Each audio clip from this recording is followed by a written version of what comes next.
passing back markers, catching up to somebody who is a lap ahead of you.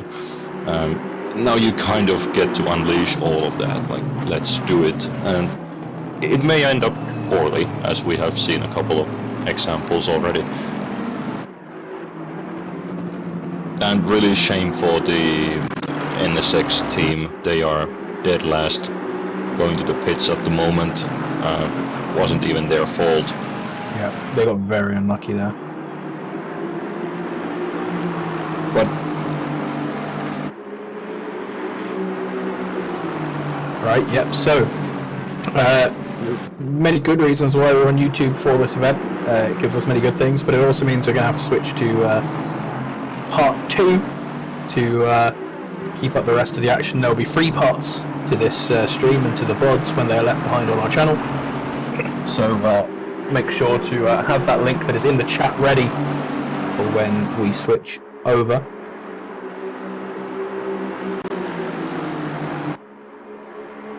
Till then, Ollie Henley is now leading this little pack.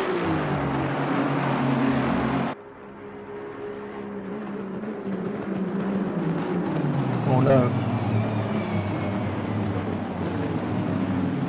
There's the yellow Bentley. I think that's a move for position, so got past Baldwin maybe.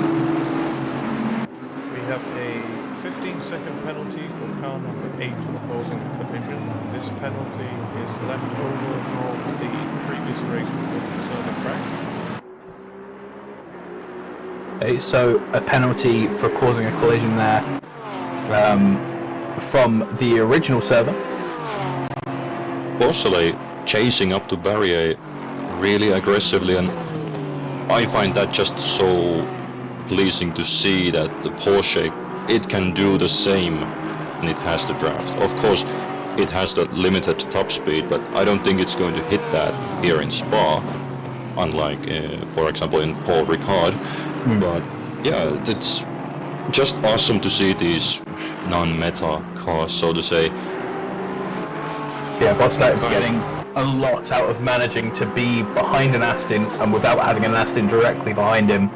Because again, if the car behind him isn't getting the slipstream on him in the straight, through the S's, he can actually do really well and keep ahead of them. He's got similar lap times, it's just awkward positions where his car falters slightly. And so... yeah, I think what might be the problem is that through this part of the track, the Porsche is probably faster. So he might end up in a situation where he needs to hold back because you can't get past with, you know, having just a tenth or two faster sector time, but it still makes you uncomfortably close to the car in front, which doesn't really help. But then of course, if you can stick it really close to the Aston in the sector 2 and keep it close here on the straight, this braking point would be something to go for, even if that probably results in just switching the positions back in the next straight, because the Aston will just pull past. But that's what we came here to see.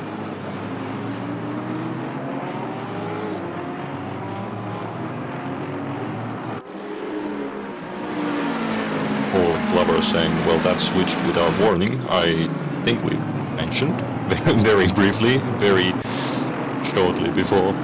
So hopefully everybody else as well found the new stream. Yeah, I'll make sure that they give an extra notification in the Discord so that people can find it.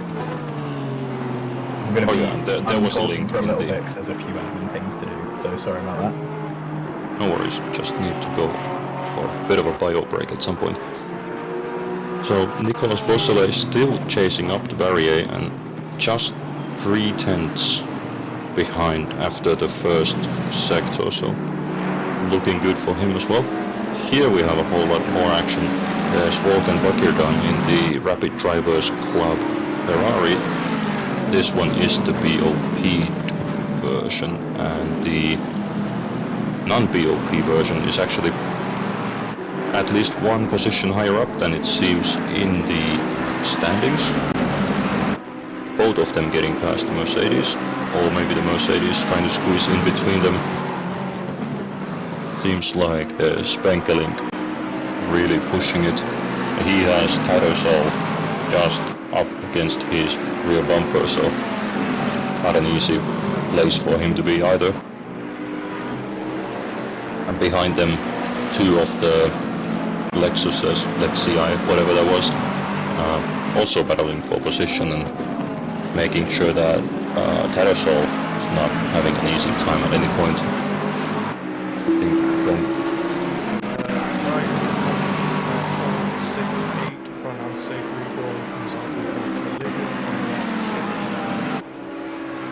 Unsafe rejoin penalties going out there. I think that is the 568 of S. Donald.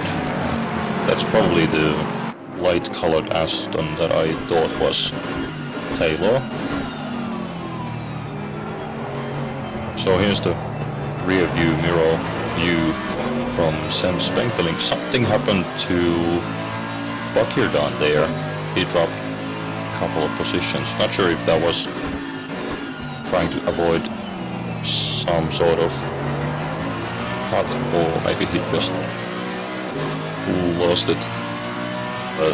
He's now in the clutches of the Lexus. I think Whitehead probably already... Yeah, Whitehead seems to have got past the Ferrari already, so now trying to pull away and catch the McLaren we're looking at from here. We have a drive-through penalty for car 111 for causing a collision on lap 1. And as we mentioned that, Luke Whitehead gets a drive-through penalty for causing a collision, so unfortunate, but... Yeah, we're going to see a lot of these coming in, I'm sure. Yeah, and deservedly so. There was probably a couple of culprits in the starting section of the track, and then whatever happened in Blanchimont at the end of the lap. Ellis Chilton Thomas, this might be a driver that we haven't really been looking at previously. There's Bo Dixon chasing Seville, so still going really hard at the Astons. Multiple collisions on lap 1. So there it is, car number 299. Can't see it in the list here, but this car has been found out to be the culprit of all the bad things that happened in El Rouge on the first lap, so they will be serving a stop and go penalty. That's going to be not nice to do. That's an extra pit stop essentially. Blue Dixon here charging after Wilkes, so it wasn't Seville, the sister car. Drive-through penalty for car number 8 for not holding the brakes following a collision, following an incident leading to a collision. So there we go, more penalties for not holding brakes. Would imagine at some point people start to remember to do that. There's Joey Stevens in the Big Bingo Bills racing team. Thank you for easy to pronounce names and so on. Ferrari really wide. More race control coming in. Yeah, I'm sure we're going to have a lot of race control messages coming here and there for a little while now. Obviously, all of that carnage from the first couple of turns is going to have to be looked at. Yeah, that's... Well, at least if the stewards were feeling at any point that they are just sitting there and waiting for something to happen. Now, this is your moment. But unfortunate to see that as well, because so many people now got, you know, you might have gotten your second chance for a good race if you had a problem in the first one and you were at the bottom of the order. Like, for example, the 420 Honda, they were quite far back because of the penalties they suffered at first, in the first stint of the first race, and now they are again at the very back because they had massive damage from the collision that they were not really more than involved in involuntarily. So, but that's racing, I guess. Yeah, Taylor seems to be catching these first two as well a little bit. Oh, defensive driving from Mario. Yeah, that's kind of a good sign that something's happening. If you feel that you need to start defending, that means that the guy behind you is faster than you probably, yeah. There he goes, looking. That's just to hopefully put the Aston off his line a little bit. Stays nice up and close into the toe. Aston obviously naturally has the advantage, but if he can just stay by him with the toe, there's a chance for a dive. He's losing a little time, and only more will happen at the top end, so he won't be going for it, but he's keeping in nice and tight to that third position. Yeah, there's a drive-through penalty for Bergman in the Lexus 399. Not sure if that was already mentioned, but regardless, quite likely related to the events at the beginning of the race, not the track cut penalties. Or if it is a track cut penalty, then they've got it very quickly. Yeah, that's pretty impressive if you drive so aggressively that within the first 3 or 4 laps you end up with that situation. But that's actually something that is unfortunately quite easy to do. I did that for my teammate in the Barcelona race, that I just had a couple of really stupid mistakes and didn't realize to slow down when I went off the track, and had 2 warnings sitting on my head ready after like the first 2 laps. So then you're on a tightrope, and of course I got the 3rd one just before handing the car to him. So there he goes and cuts the corner and has to deal with the drive-through that essentially I caused. So that's something that may do a bit of damage to your team relationships, but I suppose everybody's kind of on board with that, because especially with these longer races, you might be just it's gonna happen. leaving the same kind of situation for your teammates. So every time you get into the car, you should be able to expect bad things have happened. Look, Nicolas Beausoleil looking good, and Barrier as well. You can see Dalking up the road, quite a bit ahead, but nothing insurmountable yet going up the hill there. You can briefly see that. Bit of a cut from the Porsche, but not sure if that's too much to be illegal move. But from this perspective, it's awesome to see that the Aston can just pull away like that. Even with the toe, the Porsche is not able to close up. It can stay with the Aston, but it cannot close in. Yes. So that must be really taxing on your mental side, because you know that you're as fast or faster, but you just can't catch the guy. Or when you catch it, you can't get past because it's in the tricky parts of the track. Oxford is not the fastest driver on his team though, and they are staying nice and strongly in 3rd position right now, so that is a good sign for them overall. Yeah, that's true actually. Now that you mentioned, there were the 2 other guys. I really need to restart my ACC because it crashed with the server. But yeah, they lost a couple of positions in the start of the previous race, and that was probably when Beausoleil was driving, and then can't remember the name of the guy who did the Super Pole as well, but he just clawed back all that lost time and very rapidly. Jablowski is the driver who was on the Super Pole for these guys, who got the pole position, set these guys up to have a good race. Yeah, all the top teams, they've been keeping it really clean as well, so that's nice to see. They haven't got any penalties or any incidents with top markers or each other or anything. But now Taylor is closer to Beausoleil than Beausoleil is to Barrier, so this will be very awkward for him because the Aston behind is quite likely just going to roam past on the straight, and there's not much that he can do. You can, of course, you can always go very, very defensive, but that's likely not the way to go. Just noticed that there's looked like a Lexus that's been sitting in the pits for quite a while.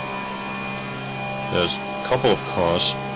It might be the 299 that you can see in the map that is being still. So the Aston blinking lights, not making a move, not even looking at it, just blinking a little bit, signaling that I'm here, try not to forget about me, and I'll be making this move at some point.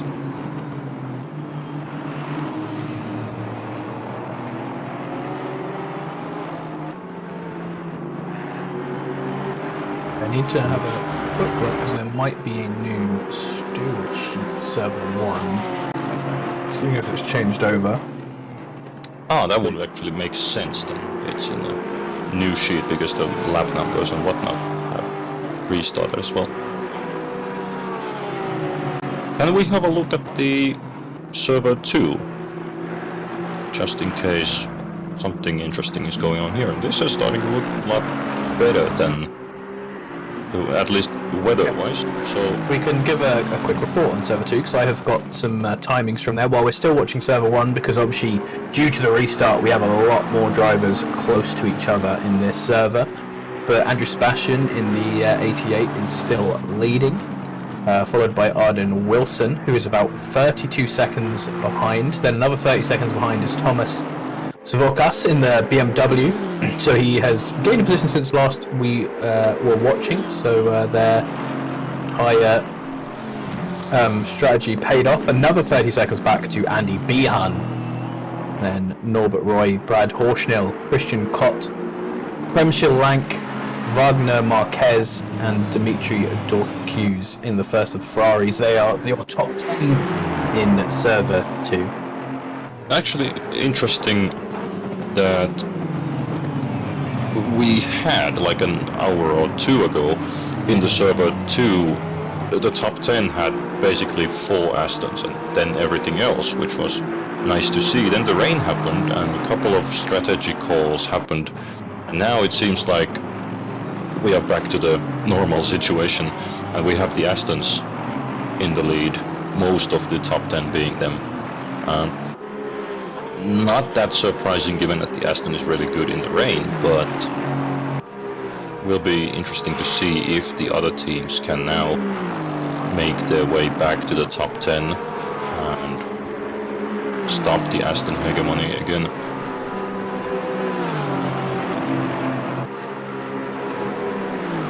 So there's Lank and Marquez battling it out. Other than that, not too many close action in the top 23 that we can see from here.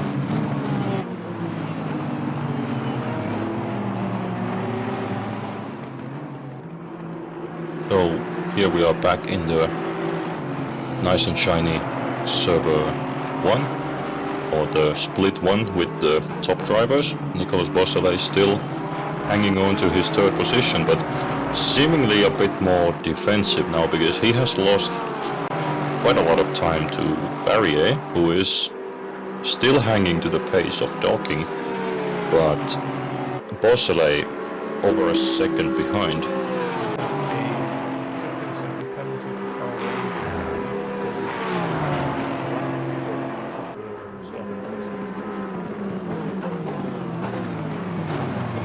So More penalties coming out for the early lap shenanigans of the restart.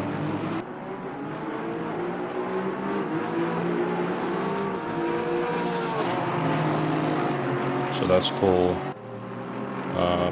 Harry in the 1-2-3 car. They've been doing quite okay, actually, now that I'm trying to think what did we see of them in the previous race. They've not been getting into much of trouble, maybe besides this penalty now. So, seems to be true that you can get quite far in the endurance races by just staying out of trouble. But obviously, the race restart kind of throws all of that out of the window. People just race the same way as they would. And there is Taylor and Bossele side by side to Lecombe.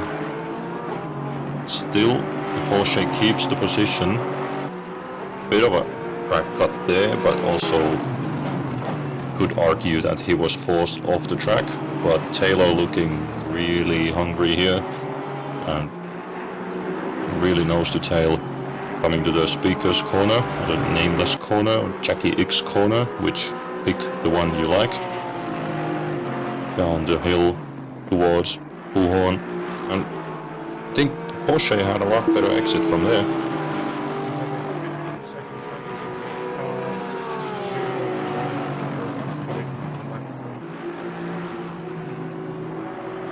Yet another penalty there. And you can see in the map there are these couple of guys who, there's Randy Retnadito chasing Jungen in the Lexus. Getting really close there off Lecombe. Brussels is not necessarily an overtaking place, so he might be looking into this next corner. This is maybe a bit easier, but the track is really tight there. There's not really anywhere to go. You need to keep your line, so he might have to just settle hanging behind Lexus up until maybe Stavalo, where he could try to get a good run up to the back straight, because this second sector, you can't go off your line and expect to be faster than the car in front if they are staying in the proper racing line. Of course, if you can force them to take a defensive line, which is not optimal, that should help your case, but doesn't happen, and seems like the Lexus is a bit faster as well of those, maybe the most technical section of the track. And having said that, I think that there's not much of things in Spa that you could call really technical, but it's the most curvy point of the track, I guess. Yeah. But there goes Randy Retnadino, outbraking, outpacing the Lexus. Nice and tight line there. Bit of a slip, but nothing Lexus can do. Really smooth. Here's the That has now lost connection from Barrier, which is going to be a struggle for him, as Taylor's going to have much better speeds down the straight. Yeah, Bossele is... I think Barrier is keeping up with the pace of docking. He's still within 5 seconds. That 4-point-something seconds has been there for a while.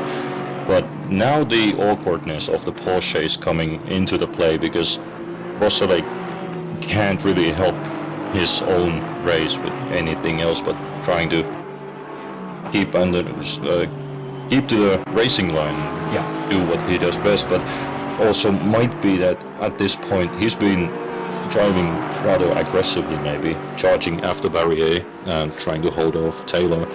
So could be that he's been using his tires a lot more than Taylor, for example, behind him. There we go. Taylor. Pierre Guidi move, he makes it stick, and Taylor is now ahead going into the chicane. Yeah, now Bossele could think of outbraking here. The Porsche has great brakes. That's something I've learned. You can brake ridiculously late with that, but doesn't necessarily help when... Well, we have a warning for car 51 causing collision on 6. Just a warning there for car 51. Nothing big for them, but they have to be careful not to get too many more. Yeah, I think we didn't see, or at least I couldn't hear any of the race control messages having been from these stacked penalties. So could be that none of the drivers managed to get the full 3 or 4 warnings full during the first 6 hours. So I think those warnings probably they do carry over. So Yeah, they should do, yeah. And Beausoleil chasing after Taylor. Taylor can't really get away, so that's good to see from Beausoleil as well. Once again, this becomes the situation he was in earlier, where as long as he stick with the Aston through Sector 2 and the start of Sector 3 and get a good run out of the source, then the Aston will pull him along in the straights and will mean he's actually will be doing some really nice lap times. Yeah, he should be basically doing faster lap times than he would be doing alone, but of course it's not a hot lap situation, and he has that dirty air here where it maybe matters the most, because the Porsche is quite aero dependent and needs to get through the second sector really fast, because that's where it really excels, because it has that perhaps maybe even unrealistically low top speed in the game, because well, it could be a setup thing as well, but the game just caps the top speed. So if you take all the wing off, I think it has less maximum speed than some of the other cars. Yep. There's they're getting pushed by Dudley, and then this is for P23, and then that Aston behind them is Kroll. He is a lap down. So he must have needed to do some repairs after the restart. That's the quite good looking livery. Maybe not the one I'm thinking of. Orange Aston. Orange and black, good colour. Did you manage to get your administrative activities done if I go fill my water glass? Absolutely, yes. Yes. Right. Very. So I will be back in a matter of minutes.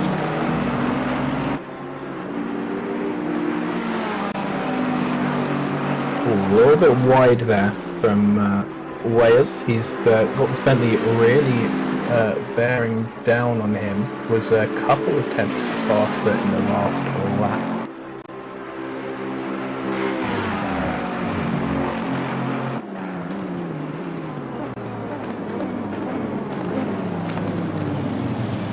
He will be having a sort of similar but not as quite as problem to Porsche, because the Ferrari is really nice in the straight line, and so Aston, well, she blue flagged, so will probably should be nice and not mess too much with this battle going up ahead of him. It's like another battle going on just ahead of this as well that we can.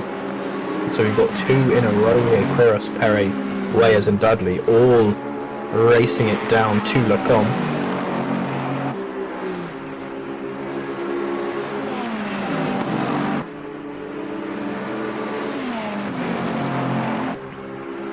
See that, exactly what I'm talking about with the Ferrari. The Ferrari is so nice up Eau Rouge and Radion as well. It's the easiest thing ever, so it really does make this a breeze to stay ahead of people.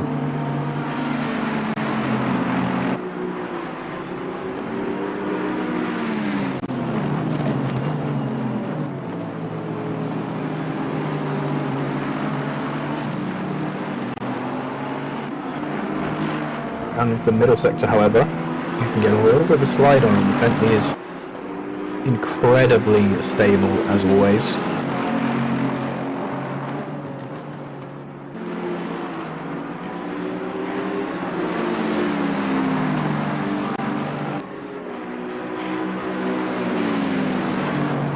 Really hard to overtake here, so even with that extra pace, you're not really going to be able to do that well. And again, being in the middle of the sandwich is such a stressy position to be in, because at any moment, if you make too much of a dive and it doesn't pull off, then the Aston Martin behind could be taking you, and even though that isn't a position lost, that will then put you stuck behind him. If you want to have another go at the Ferrari, you'll have to get past him again, and you can't be mad at a blue flag driver if you're really slow and off the track and just not in his way, basically, if he just drives past you, because he has got his own race to go for. So Warning for car 66. and for car 66. So a little And bit more of I that. am back as well. So here we go. We've got a replay here of the start, sitting at Spa. King there fighting with the Porsche in first, and there we see. Oh, it's happened even in Eau Rouge. That's ridiculously early. Everyone just gets spun around. You can see some really bad rejoining there.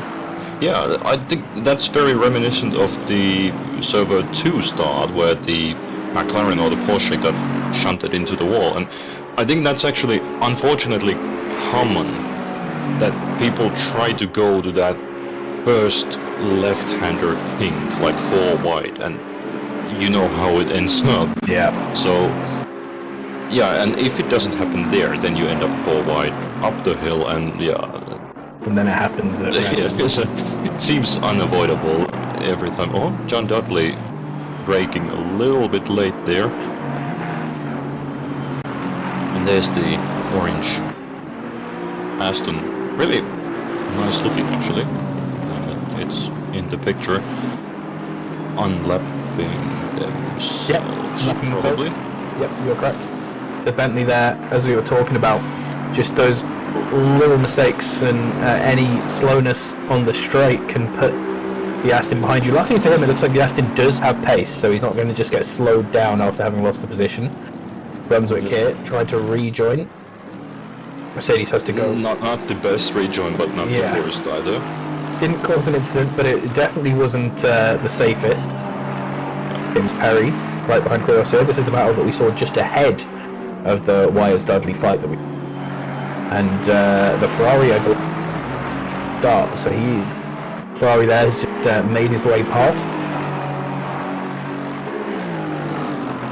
So this is the split 2. Back into Server 2, we finally got some action in Server 2 as Kay Cott, now driving that Turtle Motorsports car, has caught up to Norbert Roy and is trying to take 3rd position from him, or it just has taken 3rd position. So Norbert Roy in the Turtle Motorsport car, Kay Cott in a very ACCSS livery, so obviously we appreciate that. Yeah, that's very close to the custom livery that DT was running. Something has happened to the number 4 BMW. That used to be very high up in the order. Yes, he was in 3rd position when we last had a look in at the server, so he has definitely had some issues in the pits. But it could be just as simple as one track got too many, because that's going to cost you incredible amount of time. And yeah, this server, even if there are gaps between the drivers, the gaps are kind of more manageable than they used to be on the other server. So these guys are kind of a little more within the pace of each other, I think. So a mistake here or a drive-through here can cost you a lot more positions than it would in the other server that we are looking at now, than it would seem on this side. Of course, now that this was restarted, you don't want to get a drive-through penalty, because you are essentially going last very easily, because every other car is on the same lap. Well, up until the 32nd car, I think.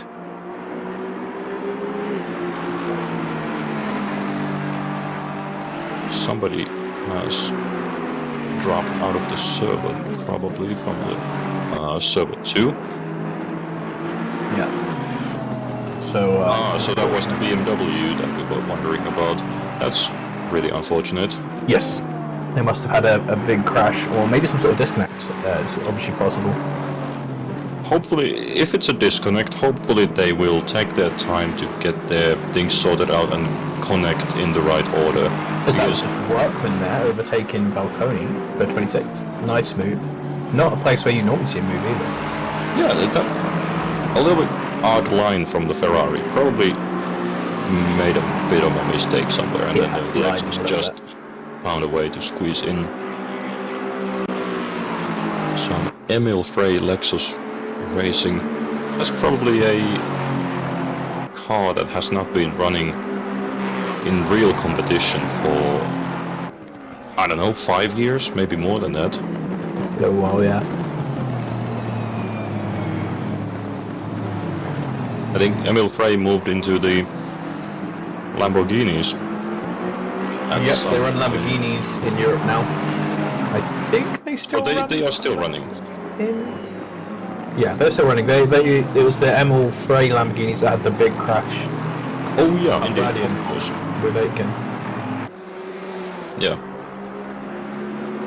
For those who don't know and are interested in, not sure if that's even history, but Emil Frey is a Swiss luxury car dealership company, basically.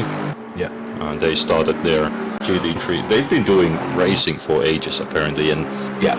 their newest adventures have been in the GT3 races with first the Jaguars, and then the Jaguars, by the way, are awesome machines in ACC. I strongly recommend anybody, not maybe for 24 hours, but can be fun for a while. They're fun for a sprint. Take them for a sprint around Monza. You'll have some fun. Well, yeah, for Monza especially. On the other tracks, they require a lot more work than you might want to put in, but Yeah. and yeah, not in a competitive environment. So,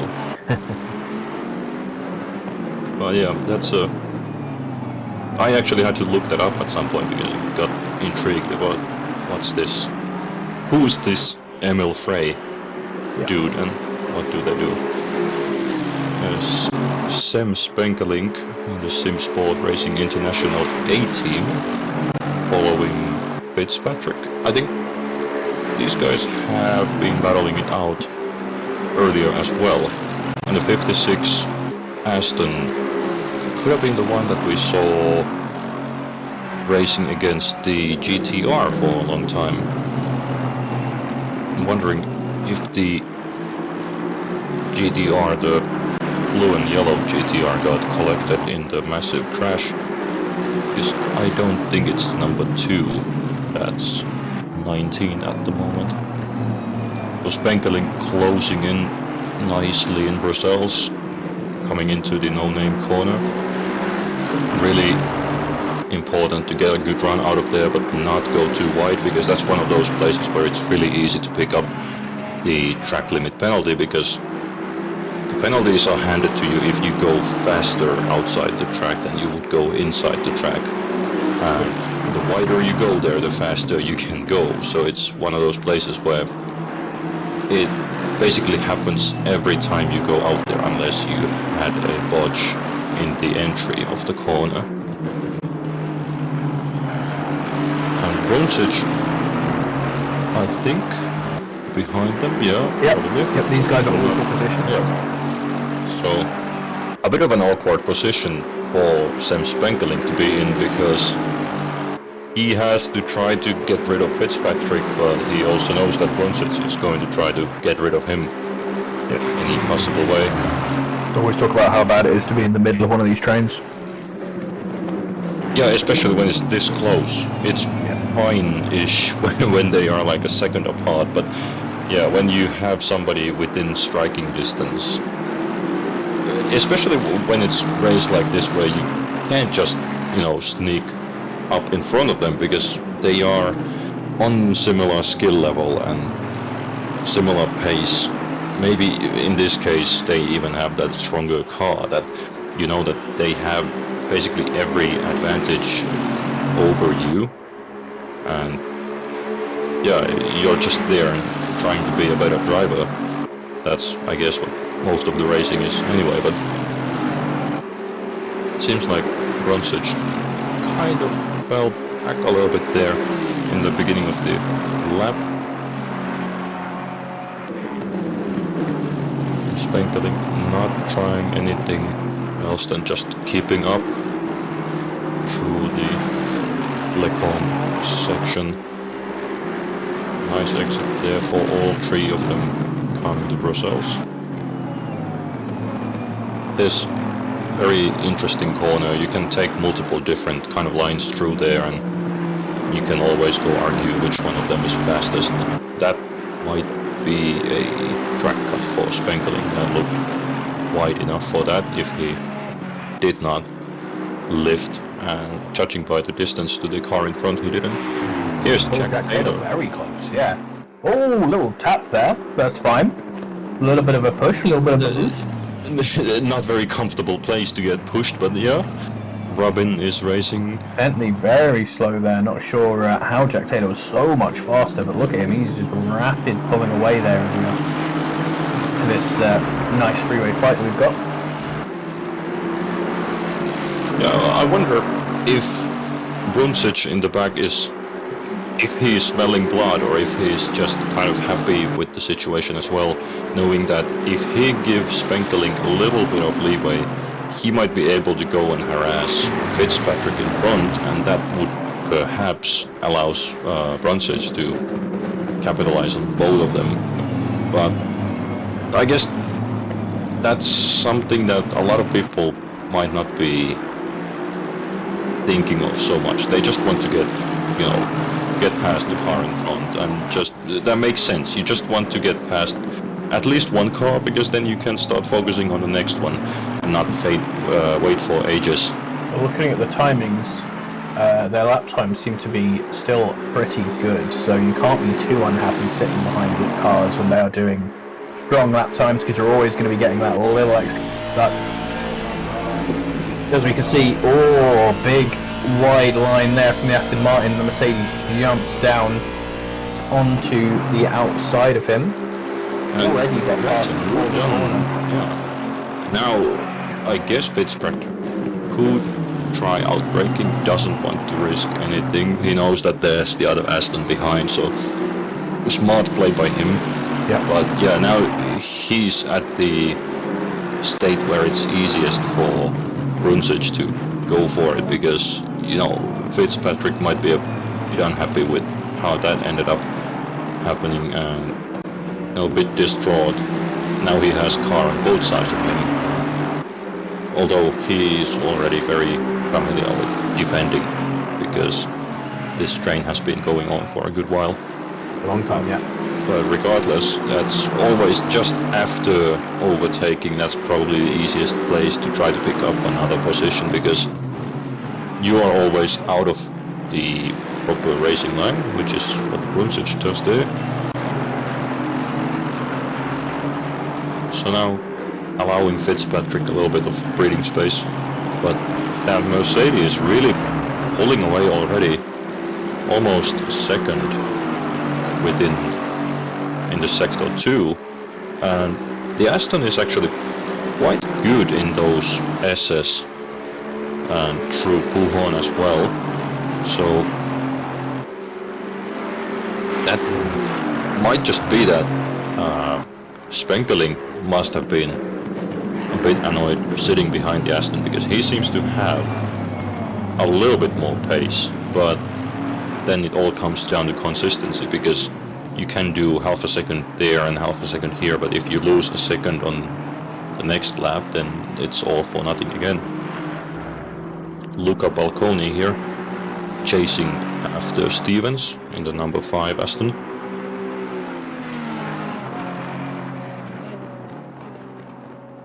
And Pujon, I don't know if the Ferrari should maybe be a bit stronger than the Aston in this sector, but that's also, it's quite technical. It might be down to the setup. Depends on the driver a lot. If you can get the SS correct, especially if you can get them correct consistently. Here's Nicholas Taylor. So yeah, he has fight for P2. Yeah, he has got rid of Nicolas Beausoleil quite comfortably. So Beausoleil is 7 seconds behind, and now Taylor, he's driving fast. Well, actually, can't even say that, but he's probably has been doing faster laps than Arie and Dalkey. because Valentin Barrier has only lost maybe half a second since the start of the race. He was 4 seconds behind. Taylor was the fastest man on the whole track last lap. His last lap was a 2:18.7. Everyone else is in the low 2:19s at best. Well, that's impressive, and especially if you can keep it within like half a second from there consistently, that's great driving. But yeah, because Barrier has been only losing a second to Dorking since he got past the Porsche, and now Taylor just catching up to both of them. He was way behind, so Nicholas Taylor really looking like a potential threat for the lead as well. And great exit from Eau Rouge there. Looks like he might get this move done quite comfortably. Side by side into Lecombe. Yeah, Barrier not really gives up, but decides it's better to just bolt behind and take the normal racing line behind Taylor, rather than try to squeeze side by side or do anything dramatic. They still have most of the race to go, so not necessary to do anything dramatic at this point of the race.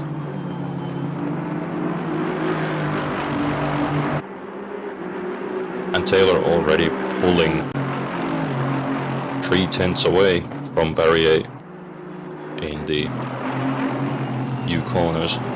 There's Daniel Brunschitz, and he's up against Fitzpatrick again, or still has clawed back the time lost in a little mistake in Campus a couple of laps ago.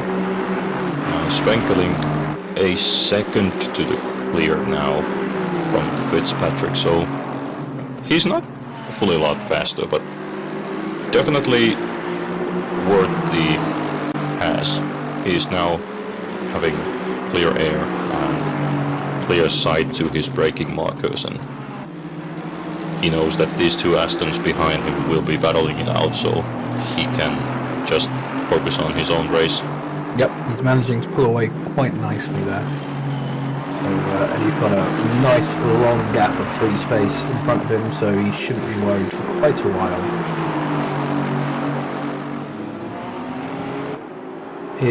Unless of course Brunschitz ends up being a lot faster than Fitzpatrick once he gets past, if he gets past. Yep, and here's Johnny Seville, just going side by side with a back marker there. Oh no, it was the Porsche going side by side with the back marker. Johnny Seville is chasing him down. Back marker getting nice and out of the way. Then we can see the Rosé car ahead of him. That got collected in the incidents at Radian. Yeah, I bet that team is now hoping for another blue screen or something to help them. To be sending assassins into the server room to take it out. Yeah.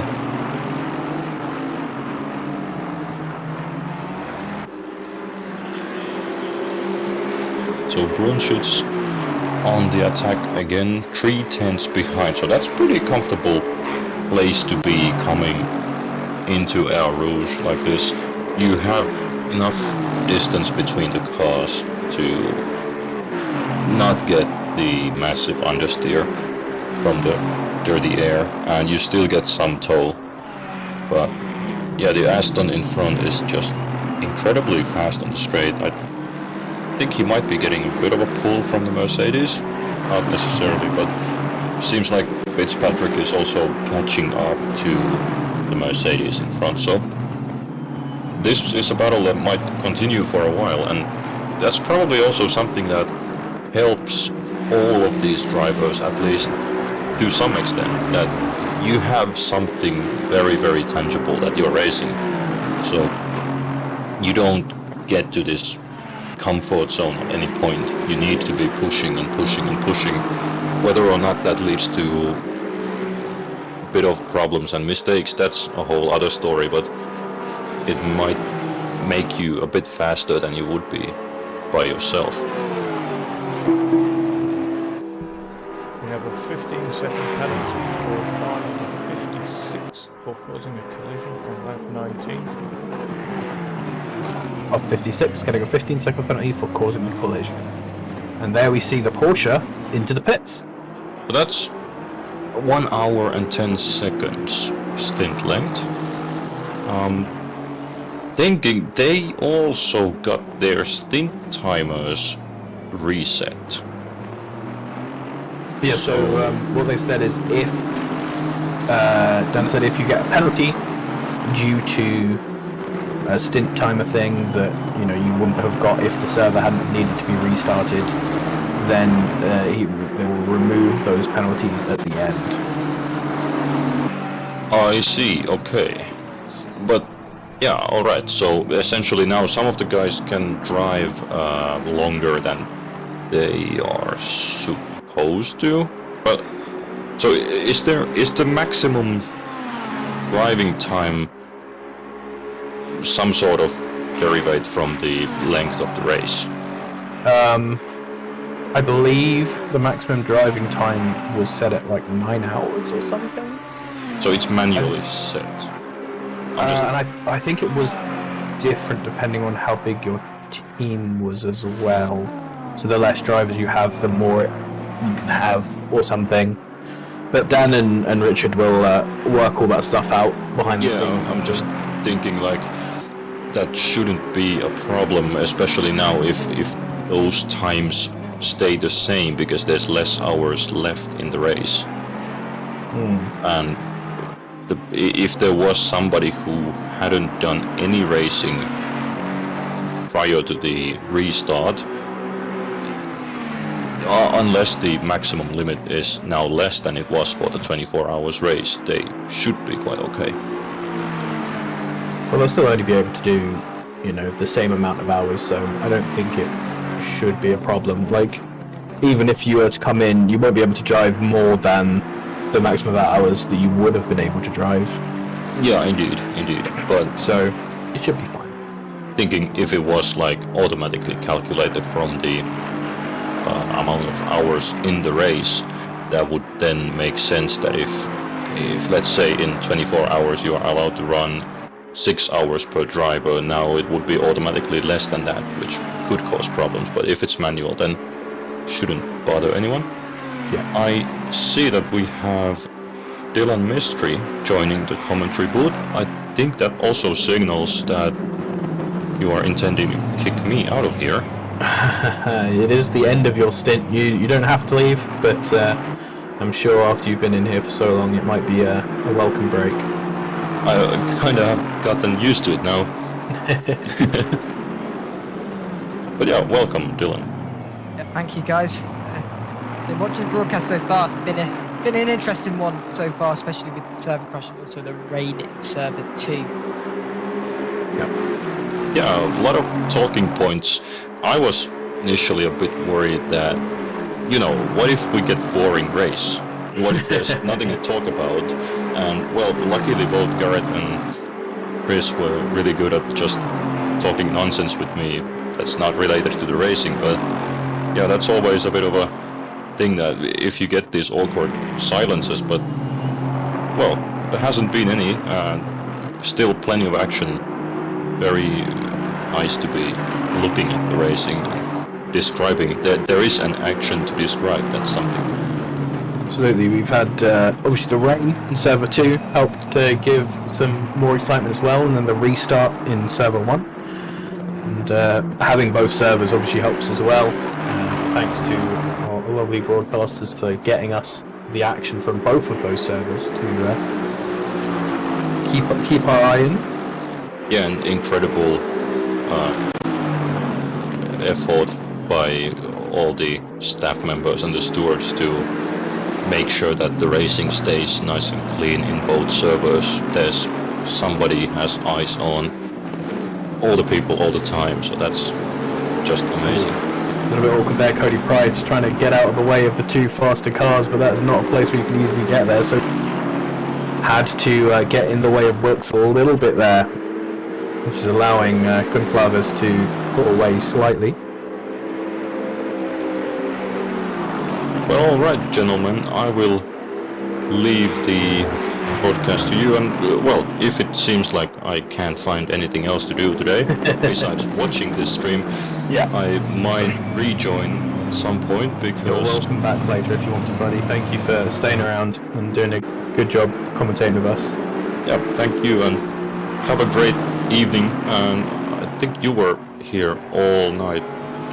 Yeah. Well, Dylan is here in the middle of the night, both of you. Yeah. All souls.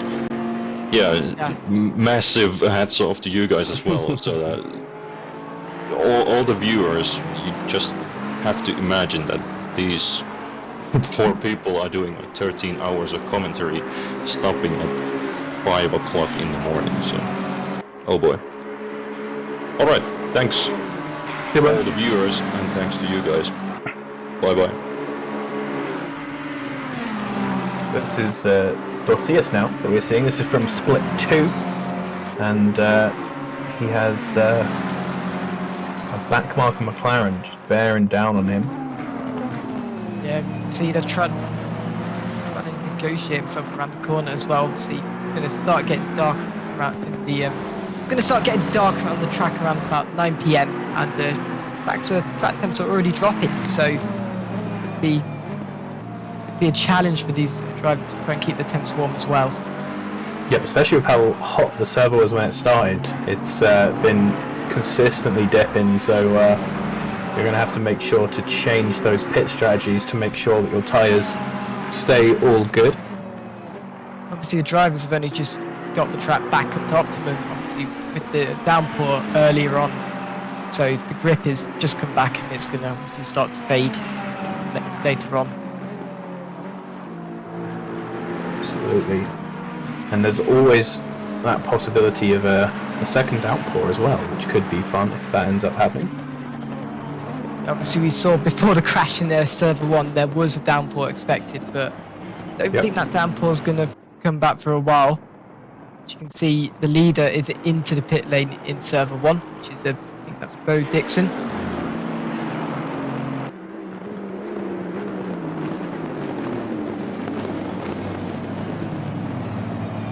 Yeah, we've got a lot of people coming into the pits now, getting to sort of about the time you'd expect for first pit stops after the restart of the server. The server started with 18 hours left, so coming up to sort of an hour, 8 minutes time, which is normally a good full fuel load for a lot of these cars.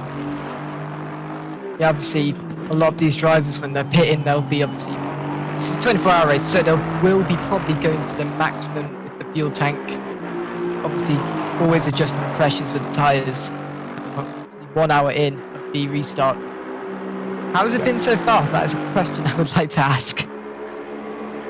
Yeah, it's been good. It was a little bit messy on the restart. There were a few huge crashes and some really bad rejoins, but sort of typical stuff that can happen when you have this level of competition in your grids. Generally, the pace has been really good, and once you've got out of the big groupings of drivers, it has settled down, and there's been some pretty good racing. Yeah, that is good to see. Just had a message from race control there. Yeah, it sounds like they're having some issues with their the mumble function that they have going, so we didn't get any voice from that, but we heard the bong, and there's another group of cars going into the pits. So this server has been a bit more of a sprint to commentate recently, because everyone has been back on the lead lap for the most part and such, but that is going to stop very soon. Car 34. But see, at the moment I can't actually hear any audio, so hear you, but can't hear any audio. Avoidable contact on lap. Yeah, so I'll message you. I'll try and get you messaged the mumble stuff so that you can hear the stewards. But they just were giving out another penalty there for car contact.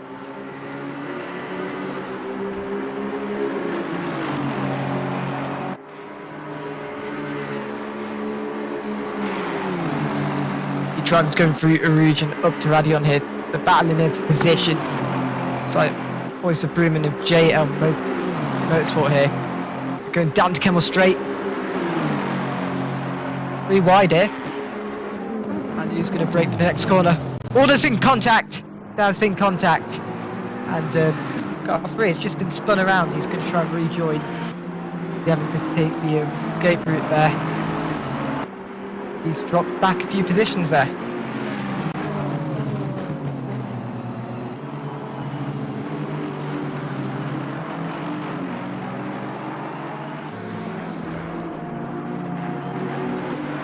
Have to warn you when they're speaking on Mumble because I can't find the details right now. But yeah, but a little action there with Hellgate chasing down Knight, who was taken over the 117 Pulse Sport B team. As we have a message from race control.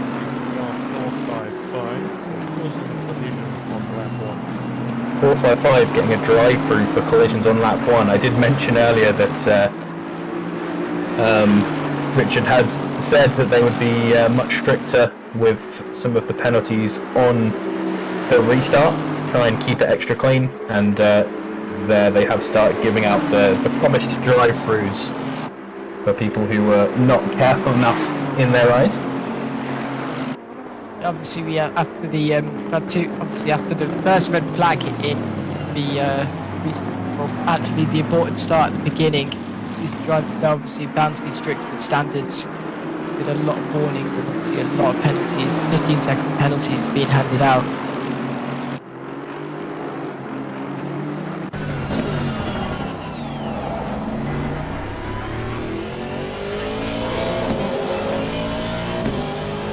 Bash Knight now has taken over that SimSport car and is leading this little train of drivers. That is Mitchell in the background. Obviously, going down to Kemmel Straight, he's going to get the toe. He's also, and let's see if he can get the overtake done. Have the extra momentum here. Yep, going for it. He's got the inside position. A little bit of door banging, but both of them are getting around there now. He's got a little bit wide, which he through possibly. There we go.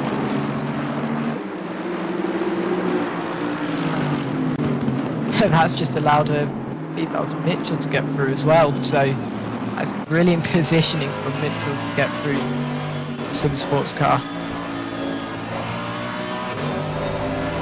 Taking advantage of every little bit he's given. Nice.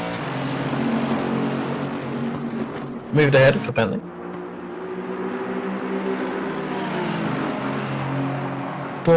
We're in board with the Ferrari of Harry Phillips here, and he's battling with I believe he's currently battling with the Aston Martin K-Log here, and also got Uberinum here, car 3 as well. So 3 cars here battling all for 12, 13 and 14 respectively.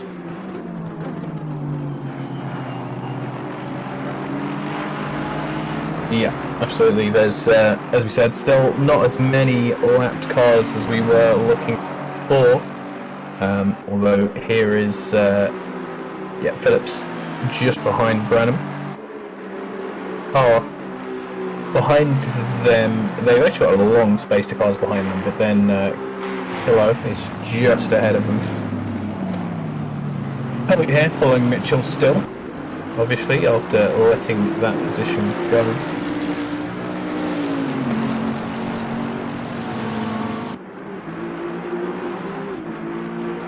We've got a couple of little duos of battles going on in this server right now, as we are still early into the restart. Yeah, see, track temp 20 degrees. Still trying to get the action back into full flow, and see down to reach up to Radion we go. He's gonna get the toe hopefully down to the Kemmel Straight. See if he can get the overtake done here. Going up with speed here. Got the toe. Is he going to have enough to go for a move? No. Going to leave it for now. He did not have enough of a gap to go for the move. we go once again down to a ridge, down the camel straight here. We can see Cody Pride here is got I believe. Ooh, someone's gone off there. Audi at the top. That's the typical Audi thing happening at the top of the ridge. That's 187. Who've been at the back for a little while.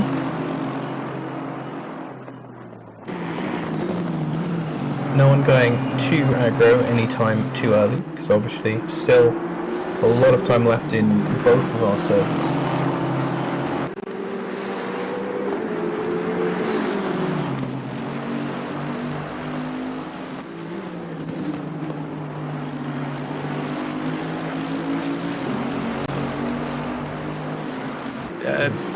In the lead, Dawkins team, Dawkins YT is still in the lead, but I believe that is Chris Melvin in the car. But the drivers here battling, that was Marvin Hodge of the FRS team Lemon. Go for the move. Yep, the Lemon Bentley not quite able to make anything happen, but just sticking in nicely. He lost the position not necessarily through lack of pace of the Mercedes, but through a little bit of a mistake of his own, so he can keep on behind here and possibly look for a move himself. The BMW or the Mercedes, sorry, obviously not one of the fastest when it gets down to the end of the straight, so he won't have the problems that some of these very lucky cars have been having overtaking, but quite a way back there coming out of the source. And we are past our sort of first pit phase now. I think everyone will have pretty much pit from the restart, so our race is going to sort of settle down into a bit of a rhythm here. Actually, a few driver changes coming out. Ben Brown now, just sticking onto the back of Cody Pride. Good to see a BMW up so far as well. This server has got a lot more. Just Aston Martins, they're obviously still few at the top, but in the top 20 we do have a lot of variety now.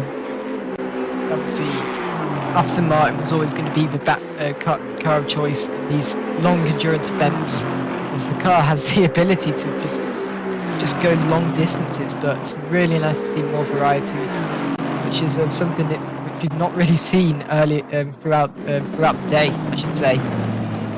Ooh, what is it? Ben Brown has just missed the corner there. He rejoins. He's got to go and try and fight for that position once again.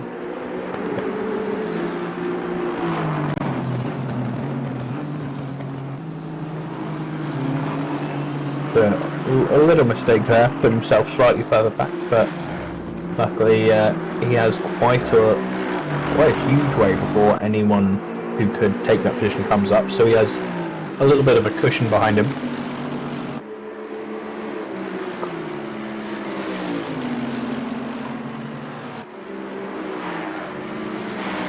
Ash Knight in the Aston Martin 117 there has managed to pull away quite a lot from these two, who are just falling into their own little battle. McLaren of Ben Walker is looking feisty for this as well, so if they do battle too much and slow each other down, he'll be soon. Marvin Helgate going to find himself in the middle of another one of these trios. Yeah, he just ran wide in the exit there. But he's going to go. Let's see if he can get the right corner in here. Go down to reach up to Radion. Now we've going to go down the Camel straight here. We can get the move done on the Mercedes.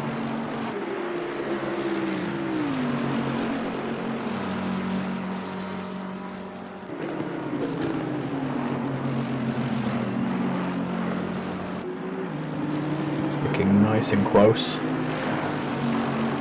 Yep, very close here. He's going to go for the move. I don't think he will. He's not got enough ground to really be going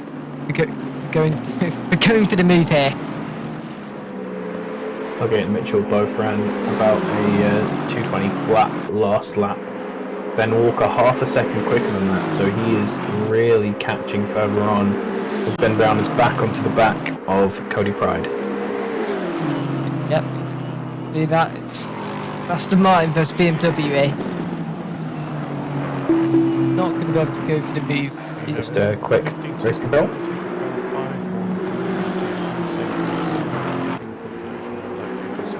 15 seconds for 513 due to a bad rejoin. So good to see those getting punished. We had a few of those earlier on in the restart.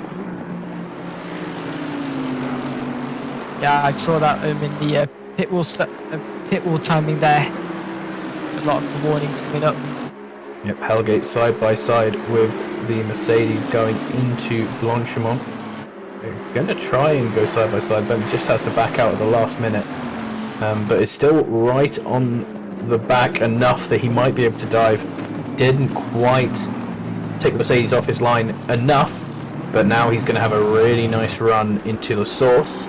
We'll see if he can make it out of there well enough. But once again, Ben Walker is just closing down on these guys. Another side by side. This is actually out of Campos for Cody Pride. The outside here, which is it's quite unusual to try and go for an overtake here, but it's now going to turn into the inside here. Is he going to have enough speed and enough momentum? Yes, he does. He's got the overtake done.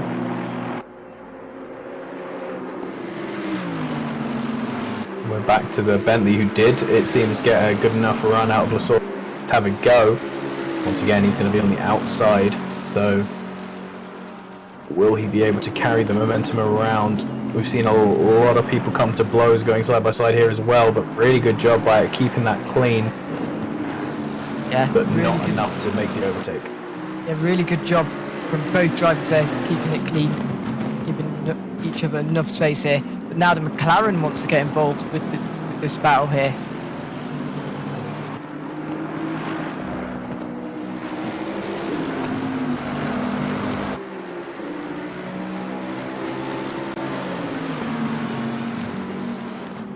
Yeah, so Helga is back into that position he doesn't want to be in. He can keep trying to make these moves, but if he's not pulling them off, he will be at risk of losing that position, being dropped down from 8th, where he was a few laps ago, all the way to 10th.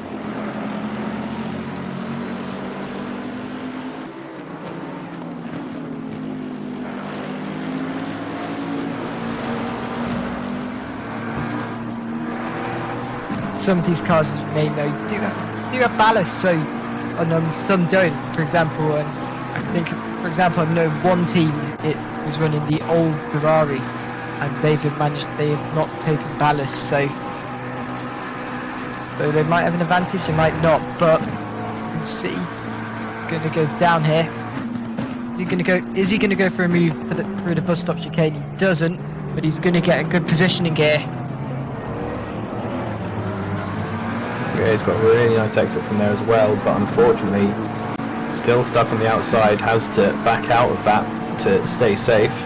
Is he going to go for a move at the source? He does. He is he too deep in there? The Bentley's going to switch back onto side by side down to Eau Rouge, but one of these guys is going to have to back out, or they're going to have to be really brave to pull this off. There we go, he backs out smartly and they both go through unharmed, but Ben Walker showing that he's not happy to stick around here, and that is allowing Mitchell to pull off ahead of these guys. And the Mercedes is just pulling away while these two have been having a scrap here.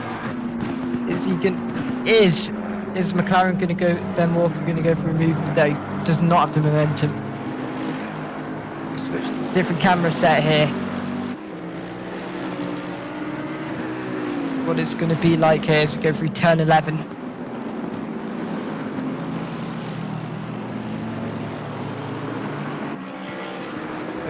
Ben Walker at the moment does not have enough, has not gained enough to try and go for an overtake.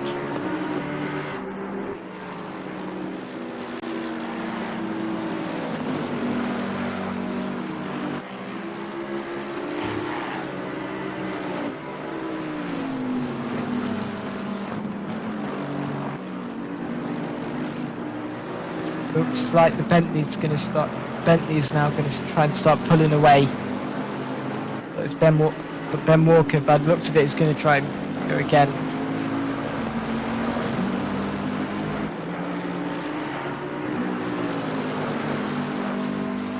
He's still a little bit behind, so we know he has the pace to do it, but he needs to get into a position where it is likely to happen. Right now, he's just catching back up that time. Bentley did a really strong job in the second sector there, and hands him on and held it again.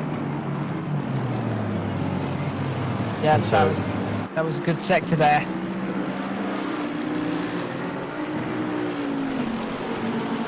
McLaren is just trying to find where he can gain some time on that.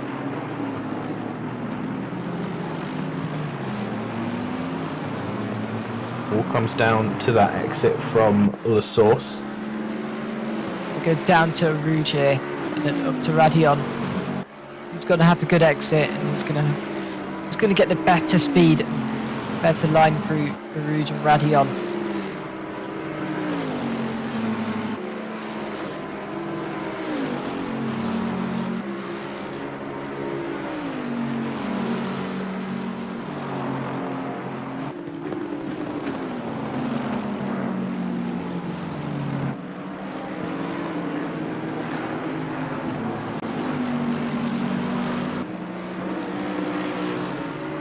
Ben Walker has been gaining time here, and it looks. Back marker just ahead is slowing down Mitchell slightly, and this could end up putting these two into pressure as well. Good work there by the Lexus to get out of the way before Pouon of the Bentley is going to slot back in.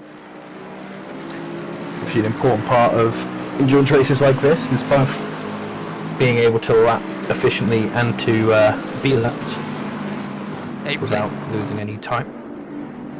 Yeah, it's all about being, especially when lapping cars and blue flags, all about trusting one another and not being compromised with your lap time, trying to get ahead of the lower car. You've heard that Cody Pride, unfortunately the BMW giving us a little bit of variety, disconnected, so for whatever reason they have had some troubles in their team and are not able to continue. Obviously some people getting lucky and being able to come back into the race after first having disconnected. And this is some of the advantages of some sim racing. When a red flag comes out, you have the opportunity to come back and everything resets, which is a really, really good advantage.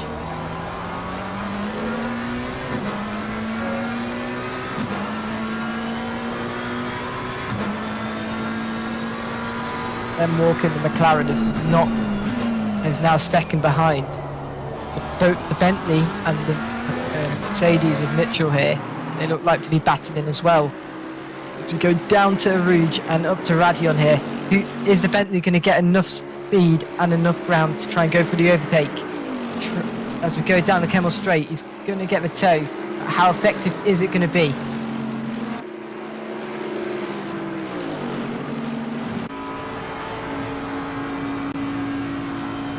About the move, he's not going to have the right ground, right position to do it. But is he going to get it? Is he going to get it done here? Let's see. Yep, so he has to sit in behind the Mercedes now for sector 2. Just chill, and it's a bit of a ping pong now between these two, as he's clearly got the pace to keep up with Mitchell, but as soon as Walker gets in contact with him, he's going to be threatened into changing his lines a little bit, defending, and that throws him back. And then as soon as Walker's fallen back a bit, he can catch up again, and this is likely going to pendulum for a little while here before something breaks. Ash Knight, obviously, who we saw passing him earlier, has managed to pull out a decent advantage from these guys who are fighting behind him. It is not too far from Klug in that non-Evo Ferrari in 7th position. Got a He's decently close here, so obviously the chicane is an option for him. Obviously, well, it's not even called the bus stop chicane anymore. It's just called chicane, obviously. It's an opportunity to overtake. Very close here. Is he going to go for the move? Defensive driving from the Mercedes, which can be really good hit. Incredible braking from the Bentley. Ooh, they touched. They just touched there. A little bit of a tap, but the Mercedes manages to pull it around the outside, and he's now inside for the source. And this is exactly the problem with being in the middle like this, because now Walker is right on him as well. Walker taking the wider line, trying to get the better exit out of the source and follow the Bentley down the hill. Really close between all of these guys, and now also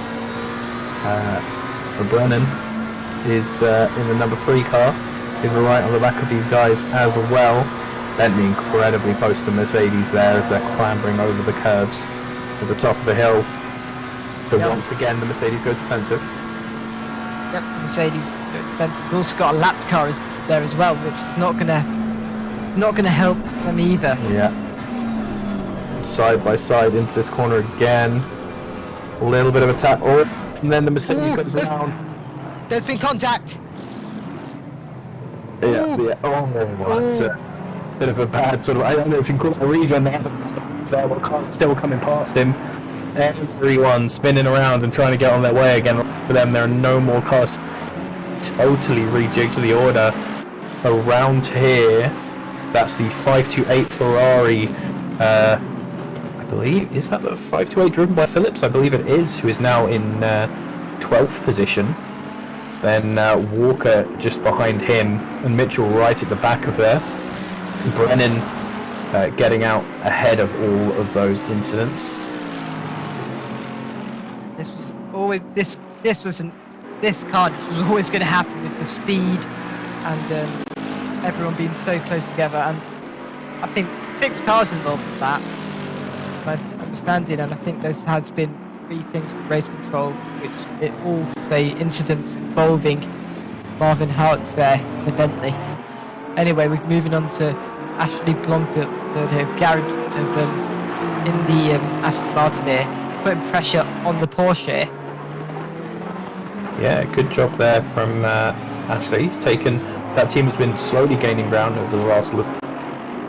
Right behind the pole sitter of this server originally, who has been setting good laps overall, but has been struggling to keep his positions on the straight versus some of these Astons. Now Ashley's a little bit too far back to look like he's going to have a go now, but as we watch these guys go for the next few laps, this is going to start getting closer and closer to being another position possibly lost for the 137 Porsche. Obviously the Porsche in the had obviously took pole position in the on the wet track yesterday, but throughout the race has been dropping back and not at race pace, but been pretty consistent and been pretty consistent to hold back the Aston Martin so far.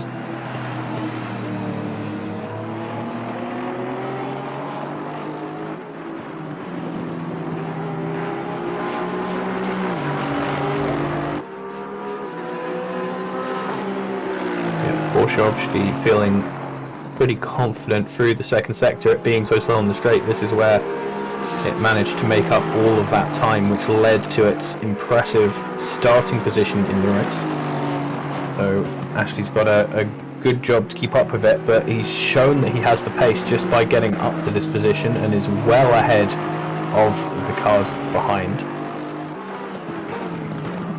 Let's have a look. 6th position right now. Actually, Bloomfield's last lap was a 2:19.5, so he's about 6/10 ahead of Vervoort's last lap. 2:20.178. So once again, it's all going to be about the exit of Dorse, as it so often is, and seeing if you can get a really nice slipstream down the straight. Down to the bus stop chicane we go. Back onto throttle here. So it's all going to be about the source here. Let's see how much ground he can gain here. As we switch to Harry Phillips in the Ferrari. battling with he's battling with Michael Colonel K in the Aston Martin.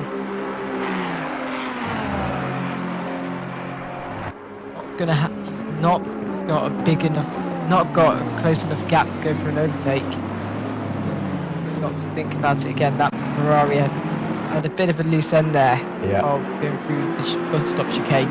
Doing Ferrari things through those close corners. I've driven the Ferrari around Spa in a 24-hour race, and can be very unpredictable throughout times. But the Ashley Bonfield here, he's still battling, and they've also got a lapped car to navigate as well. Yeah, Jolly there in the Ferrari. He's in 25th position, going through No Name. He's just gonna hopefully pull out of the way for these guys as they're coming down to Puon. Porsche goes through, Ashley dives through, not losing any time. Great job there, and that overall went really well for Ashley Parker. And he's gonna be right up there to have a go when they get to an overtaking opportunity.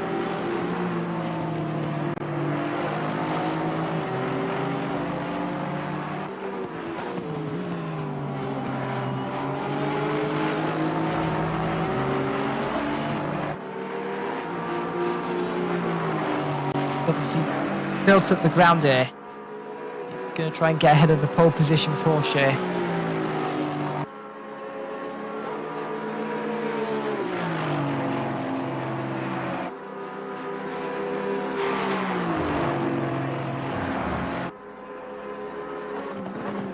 Ashley Bloomfield's lap time now pretty much dictated by that Porsche.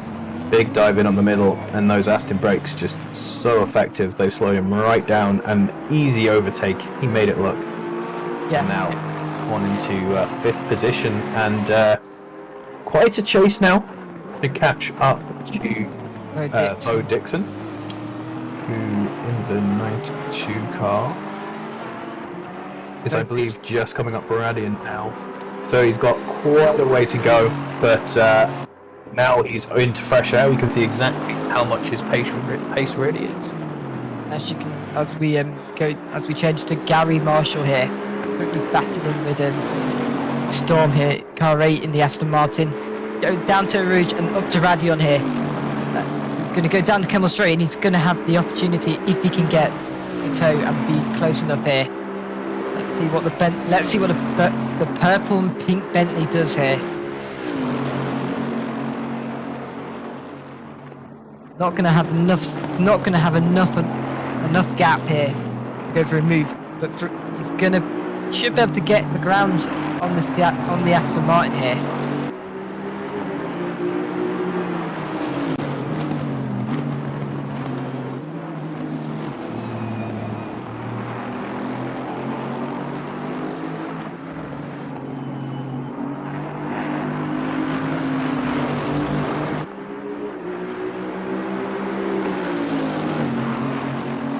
Much closer now.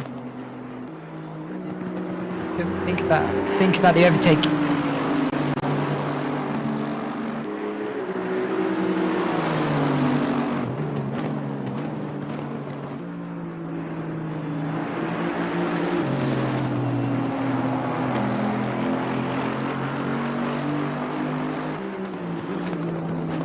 This is a nice close battle as well. Arno Strom's obviously in the car with the slightly nicer top speed, so wouldn't be too surprised to see a little bit of a struggle bus happening here to try and get ahead. I think for race control we've had incident involving car number 2. The Bentley's lost it!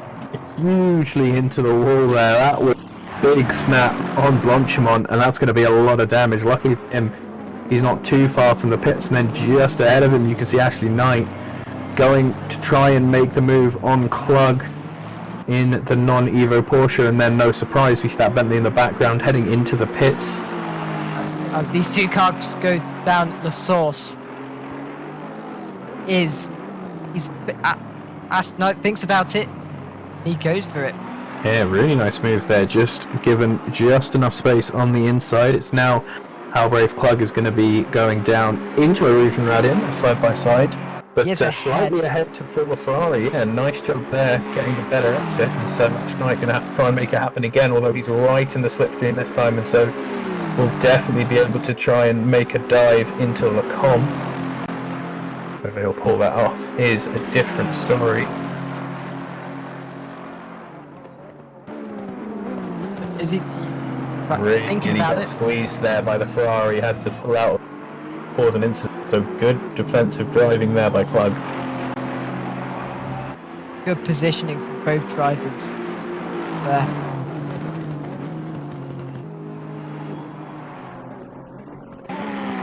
Switch to Harry Phillips here, battling. Once again battling. Okay, look here.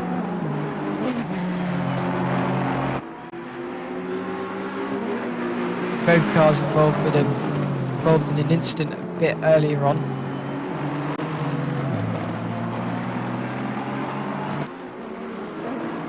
Ferrari is still ahead at some margin.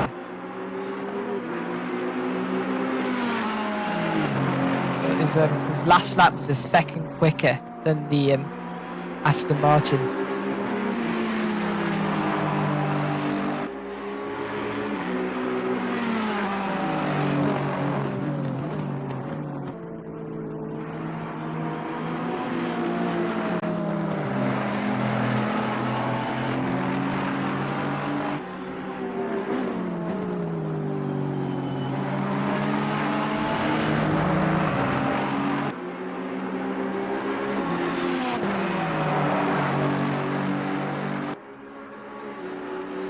If you hear any pops and bangs, my neighbours have decided that it's fireworks time.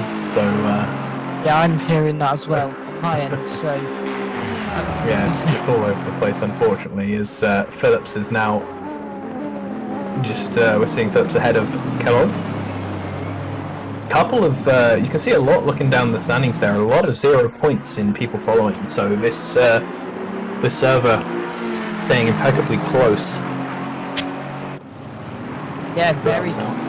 Yeah, the gaps between the drivers very close. Which is pretty impressive, obviously. Since we obviously had to restart, the gaps were bound to be closer because everything went to standstill. Melbourne in the Ferrari, that's incredible. He kept it just out of the wall there. Ferrari, not a car that often has issues up Eau Rouge, but a very good job to keep it going there and loses that position. But I feel like with that sort of incident, losing a position, you'll take that over what could have happened. Yeah, obviously the Ferrari known for losing its rear, but to keep that out of the barrier is pretty impressive here. We go to once again Ashley Blomfield battling with the pole position Porsche here. Thought he was going to pull away, but the Porsche's found some extra speed here. Yep, Volvo has been doing this all race. He gets overtaken by one of the Ferraris on the straight, but then he does a really good job holding onto the Aston for as long as possible, taking as much slipstream as he can in the straights, and then just using that Porsche agility throughout the second sector. And he's doing it once again. Very unlikely that he's going to manage to get past because of just the differences in characteristics between these two cars. But overall, this will be doing very good for his race pace, as long as he's not getting slowed down by actually too much in the second sector, which, judging on Ashley's pace, I doubt that is the factor. Yeah, see, his pace has been absolutely amazing throughout the race. But it's closer down down the Kendall Straight we go. Quite close. Yeah, but don't have too much belief in the Porsche. It really has struggles at this high end. He's going to absolutely stall out and have to just sit in behind the Aston Martin. And Vervoort knows this. Vervoort knows that he doesn't really get to overtake in this race. He just has to stay doing his laps as fast as possible, unless someone makes a mistake. And overall make gains.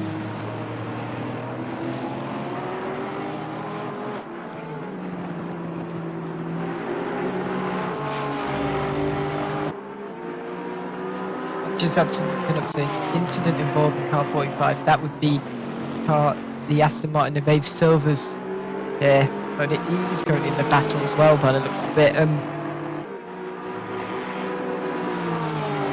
But the Porsche is still there. So he's not going to have the top speed, but the driver's going to know what to do. He knows where to position the car if he wants to get ahead. I feel like this is going to be going on for a while.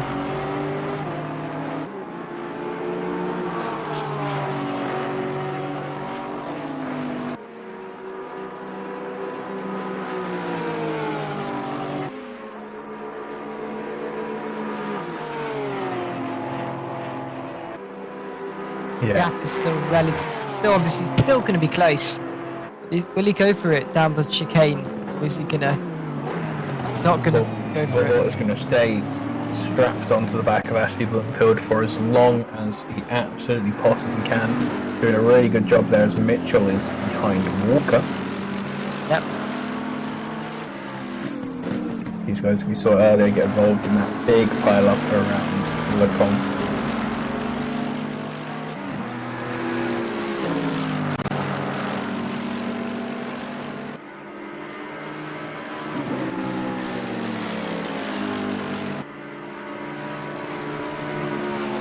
Not so erratic around them anymore. They quite a gap forward and backwards to any more fighting cars, so they can really focus on that 1v1 between them. I just had something flagged up on my screen to say that Ashley Bloomfield had dropped back, but that does not seem to be the case.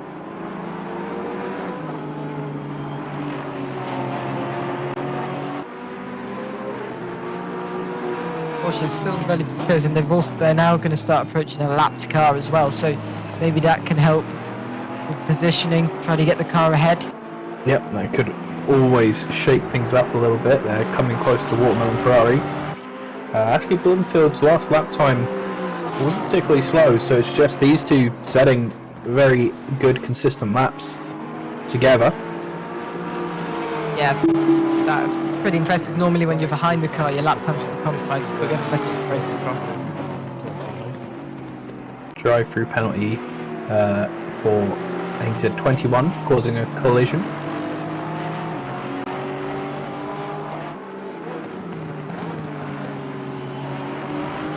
I think it might be 51. What's going on here?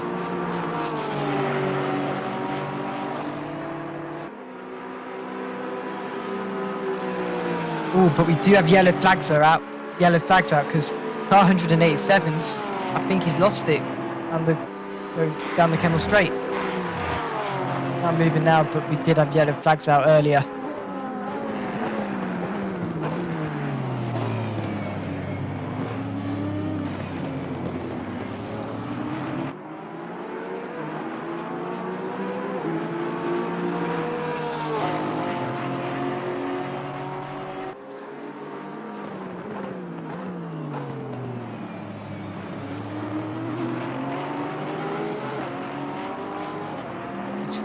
You see, still battling. The car that dropped out was the Audi of Mohammed Ake from there. We've seen the Audi lose it there earlier as well.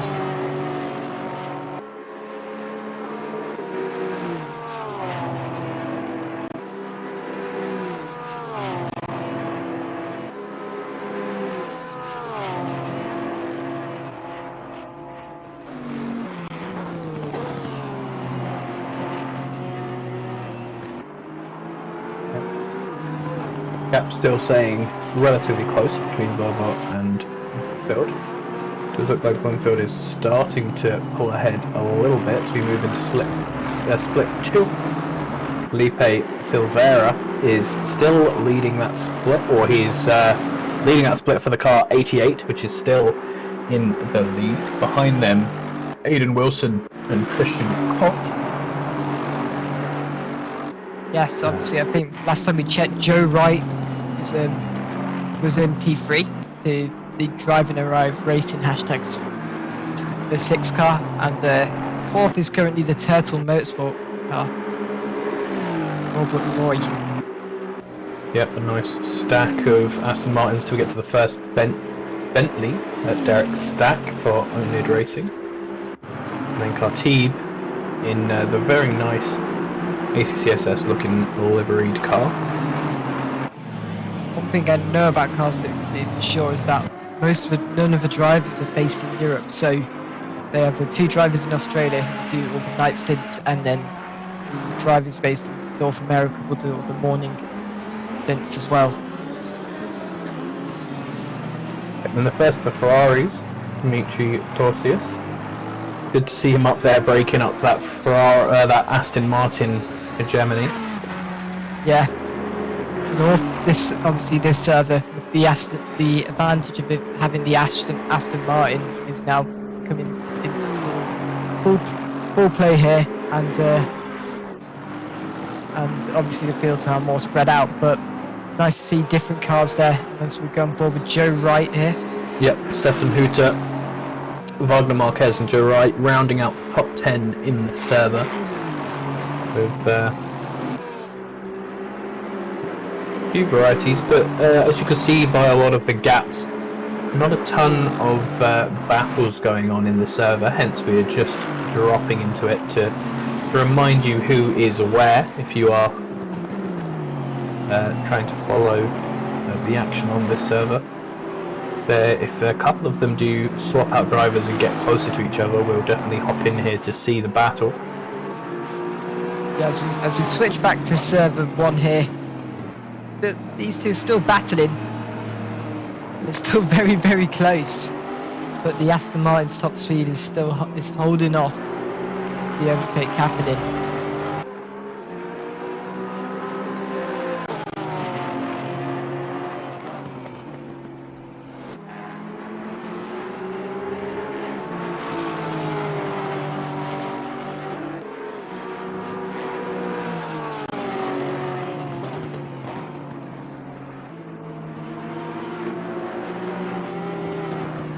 Yeah, there, but you can see is definitely falling back from Ashley, but very slowly. He's, as always, doing a really good job just keeping up. Speff, who is unfortunately the Sean Clark Racing Nissan has fallen a little bit from their earlier positions in this race, but racing with Richard Maitland-Price, who is one of our ACCSS regulars in the Bentley Continental. Nissan might not look like it, but it is one of the cars that has really nice straight line speed due to the gearing on its engine, so this is definitely a possibility for a little bit of action. Actually close enough that he's putting his nose in there at least for the source. That's okay to unnerve your opponents as long as you can get a good exit, and it looks like he might have even got too much of an exit. If you gain too much speed going down to Eau Rouge, you can get stuck up and have to check up and get out of the way. That's why you see a lot of drivers getting out of the stream as they're heading down the hill. But he's back into it on the other side and roaring down Kemmel behind the Bentley. He's going to pull out at any moment to try and have a look. There we go. Braking, keep it in tight. On the curb, nice, very good move there from Simon Steff in the Sean Clark Racing Nissan. That was very good position there. What time's P5 and 6 doing? Asks Webby in the chat. They're both doing low. They both did a low 220 last lap. They're doing incredibly similar lap times. The Porsche Vervolt was just a tenth quicker. Well, not quite a tenth quicker even on the last lap. Looks like he's been a tiny bit quicker on this lap as well.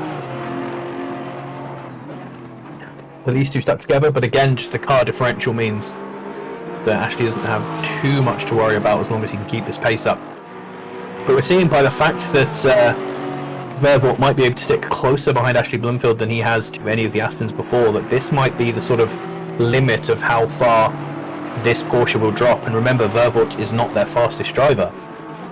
The man who put them on pole may still have stints yet to come in this race.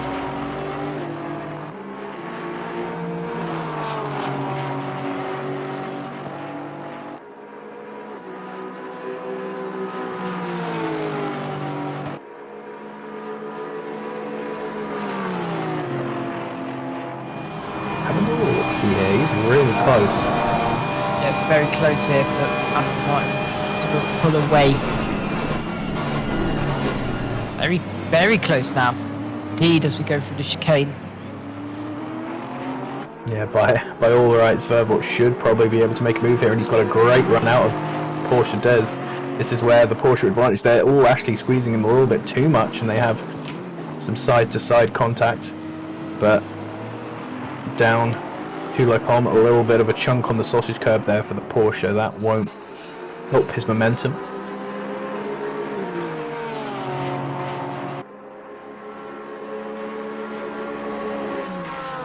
And that incredibly close following that he had to Ashley has all but disintegrated now, and he's back to just trying to stick into the slipstream.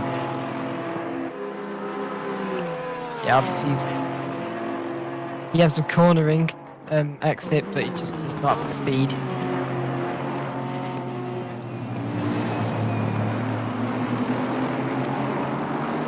Try and download the Mumble software that I need to use. Advantage of using macOS, but nothing works. But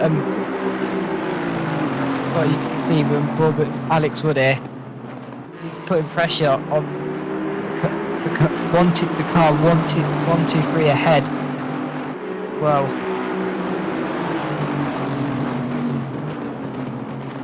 yep, Schiffer followed by Wood there,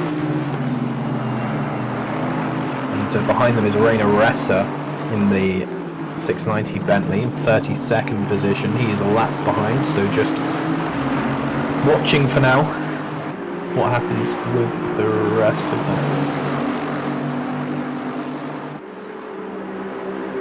Behind these guys are Speff and Richard Maitland Price, who we saw battling earlier. So Speff is going to be trying to catch up to the back of all these lot and join in with some of the fun. Wood not quite able to keep up with Schiffer, so if he starts falling too far behind, Rainer Ressa might start thinking of having a go if he feels like he is faster. Come to the second hour of our restart. We're probably going to see people starting to pit in about 20 minutes time. That will shake the order up again, as Mitchell is right on the back of Walker still. Walker not able to pull away as we expected he might, seeing how fast that he caught up to the back of these guys earlier.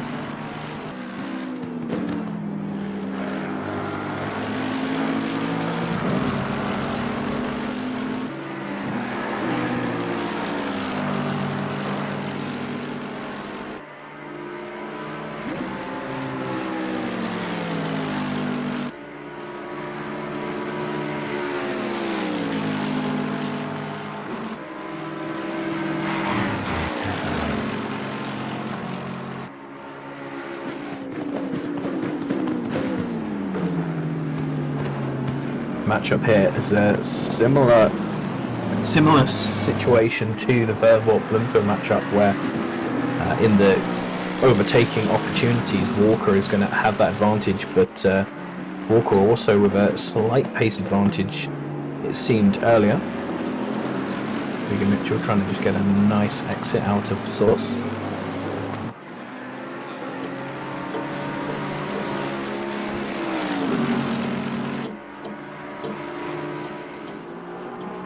can definitely them fireworks going off. Porsche's still there, still battling.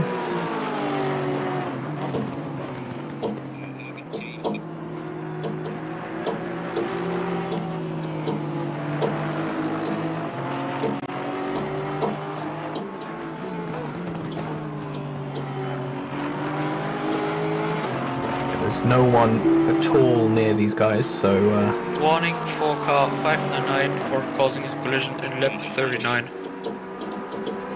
there we go. We've got a bit of a louder steward as the stewards swapped around, so I might not need to spend as much time referring these to you.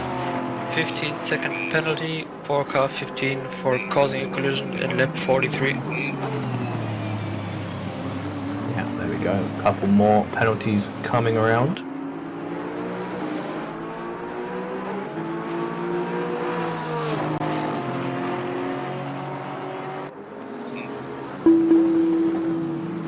Drive-through penalty for car 781 for causing a collision in lap 46.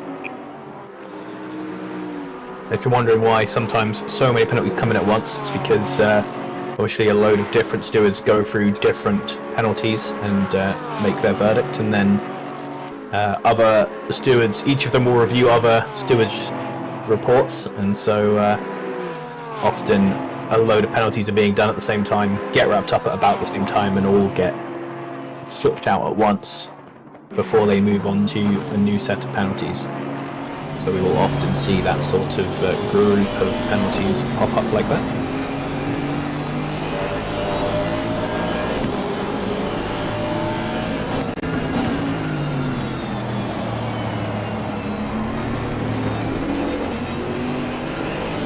Lovely shot there from the mirror of Ashley Bloomfield, just seeing Verbal constantly on his tail.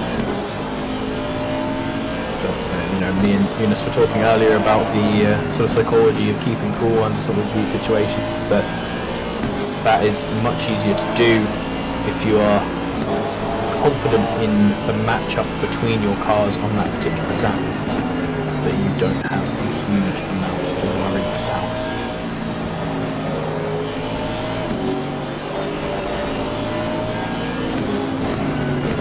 I've just finally got the software out.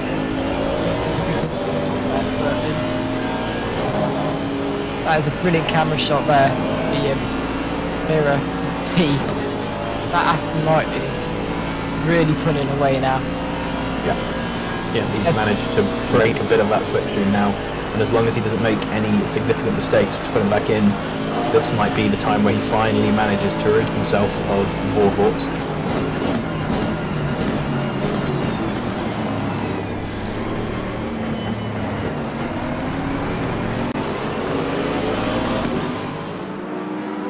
Have a few back markers to work his way through. This is Jay Planus ahead of him. But those two back markers are fighting for position, so not going to want to give up too much, and that has put Vovot right back onto him, just as we were saying we thought they'd broken away. And Alexis is in an awkward position because he doesn't want to give up. Whoa! He is not giving up so Rouge, and that's a big plunk on the nose for Ashley Bloomfield.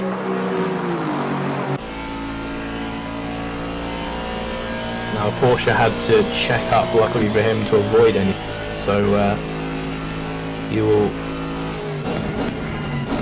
not be in too much danger, but hopefully that damage didn't do too much to him either.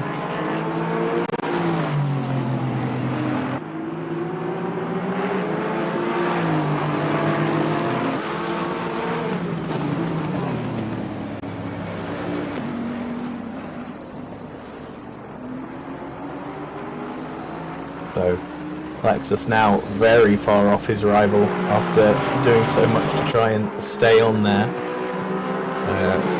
Maitland Price is a good way up the road.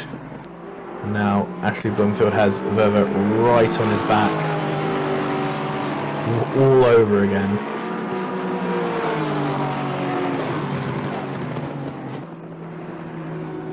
I'm actually amazed that Ashley is still going on so well after having such an incident.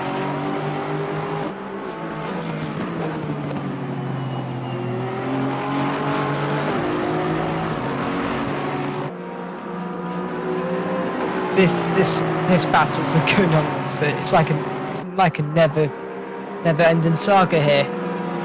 That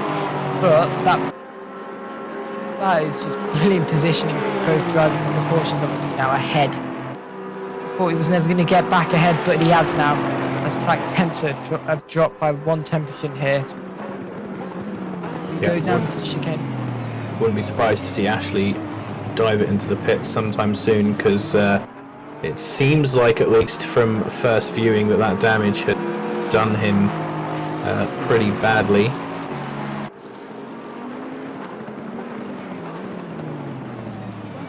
Let's see how he is doing.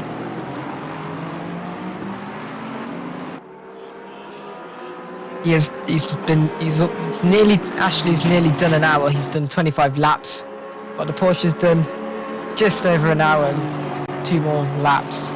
So I won't be surprised if we see a change of drivers or a fresh set of rubbers or maybe a double stint. We'll wait and see. Yeah, they'll be coming up for pit stops anyway in the near few minutes. That's why, if Ashley feels like that damage really is affecting him, I wouldn't be surprised if they drop in a bit early, but they haven't so far. He's still sticking on the back of the Porsche, so we'll have to see how it has really affected him.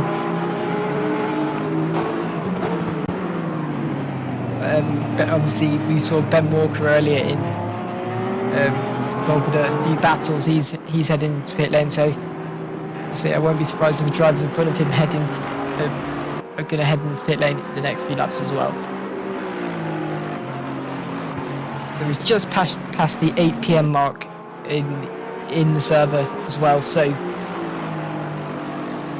I would say it's around about 9 PM where we start to see darkness, and then we see the beauty of Spa, pitch black, which Track temperatures have just dipped below 20 degrees. yes they have. Obviously, and wind has picked up by 1 kilometre. Not too sure it makes too much of a difference.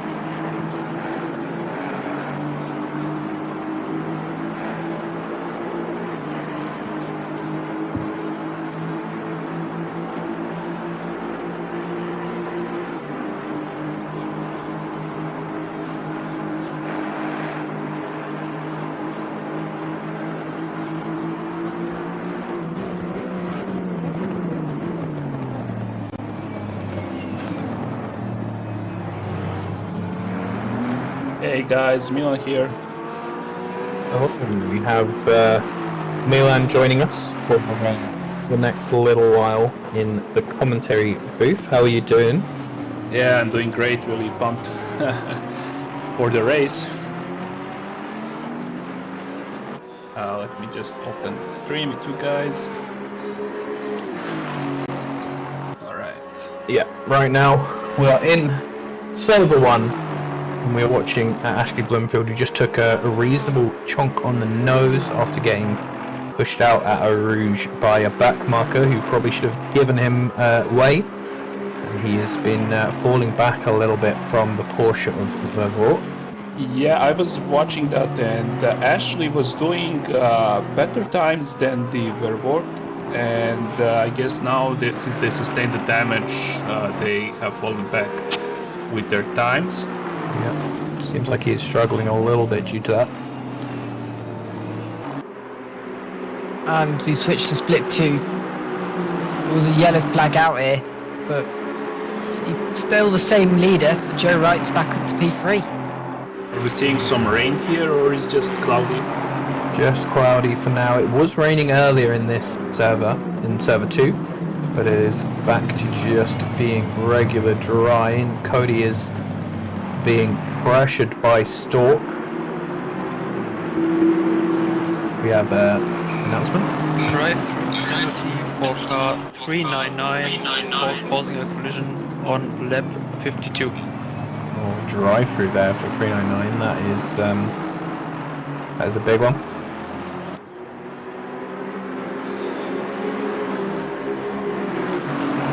Do we know why is he getting the penalty? Yeah, causing a collision is what we have been informed. So, Okay. not sure we saw that one specifically, but here we go side by side. Stork looking, it has the inside, so So yeah, oh well, big wiggle on the exit there, but manages to just take the position. Is that a hairskill behind him as well? It's a bit harder to tell on the server. Obviously, the server has had more continuous running, but we have a whole host of Astons as well, which obviously makes it easy to see. That is not Stork behind him, because Stork is 34 seconds behind him. Big gap on there. So last here, it looks like P2 is actually going around about 2 seconds on the leader. Cody is very close to Schumacher, who's right on the back of Liet.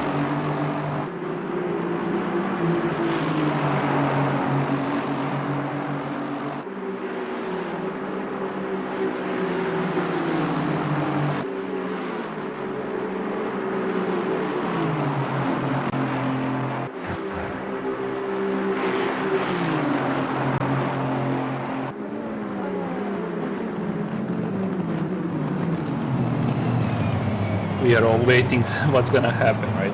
But I think that gap is might be a little bit too big for Code to do something to pull them over Schumacher. Yep, just slowly getting himself closer. Got a nice little train here for people on multiple different laps, as this server has been running more consistently. Also, track temp is actually slightly higher than the server 1. So we go back to server 1 here, and car 15 of Marvin Heights has actually had a 15-second penalty. Yeah. And so now stuck. Oh, he's just behind Brennan. That is the back marker Jolly and the Ferrari between them, and then Klug in the non-Evo Ferrari just behind. So nice move by there for the Bentley to get past. And Jolly just nicely staying wide there to let the other Ferrari through.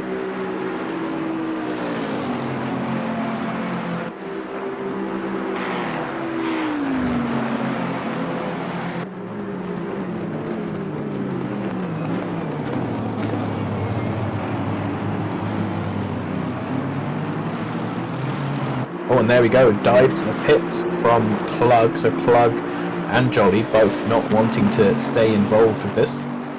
Getting into the pit lane, 15 hours to go, and Helget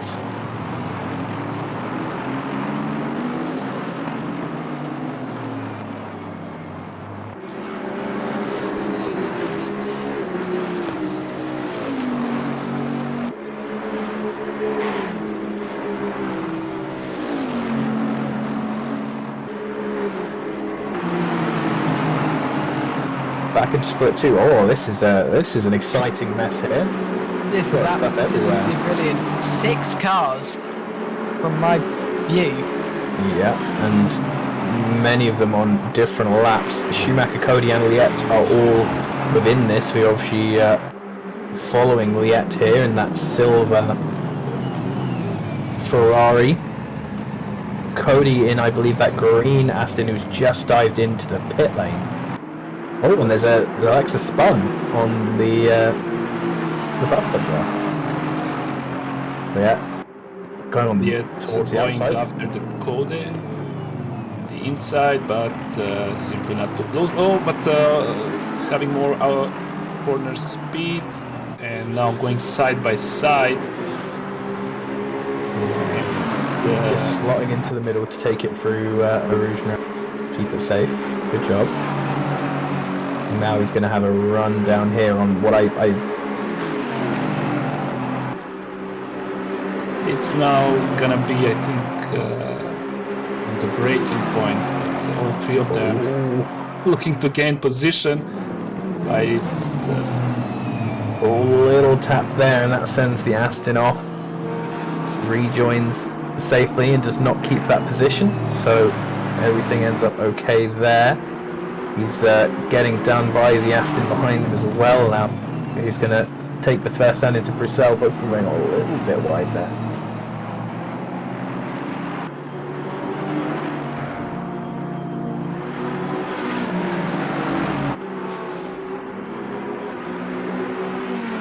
Yeah, there you can see how he's starting to pull away from these guys already, so good work there. Now, Very we've got nice to sit down the road to catch up to Schumacher.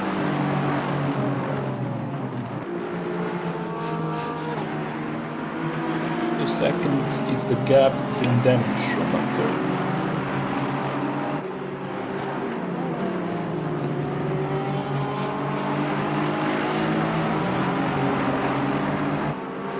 Track temperature still at 20 degrees and have a Turtle Motorsport car here.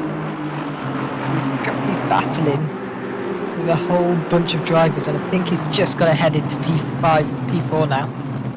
Yeah, all of those drivers ahead of him for quite a way, I believe. Back markers. Yeah, and then Durand is just behind him in that yellow car.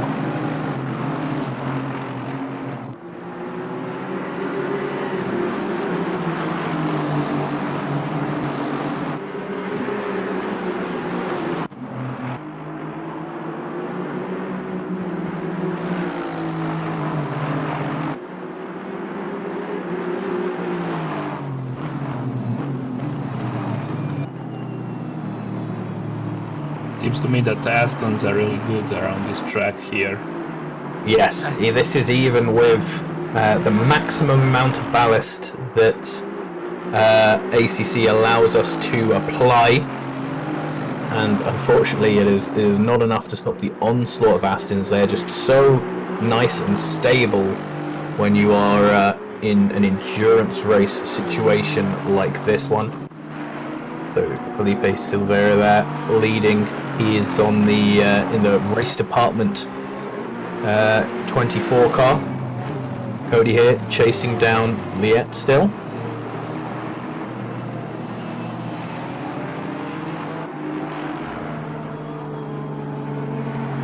Ferrari not as stable as the Aston through this middle sector, not always at least, but if you can get a good line, it can be really fast.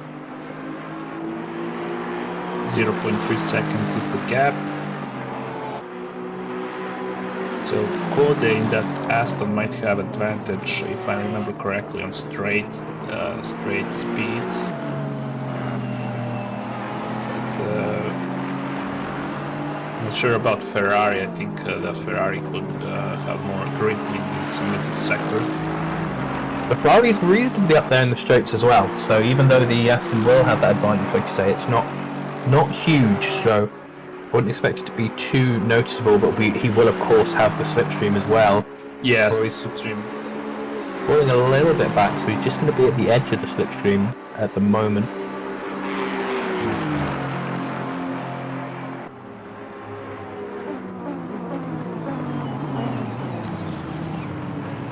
We're all very deep in there. I was about to talk about the Aston brakes being so good, but that turns out it wasn't that. That was just him going a little bit late. Yeah, late braking is not about Aston, it's a driver. One thing I've noticed is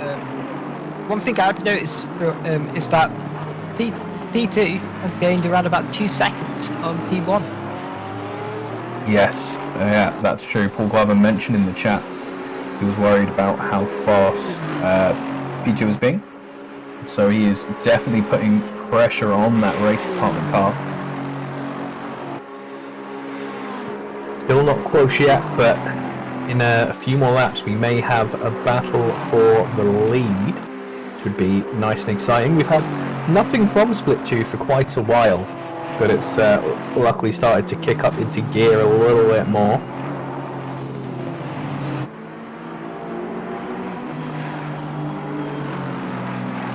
Got it dropped down from 0.3 seconds to 1.5 seconds. Is now the gap between them and Liette.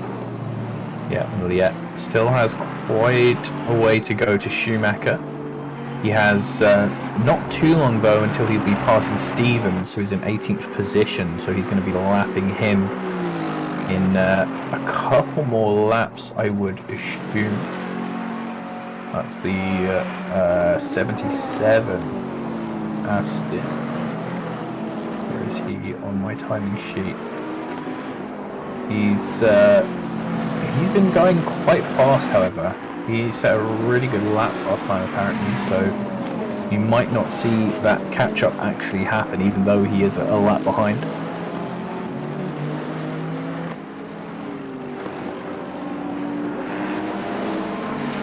29th position now. In server 1. Reina being chased down. I also believe that we've had the fastest lap of the session from car 118. That would be Monty Wilson. Yeah. Also Aston, right?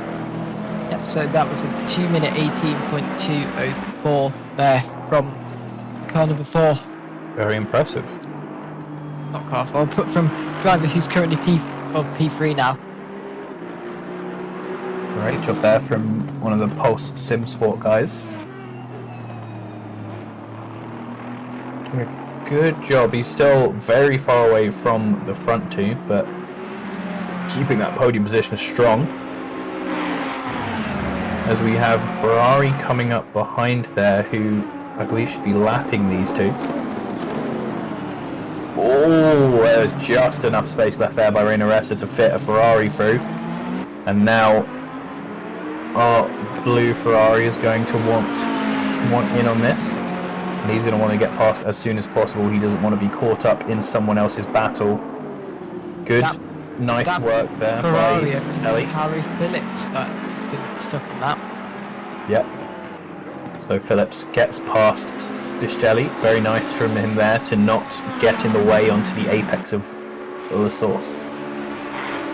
That will scuff his battle a little bit with Reina, and now it comes, can Reina do a better job of being a back marker, just giving up a little bit less time than the Ferrari did. He's sticking to the line, making the Ferrari go around him, just lifted off there, you can see, so he got into position and loses about the same amount of time, so they're both back onto each other again. Could reignite this battle.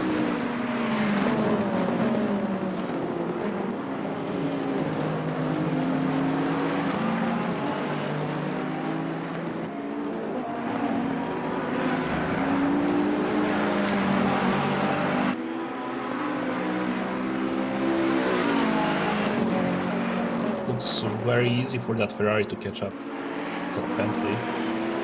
Going slightly off track, hopefully that didn't influence their speed. Yeah, lost a little bit, but still in contact, as it were. So as long as he, again, all about staying close in Sector 2, not necessarily needing to make the moves quite yet.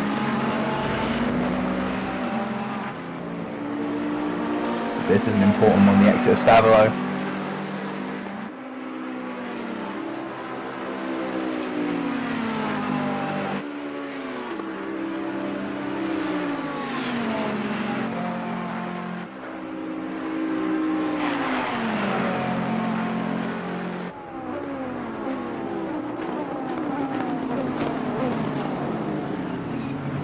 Oh, That Ferrari's going. just Oh. Made mistake on braking, not sure what happened there. both of them. Ferrari is stuck. You're not sure what's happening there. Unfortunate for those two to have come together like that. So we're on to Oliver Seitz, who is new into the Dal King car, taken over in the lead.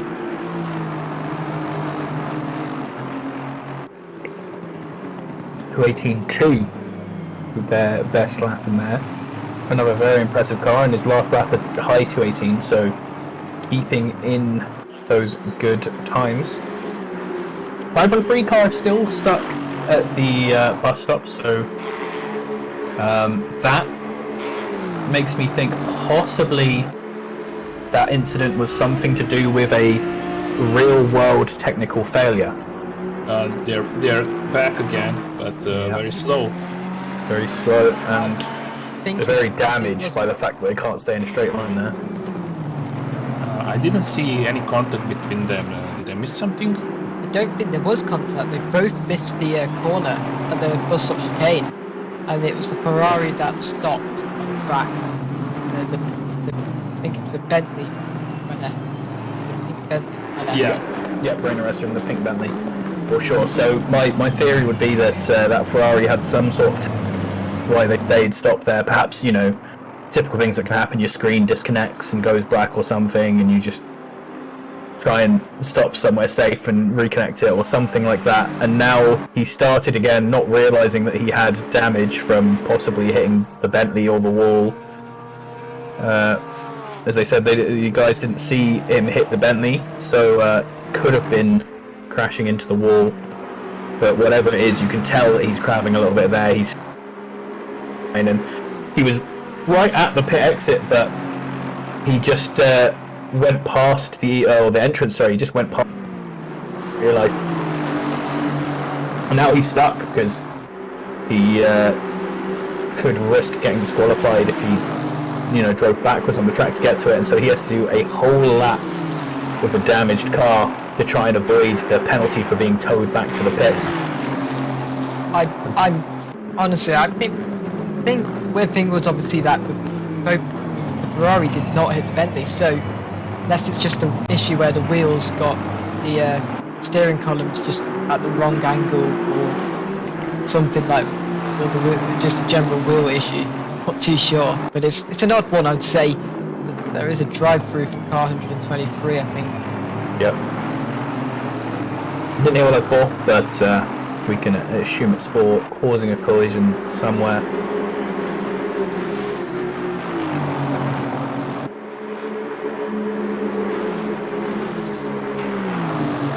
So Dave here. Oh, as we move to the other server, I believe. Oh, yeah. the gap. Yep. Gap is within a second now. And this is Felipe Silvia in second position. He's dropped back.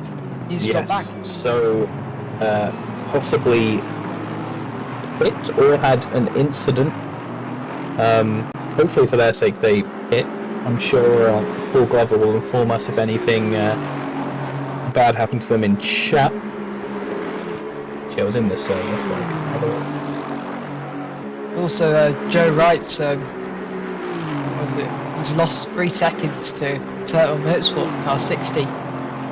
Well,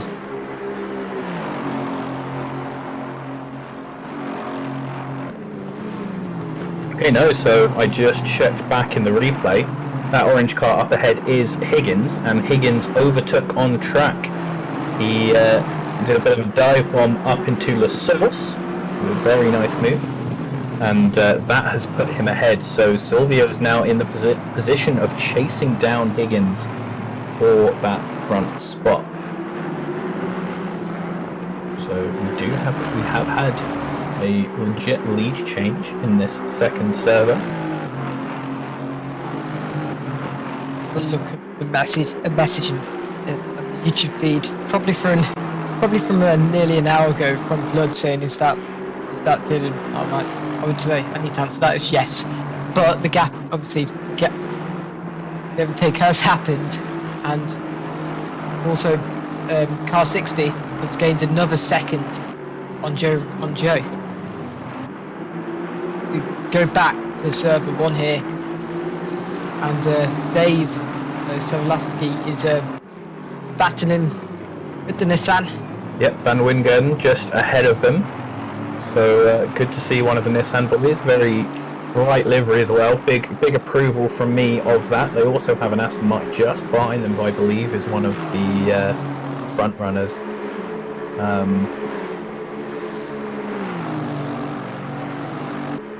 Tomorrow looks like the car 816. And then They're closing in on that Nissan. Yeah, going for the outside. Nissan has to keep nice and straight, and he's actually broke a little bit too cautiously there and has just let the Aston Martin straight past. Perhaps on purpose, perhaps seeing the Aston Martin catching him faster than he felt comfortable sticking behind. Yeah, this is about long game. We still have 15 hours to go, so... And we haven't seen Dave Sleckie, so he might be the fast driver in that team who's picking it up, as Alex Wood now chasing down Killer in the 66. This is going to be a good one. Boat Killer in the excessively BWT'd Aston Martin. And they're close enough to have a real run at it into Les Combes for sure. Down to up to Radion we go. Nice and aggressive over the curbs to keep on touch.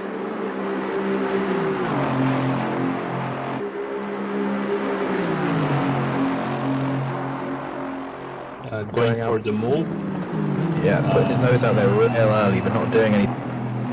Not confident in it, just trying to scare Boak out the way a little bit, but he's still right in there, so no time lost.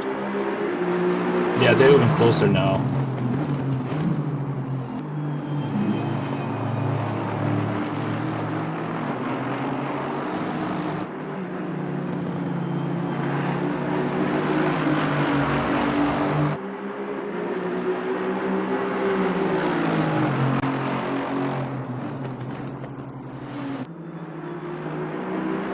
Alex Wood in the sister arrive and drive car. And to go up the positions, I think these before the surfer crash, this car was actually in the podium positions. Yeah, they were quite high up, fighting with Ashley Blumfield and the likes in that number 7 car for quite a while ago in the top 10, but they had an incident and were thrown down the field and have been working their way back up. And obviously, I think when they were podium positions, they had Ollie Moss, who is a quick sim racer, in the behind the wheel, but they try to make it going side by side. Yep, they are. Going to get the inside and he's got the move done. Yeah, very, very clean overtaking there. That's full throttle overtake, I guess. Yeah, very dangerous there. You have to, you're forcing them off their line so that they can't take it throttle, but not when you're taking an awkward line, so that's how you get past there, and you have to just sort of bully your opponent out of it. As we now see Paul, you've got to shout out anyone who's brave enough to drive the Audi on a 24-hour, and they're getting chased down by Martin in this Nissan. I believe they've just passed him.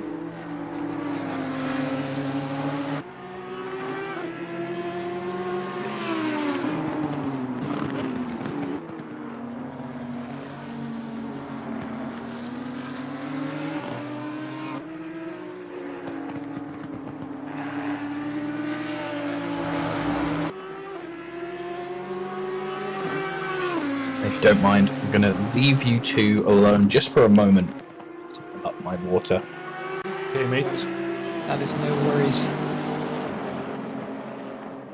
We are watching Split 1. Yeah. With Fez Sadie in the New World Sim Racing car. But they're putting pressure on the Bentley, so there's a few Hondas here tonight. That's a very, very nice livery. Yeah. And I do like that NSX. So that Bentley seems to be losing the rear end in that chicane. And Saidi, 0.4 seconds, the gap between them and the car number 16, 690. Yeah, I think that is the case, but both pink cars running wide there. And the Honda's still there, still close, but it's not close enough for the move.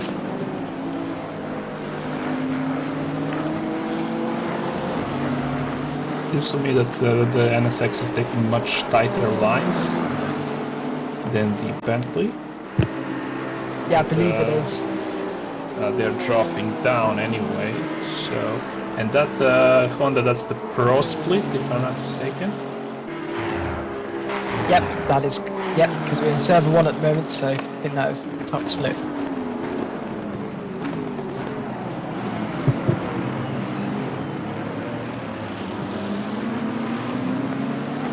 We go to the bus stop and to the start finishing line.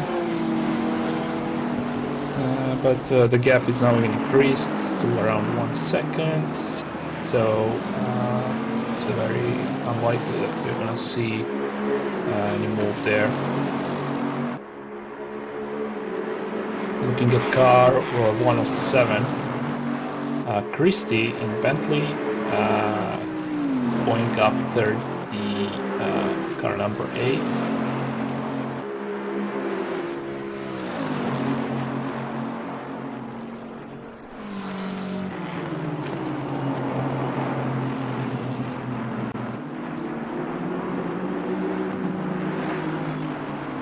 They are getting very close to the car number 8 there, going into the sector 2.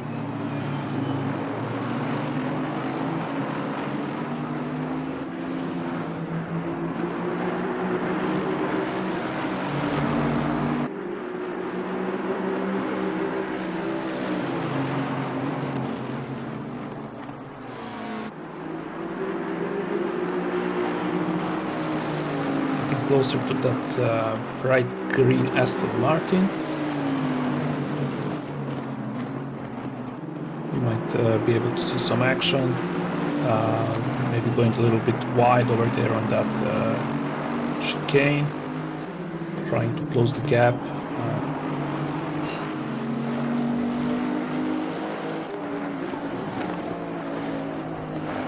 Looking at the Bentley of Alcimes, if I read that correctly.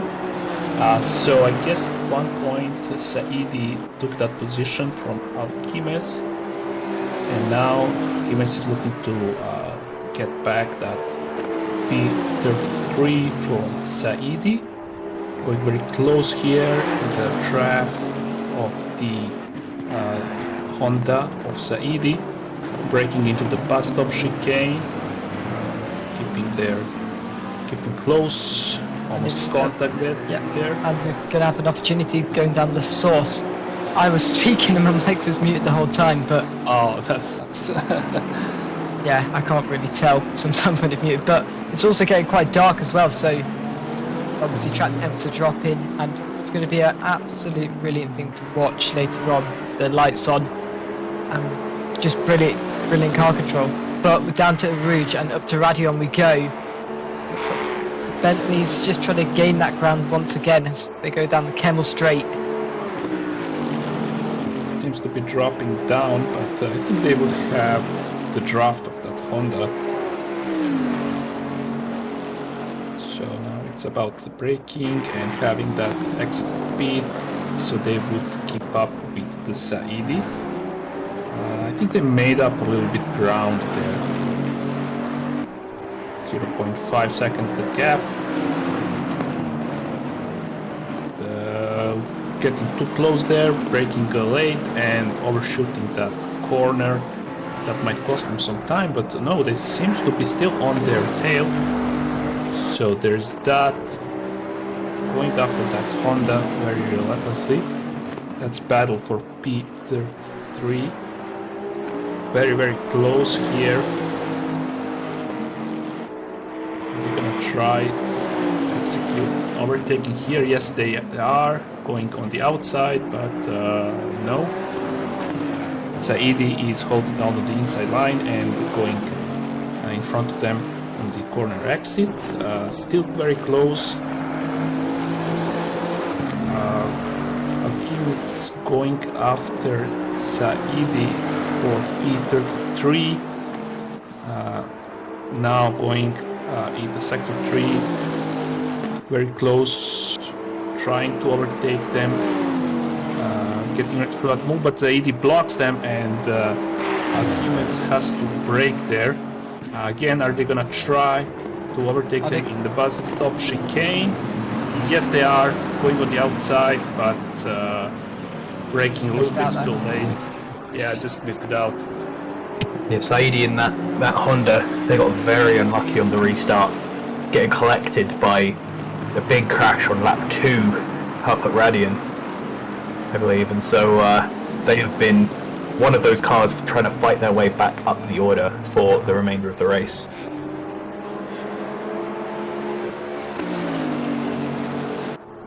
I don't think that NSX is really that competitive car, but I really didn't have that much experience driving. I just tried it a couple of times, and so it's not really my type of car. So, and I see that not a lot of people are driving it, so I guess doesn't have really that much performance, if I'm not mistaken. It is very competitive on the IGT tracks. Okay. Due to the BOP in Europe and in IGT being different. For all the European tracks, it struggles quite a lot. You can bring some good pace out of it, as people like Alvarado have shown, but yes, it's definitely not easy. It's one of those cars that if you want to be good outside of IGT tracks on it, you need to put in a lot of work, both in setup and in just learning the car. Aside from very cool looking car, I guess Saidi, they're very comfortable with that one. Yeah.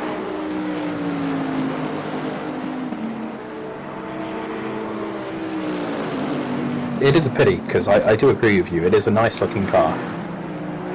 If only it was a bit nicer to drive. A lot more people would be on it. Yeah, obviously, I also, the engine is not pleasant to listen to all the time. I found that a lot of people said I don't mind driving it. It's just after a while you get fed up with the sound. It's not pleasant. Yeah, I guess now I have to try it out to see what's that about. Sure. What cars do you think has the most pleasant engine sounds? If you ask me, I'm not the best person for that because I don't pay attention to that. Oh, Big crash! The car got turned around in the chicane and put a car right in the way of Saidi, who tapped into it and then got tapped from the back from Alikmets. So front splitter damage all around for everyone involved in the... I think that's Ben Walker was caught up there. Yes, yeah, I think you're right. I think it was. Yeah, I'm really bad at tracking the crashes. But front splitter damage, they're gonna lose some top end speed. Is that how it works? I'm not sure. Just going to refer to an old Top Gear episode when they did the Silverstone 24 and they lost the splitter. So I think that's pretty correct. Yeah, you'll lose a bit of everything. I think with your front splitter gone. Hopefully for them, it's just a little bit of a crumpled nose and not actually splitter damage. But you know, it could be. Yeah, I guess you're not gonna be able to judge how forceful was an impact just looking at the replay. Sometimes when I drive, I feel like I made like a big crash, you know, had a forceful contact, but then the damage is like very little. So the driver is the best. Replay as well, because we will be slightly desynced from what is actually occurring. Yeah, so the driver is the one who's going to be able to know actually how much impact does that crash have on them.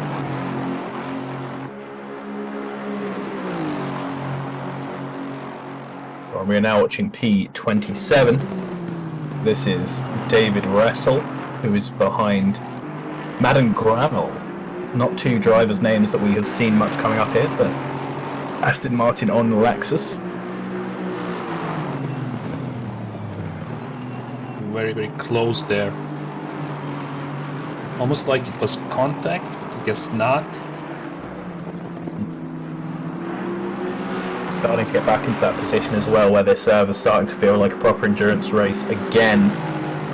This server, obviously, after the restart, started at 18 hours. So we've just had the sort of first 3 hours, and it's starting to get really nice and mixed up, where we are seeing people who've switched drivers, so they're out of position for their pace, and they're having to lap and be lapped, all while catching up to the different drivers. So Wrestle here, following Burl, they've both, just before we caught onto them, been passed by the leaders, and they have 2 more cars from the first lap who are bearing down on them, but they've got quite a while to go yet, and take that. Russell is really getting close there and trying to go side by side with Gravel. Switching up the positions there. He did not have a good time going through Blanchimont there. He was right on the back, have him into the chicane, but he just got a little bit of a wiggle there, and I think he just blended out of the throttle to stabilize his car, and that just pulled him away. But a really nice run for him, just put him right onto the back of Beryl again. I guess going after them in the way too apart for anything to happen. Yeah, a little bit of a tight line as well through the source there. Has put him off a bit. Into Go down to Rouge and up to Radion. Gap is still quite big for an overtake, but he's going to get the toe down the Camel straight. Yeah, since now it's the straight, they have the draft. The Gravel should be able to close the gap a little bit. As we can see, but nothing dramatically for them to try some move on the Gravel. I noticed that a lot of cars use curbs and going off the track, so I'm not sure if how we are with the track limits rules here. We just let the game deal with track limits. In certain places they can be a little bit strict, but there's quite a few curbs you can go on. Normally, if you at least have one wheel still across the white line, you will be fine, so you can go pretty far. And there are a few places where you can just go fully onto the curb and be allowed, like the inside apex of Radian, or the exit curb at Blanchimont, or at the exit of Stavelo. A few of those you can go the green AstroTurf, like here. Yeah, that's obviously. Yeah. Remember Superpole yesterday, Darren King obviously, he Yes. went significantly wide. Fully off the track. He knows where those track limits are. I fully thought he'd ruined his lap there, but he didn't, and he put it right at the front, so huge shout out to that. Right here you can see already they're going reasonably wide, but there is still more to give in the track limits at that specific point. We have a nice train in here. Davidson going after Shipper, if I read that correctly. So 0.2 seconds is the gap. Going on Camel straight, flashing the Shipper. Probably warning them they're gonna try some more. I think he's also got a lapped car in between, if I'm not mistaken, as well. That would be this Ferrari, yeah. Yeah, that's what it is. They don't seem to mind that. Don't really seem to be in a hurry to leave the place.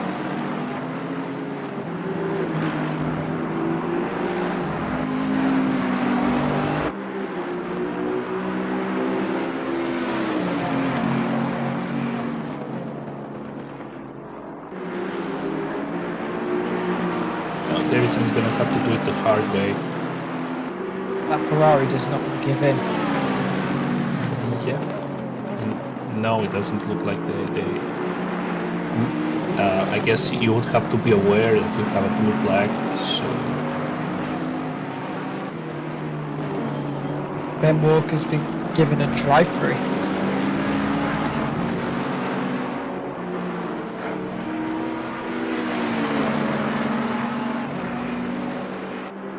Yeah. Could have been for that incident that we saw at the chicane, perhaps. Didn't really get to see exactly how that came around, but maybe he turned in. That's the penalty by the game. Yeah. Oh, has he? It was by the game, it was track limits then. Because we've had no message or race control either, so probably That's what I'm looking at. So this is Yeah, must be track limits then. Yeah. My through around Spa is very, very punishing, especially because it's both been Grand Prix pit lane and the endurance pit lane, so Yes. not pleasant. Russell going after the gravel for P26, going on the inside, but overshooting the braking point and losing that position. So it was very, I guess, optimistic about that overtake.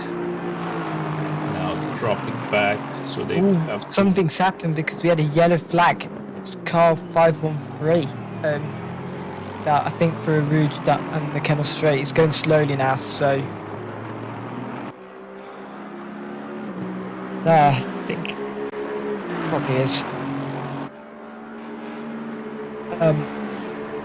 Anyways, Looking at pitfall, I don't see any yellow flags, so not sure about that.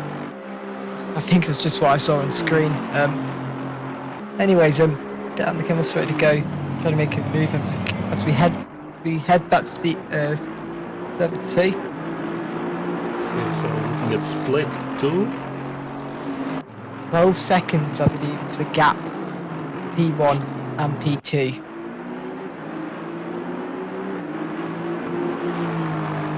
Yes, it is.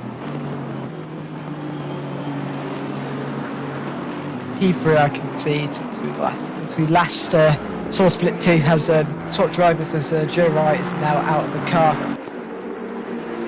but they've dropped down to P10.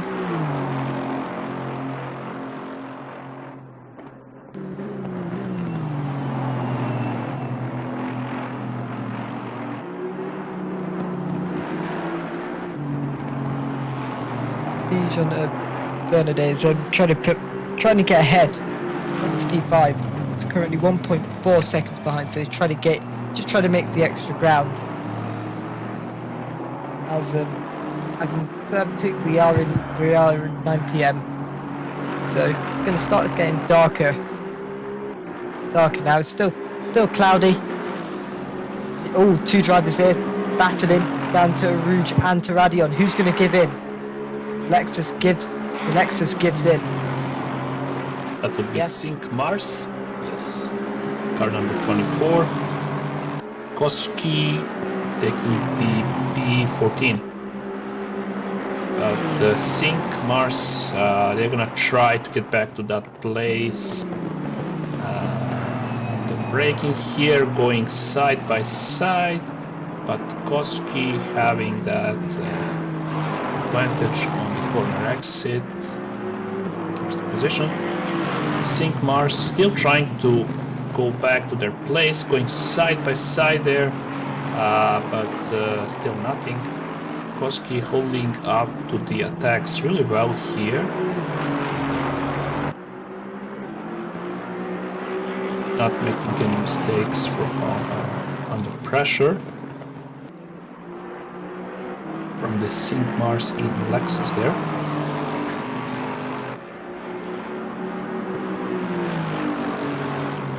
And they are gaining the advantage on Sync Mars. Sync Mars making a mistake there on braking and going wide. And now Koski has increased the gap and they are comfortably in that P14 position. We got the overtake done. Headed for Lexus.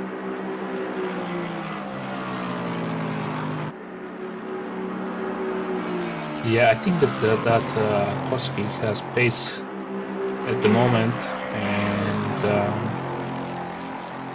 that Lexus of Sync Mars is dropping down. We have a warning for car 66 for causing a collision in lap 67. And they're going to the pit stop there, so must be that they're... Just had a message from race control, and I think it's a warning to car 66 for causing a collision earlier on in the race. Yep, so luckily for him, no penalty so far.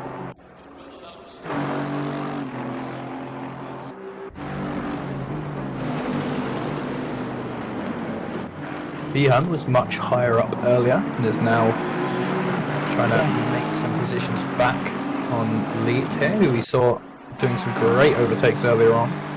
They swapped the drivers around. I've just had a message from one of them, one of the drivers. Yeah, they've swapped the drivers around, so they dropped from P3 to P10. I'm just trying to make the ground up.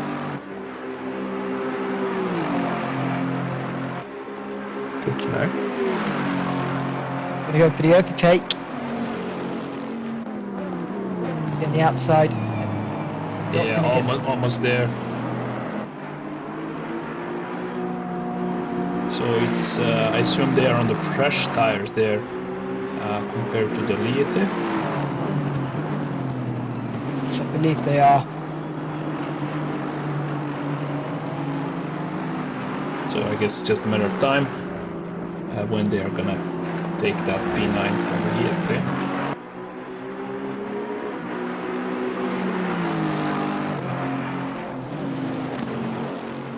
Top 10 in the split 2 is all, what I can see, it's all Aston Martins, apart from one Bentley, one Ferrari. Yep, you would be correct there. And Dominated.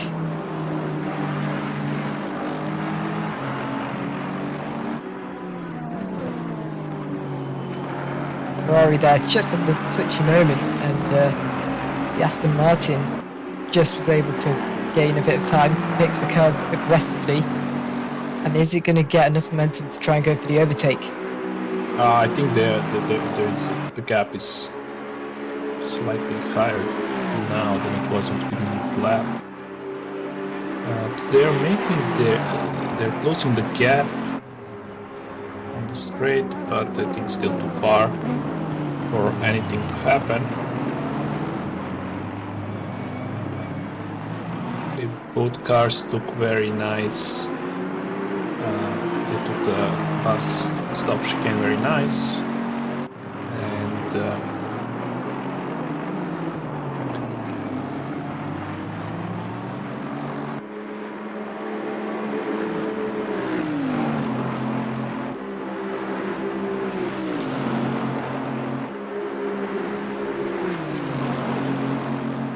Back to server 1 we are in. Davidson here is trying to get an overtake done. It looks quite a lot darker than split 2 that we've just seen, and Davidson is trying to get ahead of the shifter that in the Aston Martin. they have a back marker in front of them, so that's gonna hinder them from trying to get the overtake done. It's about trying to be careful as well, because you do not want to be running into one another while trying to navigate the back marker as well.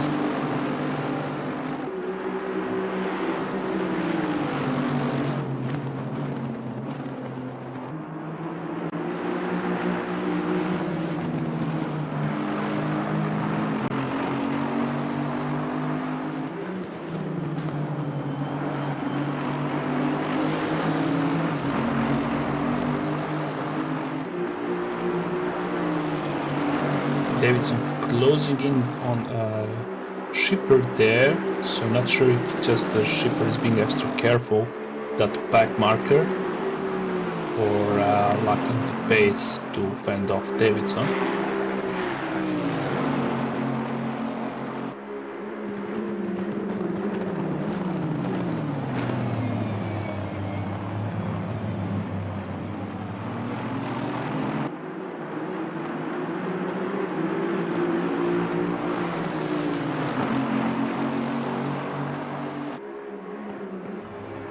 As we head to split 2 here, battle here for Drive and Drive Racing car 6 here against the Ferrari of the bit here.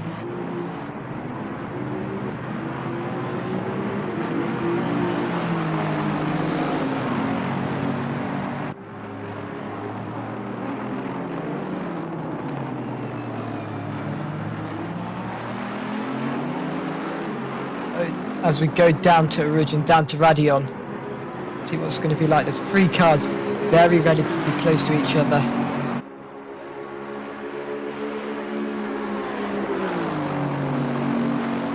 on the up the road. Just been up to the road down Radion, and he's got so much better speed than the Ferrari. He's going to get the move done. Get the move done as made That's moves very, stick. very nice overtake there. Yes, it's up to P9. So Leotade's now gonna try to get back that position, I guess. Yes, I guess he will. Yeah, of course he will. Racing drivers after all. Yeah, obviously I think Going wide over there, so that's gonna cost him some time.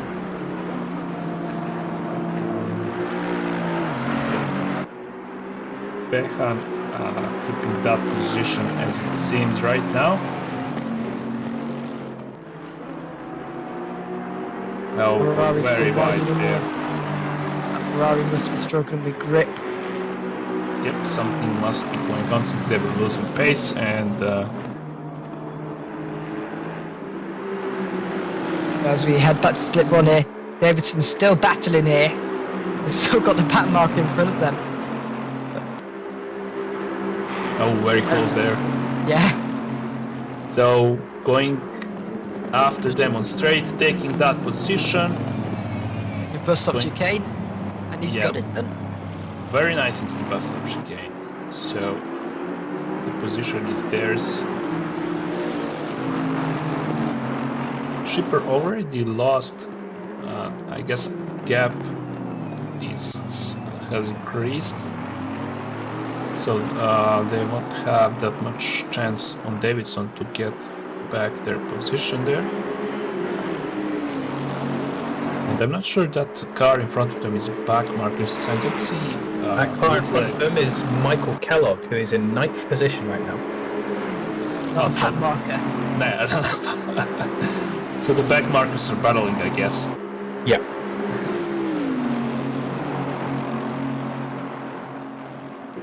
Yeah, Davidson, maybe they're trying to unlap themselves. They have a lot of pace there, so it must be because of the fresh tires.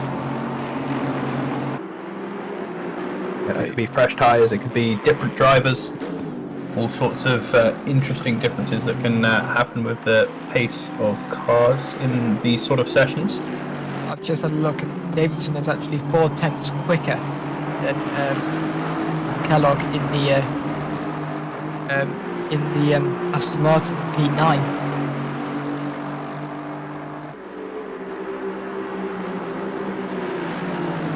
Overtaking here is trying to get a move done on A-Wood's car. Another Aston Martin car 468. Is he going to go for it down the chicane? Oops, that looked like the contact, but overbraking and hitting the Aston Martin of... That was Wood, if I'm not mistaken. Yep, I believe so. There's Rainer Rasser, I believe, just passing them. He's a back marker there, so now we have Kellogg getting pressured by that Bentley. Oh, that's very close. So bus stop chicane it is, I guess. That's kind of risky. With Davidson battling with Michael Kellogg there, it's allowing the car 1, 2, 3 to get involved as well. As Davidson goes down to he's going to go down to the source here. Got it done. Now ahead, the lap car. Lapped car, but then he's unlapped himself. Yeah, somebody's getting shown a blue flag. I guess that would be Davidson. Yes, Yeah. I'm guessing is. Now Kellogg possibly going to lose another position, which he doesn't want to do, but he's going to slip in behind there, and these two are going to carry on fighting. Hopefully for Kellogg's sake they can pull away and they're not going to slow him down, because he's going to be very frustrated with that if they are slower than him.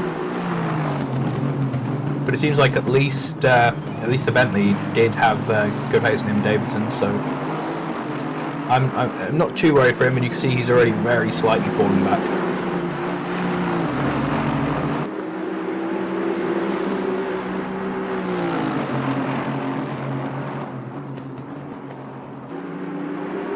Yeah, either that or he's letting them go do their battle and they're not want to have any part of that.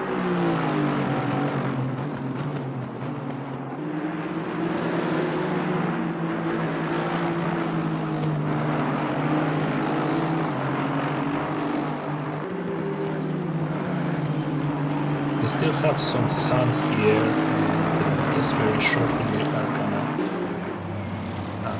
lose any daylight and switch to the night race. That should be very interesting. I think Santega's got the move done on track now.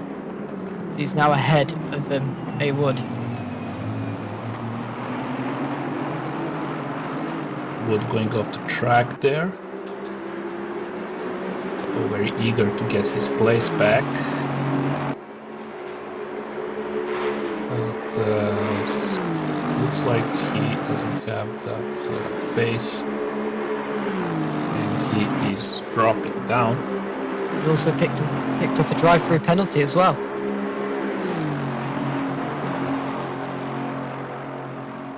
Yeah, that could be because of the track limits, right?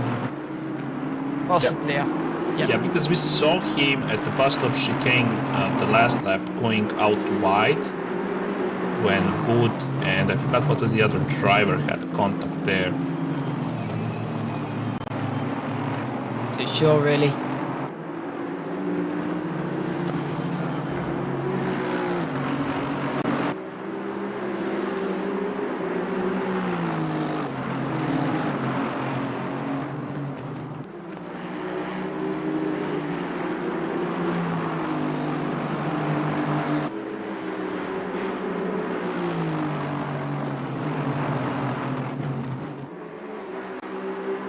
Anyways, as we switch over, these two drivers here battling. That is Leon Itch battling with, I believe that's Martins, the Nissan. And he's got it firmly done. Yeah, looks very easy from here. That must be hell of overtaking them on the straight on the full throttle there. We go on board with our race leader, currently lapping the Ferrari. Ben Walker, I'm probably getting confused now. That's Harry Phillips, I should say. And both drivers, Wood and Taker, both got drive-through penalties for track limits.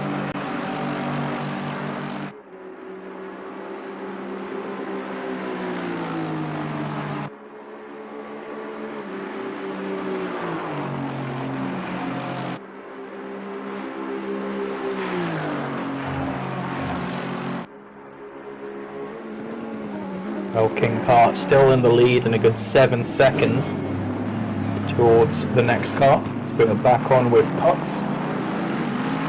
Just behind Phillips here. And then a while away before Club. Club and Phillips both just a position apart, even though they're in the different Ferraris. So very well done by the Evo boys with their slightly faster car, but also a good bit of ballast to equal that out.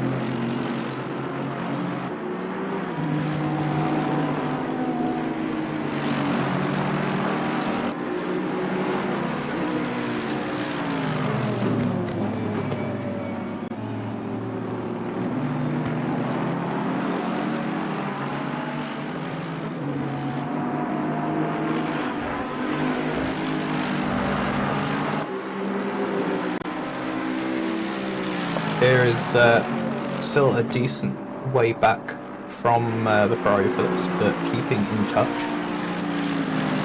The SimSport Racing International A, they've done a really good job over this last few hours, pulling themselves back up from right down at the back after an incident early on. Almost back up into the top 10. Not the easiest car to drive.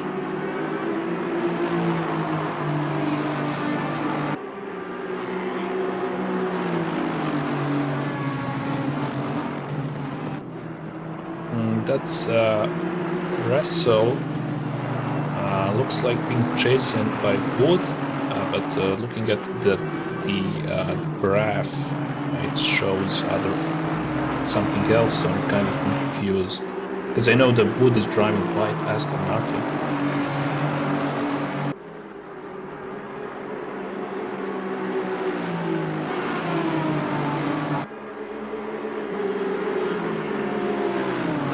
The Audi there giving him a little bit of a flash. Car of Akram, who's down in 35th position. There's the Pulse SimSport Aston Martin coming around him. Which of the two is that?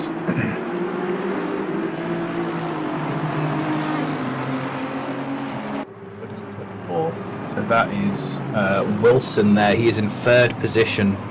That black, yellow and pink Aston Martin who's just between them there, so he is looking to get past. And this is where Alex Wood needs to be as efficient as possible, giving the position up so that he loses as little time as possible. He's unfortunately not got the line, so what he needs to do here is lift a little bit early and slip in behind the other car. Oh, but yeah, this is a mistake by him. He's left it too late, and now he doesn't have the line through the next corner, and that slowed him down. This is what a mistake that a lot of people make. You sort of think that you'll lose time by lifting earlier, but lift earlier, slot in behind, and get the better run through the corner is almost always the better option. You don't want to be off the racing line at any point. Also, just noticed getting darker and the sunset around Spa is it's stunning as a driver to view and a witness. Yeah, starting to finally go down. Sun, for the time of winter that we are in, the sun seems to be dropping unreasonably. Some of the drivers have mentioned in Discord. I can tell you with London right now it is already pitch black outside, so this is interesting timing of the sun in Belgium right now. yeah, where I live, the sun was already gone at 4 p.m. I guess, so it's already pitch black here, like 3 a.m. From Leicester went dark around about 5 p.m. So. Obviously the video game based at the time where the Spa race actually runs rather than being based at that we exist in real life. Yeah, I think the Assetto Corsa, the first one, had that option where the track follows your time where you live. Yeah, that is a really weird option, I guess. I had to turn that off because I seem to only end up playing that game in the dead of night. Yeah. So. I remember last winter when I got the game, and I always play with friends, and they had sunny, I had snow, but that snow was just cosmetics, you know. Yes. So confusing at the time. Yeah. I did a Spa 24, and, obviously in August, and I did the night to day stint as these two drivers here are battling Alex Wood here. Yeah, and that's Akram in the Audi, who's just trying to get past, unlap himself, because he believes he has the more pace, and he's sort of shown that he probably does by the fact that he's stuck onto that Aston Martin for so long. Oh, going wide there. Hope he doesn't collect the penalty. Yeah, hopefully he's got some warnings left over. as I've done Spa 24 before, and I did the night today stint, and I was able to quickly open my blinds so it synced up with the in-game and real life. So I was Nice. lucky with that.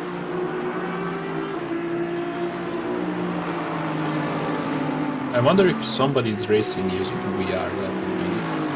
That will be something. Usually people can't play with VR more than like 1 or 2 hours.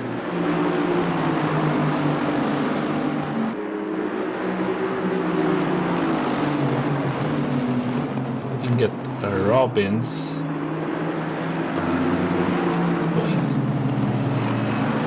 being stuck. I'm not sure, is that the Akron or no, that's not the Audi, that's the Aston Martin as well. Being shown a blue flag, letting the Robbins go through.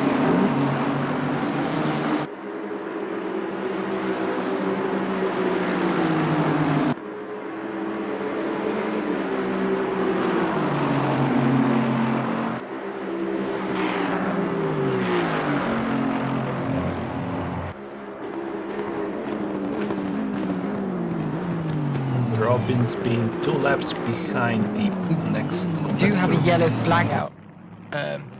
Oh yeah, there we go. It's like the as Bentley has lost it somehow at Blanchemont.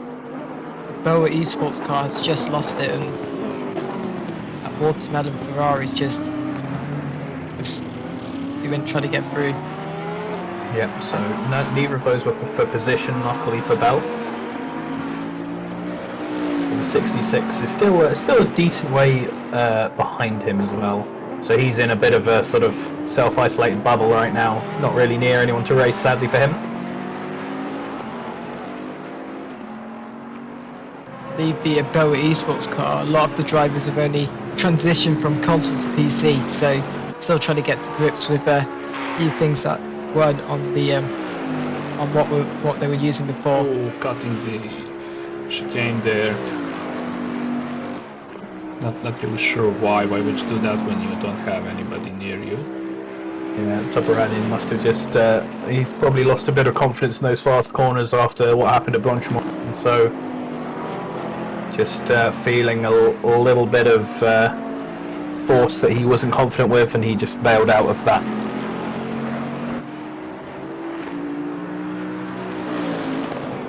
Van Wimgarden has a drive-through as well.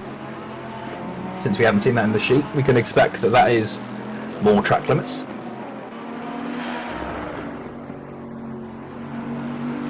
Seems like such an easy thing to follow. Like, don't get out of track, but a lot of drivers are picking up that drive-through penalty for track limits. Going to the split 2, we can already see that the sun is almost set. Temperatures cooling even more. And here is Cade Butts. Kevin is Behan just sort of pulling down on him, just 2 seconds behind. Paul Glover now in the number 88 as well, host of the Department Podcast. Shout out to him.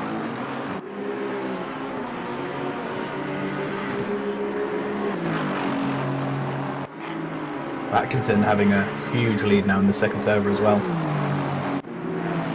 R6 has obviously been making up ground since we last on board with them, but these two drivers here are battling.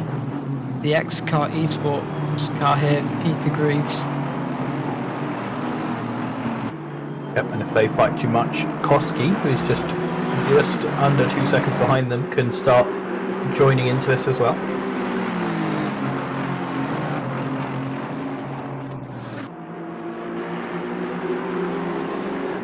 The Rivers getting ready there for move and going side by side with Liette. But Liette defending that really nicely, so no move there. Still very close, so the Rivers is putting on the pressure on the Liette there. Now Rivers is going to have the draft from that Ferrari, and they are very close, going on the inside there, overtaking the Liette for P9, and Liette is still being very close, probably gonna try to outbrake them in the bus stop chicane, but no, dropping back down. A little bit deep from the Aston. Deep from Liette as well, Yep. but they hold it there. And Koski is going to look to the Liette for that P10. Still very close between three of them.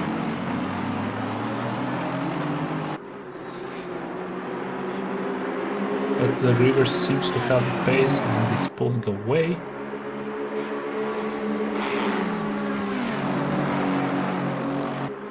Liette going off that rather than chicane. Very defensive driving.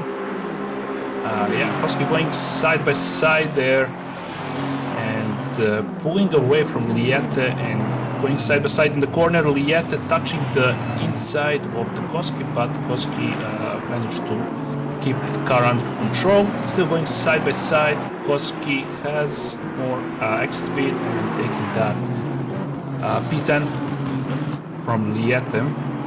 So Liette doesn't have the pace as much as the Koski and Rivers have. So I doubt that they're going to be able to return the favor. But still very close there.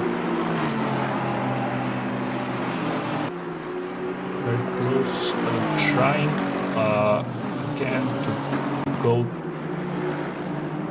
to the Koski for the P10, but no. Koski is pulling away as far as I can see. But Liette is trying to put the pressure on Koski. And now having the draft here, they're gonna keep close, or that's what it's looked like. I don't think that they're gonna be able to execute any move here or in the bus stop chicane, since the Koski is pulling away. So that leaves Liette on P11, unless Koski makes some kind of mistake. Back there, Yeah, Lamborghini side by side with someone in the background there. yeah, it seems somebody got the blue flag there and probably didn't yield to the car behind them or something like that.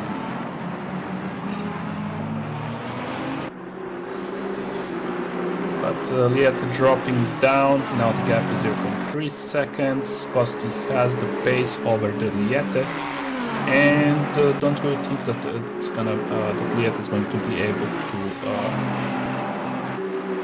return to the P10.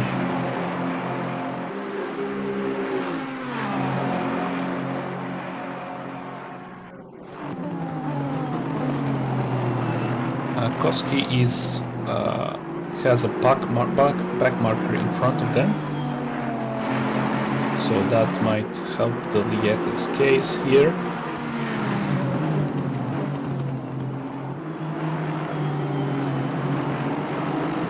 That's the car 387. I'm just going to quickly get a glass of water. Yeah, go ahead. Yeah, that's the car 387 in front of the Koski. That would be they're going very wide, so probably gonna yield to the blue flag, but that's gonna they're gonna get the track limits for that, so it's not the smartest move out there. Well, they won't get a warning if they went slow enough, and so I'd expect that they didn't improve the microsector there, so they'll probably be fine. So if they didn't have advantage coming Yeah. the chicane, they don't get one. Okay. Liette getting really close to the Koski there, so they regain they close the gap somewhat. I'm not sure if that was because of the back marker. Or Koski made some kind of mistake, trying to outbrake them into the bus stop chicane, but they have a car in front of them, going side by side there.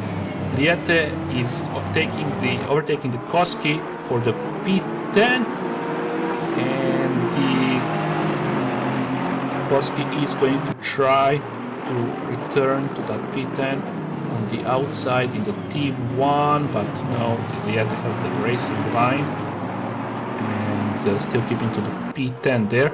So you have a really nice train in there. It's going to be very confusing to follow who's who there. Good little battle as we're starting to get dark enough that the lights are becoming a real visual phenomenon now, at least in this server. Yeah, the track temperature is still 18 degrees. Koski going after the Liete after he comes straight, really close there, but not close enough for a move. Behind them is car number 330. I'm not gonna try to pronounce that name.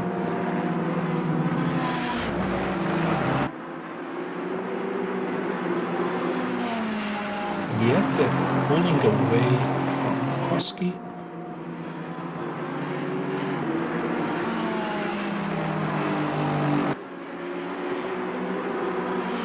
They have increased the gap there really nicely. So for some reason Koski lost some time in the last lap. So that would be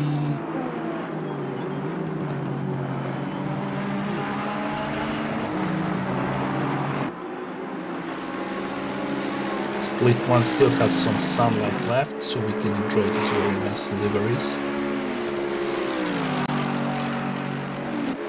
Watching the pinchback in Mercedes going after the Ferrari of Canblay, who has the drive-through penalty. So they are really not in the hurry to push themselves, because Canblay is going to serve the penalty and they're gonna carry the P12.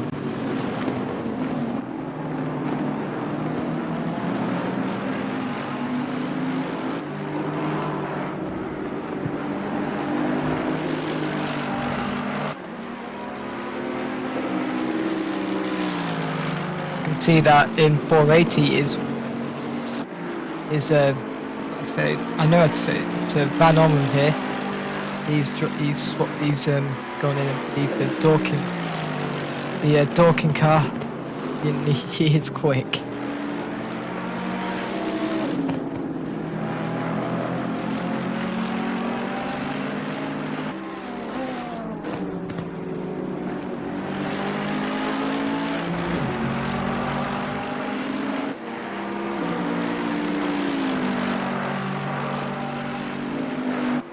Mercedes has been gaining ground on the Ferrari.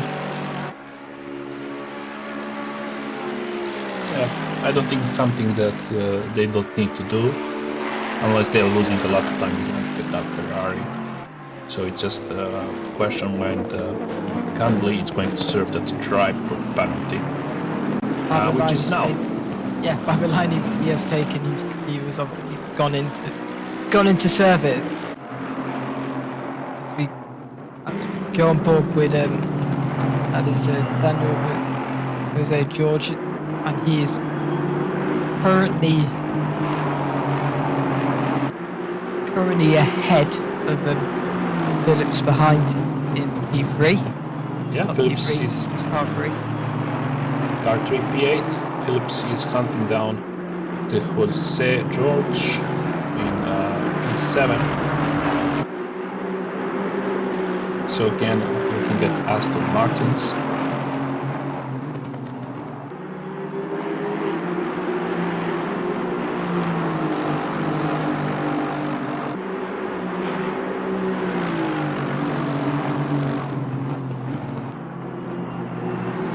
want to see what number car is in front of them, so we know what run is that. But the minimap is really kind of small. It's hard to make up the numbers. Of course, I think we just had a fastest lap as well from car 45.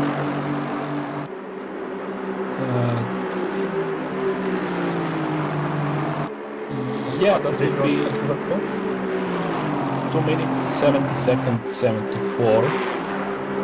That would be Nicholas Taylor.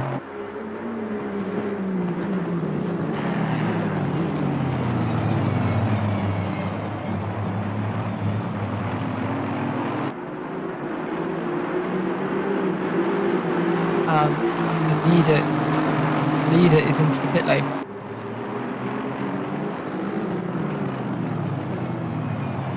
Andres Mesa. So they are probably switching out the drivers, seeing that Mesa had driven 29 laps in that car. So that could be the reason. Yeah, he's driven 1 hour and 9 minutes so far in his stint. Well, David Russell here, he's currently he's trying to get ahead of, well, yeah, he's got ahead of the Honda. Yes, Honda's AD. That's for position. Good move. Very, very nice move, yeah. I would not be feeling comfortable to go through that corner to overtake. That's the T17, right? Turn 17. Full throttle and having to mind where your opponent is. Yeah, it's very tricky. That would be really hard for me. And Personally. that's Taylor just behind them in P14, so he's going to want to look these guys nice and quickly. Oh, cutting the chicane there.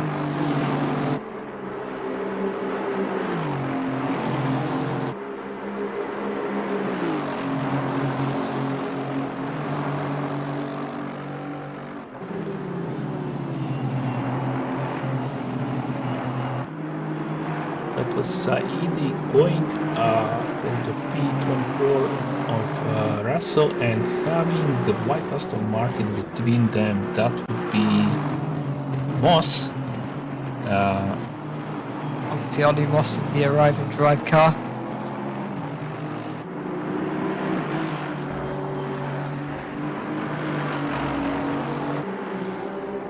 He's going to look to have a go at Saidi now as well. Yeah, he changed. He's driving with Wood.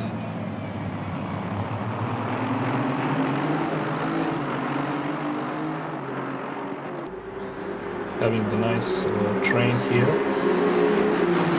Yeah, these three cars with very close together. Go down to Ridge, up to Radion. I'm going to go down to Kemmel Straight here. Harvey has a drive group penalty. And Phillips is going after them. And the car in front of them would be... I'm not sure, I cannot make up the number. But I don't think it's a back marker since they're not pursuing the blue flag. So they don't have a reason to I think that's, yeah, it's Harvey and that was Daniel Jose George is there.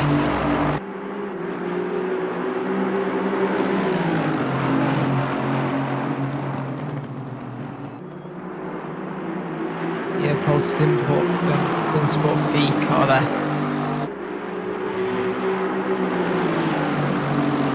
Oh, okay, so that's Harvey. So they have the drive group penalty, and they're leading this back of 3 cars.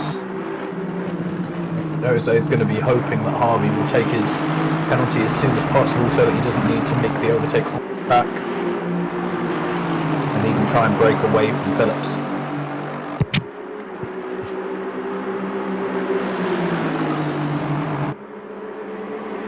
Jose Gonna go for the George. move, and he's cut ahead. Yeah, it kind of seems that Harvey let them through. He didn't really, if I'm not mistaken, right? He didn't really put up with that big fight.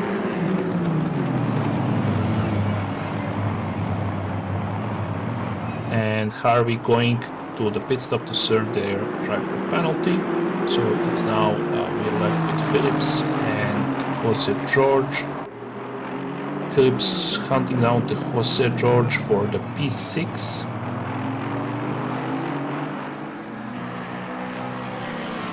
And gap being 1 second, they're gonna have to. It's gonna take some time until they close that gap. Looking at the Rackman in P28 driving Lexus, going after the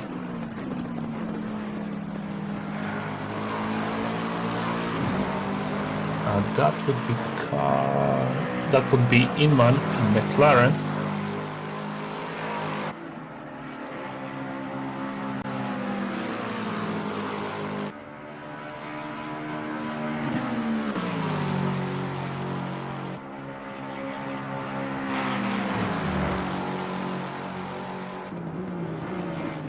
Redman, the gap between them is 0.5 seconds. So Inman kind of lost the rear end there, and Redman took that. Russell and Taylor going side by side, contact there, and Russell going still side by side. Canto Rouge. Looks like the oh, contact! Contact. There. Oh, that was that. Oh, Almost That a was- big crash. that was almost resisted. Oh, lost the rear end. Yeah, that was very close to replicating what happened to Jack Akins in the 24 Hours of Spa this year, but the cars just managed to avoid it.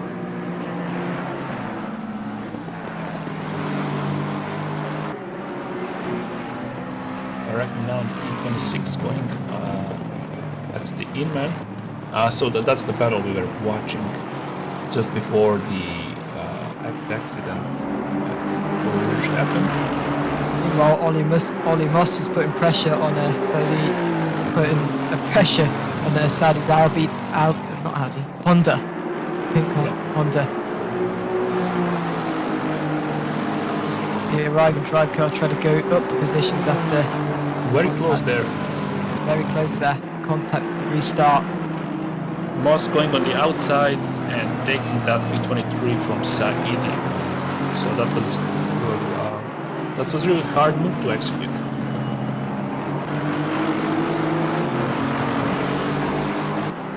Saidi doesn't seem to have the pace to keep up with the Moss. And we are now having the nice train of 5 cars battling for the position. Really nice to see all these drivers very close together. And they're all same position on track as well. So Inman closing on the Saidi. Gap between all of them is less than 5 seconds. Less than 5 seconds in between each of them.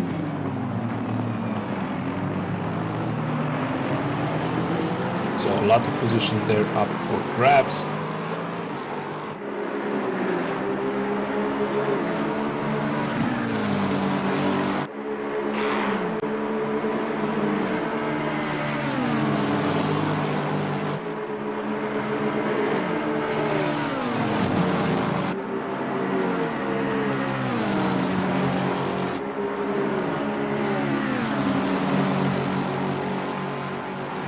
On board with Inman and closing the gap to the Saidi. Saidi seems to be lacking the pace compared to the other cars around him. And Inman fouled by the Rackman. So they are all really close there. Positions out of grabs there. It's just who's gonna execute the move first. Meanwhile, these drivers here are all battling side by side here. Nice.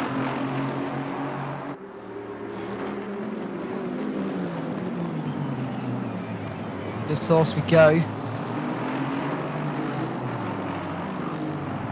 It's just going to be a drag race down to Rouge to Radion. Yeah, somebody's gonna have to back down, or else it's gonna be really hard. Watching this, going side by side in the Radillon and that purple Aston Martin cut the Radillon, and they're still going side by side. Brilliant racing here. Still side by side. It seems like futile since they gain advantage by cutting the Radillon there. But no, they're not giving up. Absolutely brilliant racing. Still side by side. So that's the Williams in car number 66 touching with the car number 900. They're still going side by side there and taking the position there. Side by side for that long. Oh, that is absolutely brilliant commitment and trust by each drivers.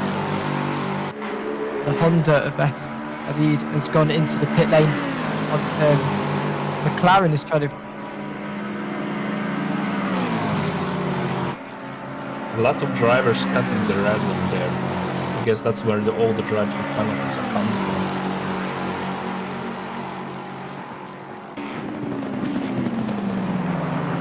Obviously, throughout the night, a lot of drivers will cut Radion. I've done it myself, but something that's just a trait at Spa during the night. But these two drivers here battled in the Lexus and the McLaren. Yeah, Inman is being helped by the Lexus. That's something we are seeing for a couple of laps already. Well, this seems to be evenly matched. Wreckman does have a little bit more paces as far as I can see at times.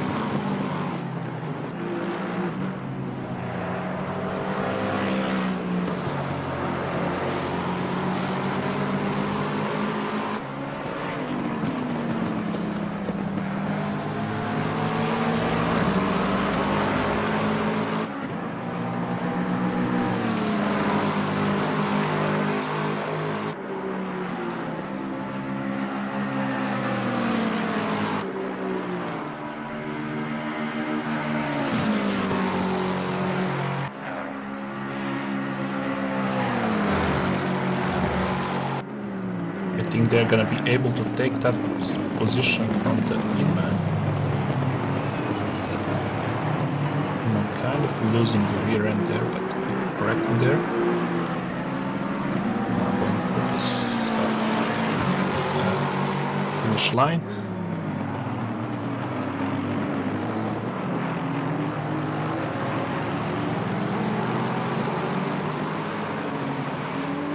Inman keeping the Wreckman on the leash there, gap 0.5 seconds.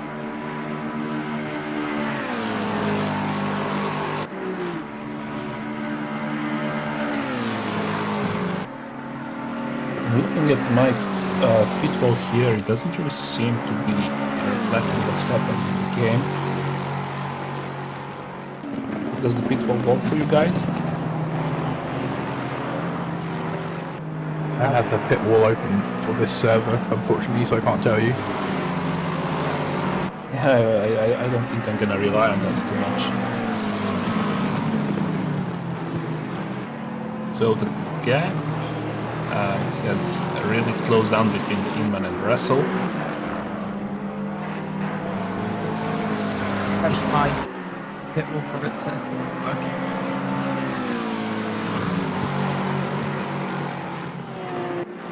Gap is still relatively close. this has been happening for a while, but Lexus just Yeah, this seems to be dropping down now. yeah. I guess the Lexus will have more straight line speed than that McLaren. Lexus will early on, but when you get to the end of the Camel Straight, the McLaren will have that nice slippery aerodynamic body to give them that last bit of extra speed. Yeah, so the top speed I guess is higher because of aero. Yeah. Very interesting there.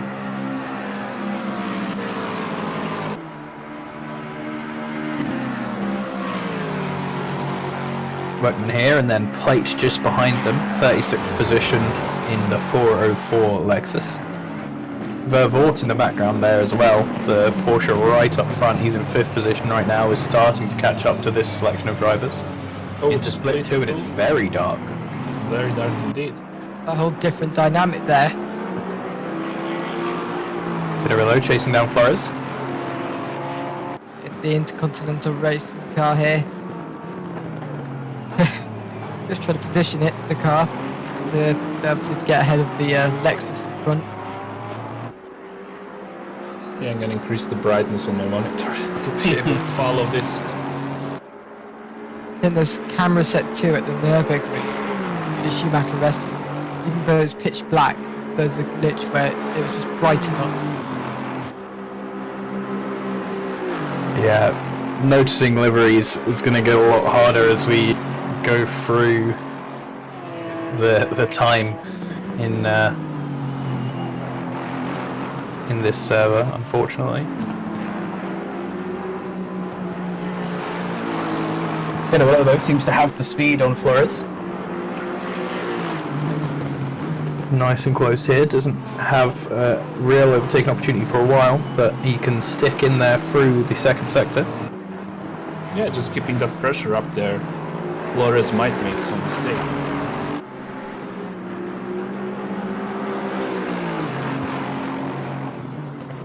Tenarello really nice and close to the Flores.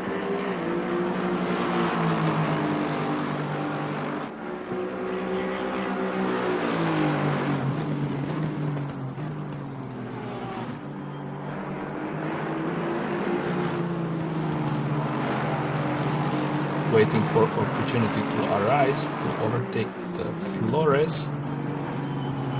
Close here. Yeah, I think that the opportunity is gonna be there on the straight. That's gonna be when the Tenarello has that draft from the Flores. Gonna be much easier. Oh, losing, going wide there. That'll be a track cut warning for sure. Oh, that is right not. there as well. Yeah, that is not good.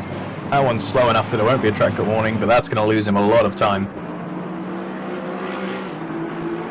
Yep, Then it backs out.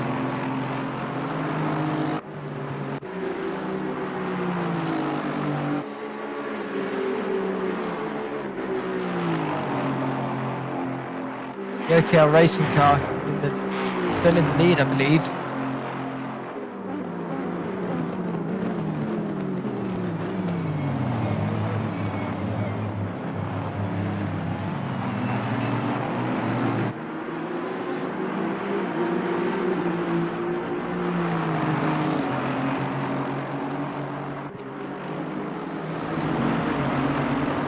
We head back to a brighter lit one here. The Irvinger here is trying to get ahead. There's Lasky there.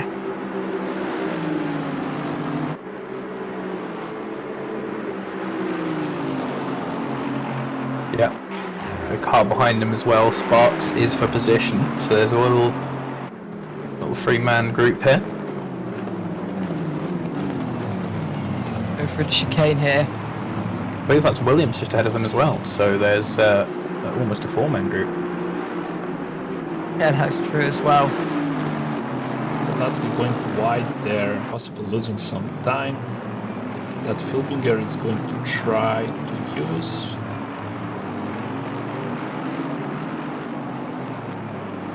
It's really hard to keep your car, to keep off the gas pedal after that T1.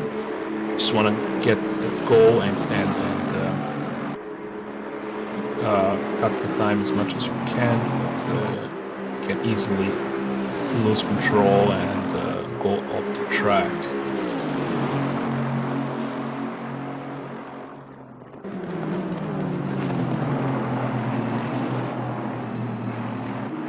Parks going after the Filbinger. That's very close battle there. Parks very eager to take that position from the Filbinger.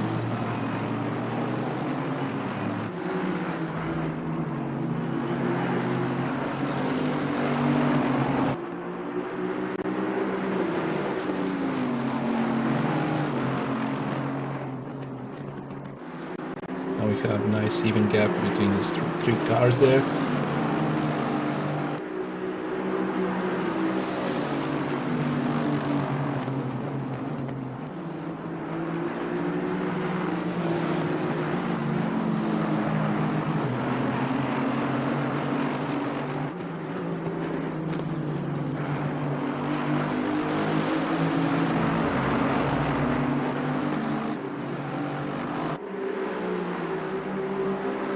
Get the Williams in front of the Saletsky, and I'm not sure what car that GTR is. That's It's the Van Wingarden number 2 car. Okay, going side by side there. Contact, pushing out, Williams pushing out the Wingarden. I guess they returned to position. The Wingarden had the more speed there. So the Williams will now follow Wingarden. Or Down the to Williams. up to Radion. How much extra speed he can get this iconic corner. Okay, not cutting the corner there. And Get it done. yes, I think so. That was really nice. They're still side by side. Yes, they are. But that Aston Martin at the end prevails, and the Williams takes the P15. So, Wingarden there. Already the gap has increased somewhat. So it doesn't seem that they're gonna be able to keep up with the Williams. Going back to the battle behind them with Filbinger after Saletsky for the P17. The gap has stayed the same. Going on board with Gilles. And he is after the Day Teaser, if I read that correctly. I'm sorry.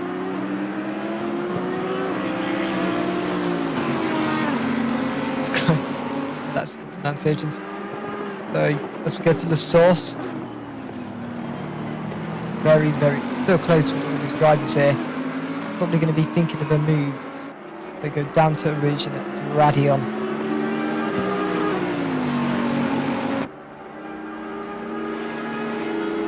Going up to the Radion. Of course.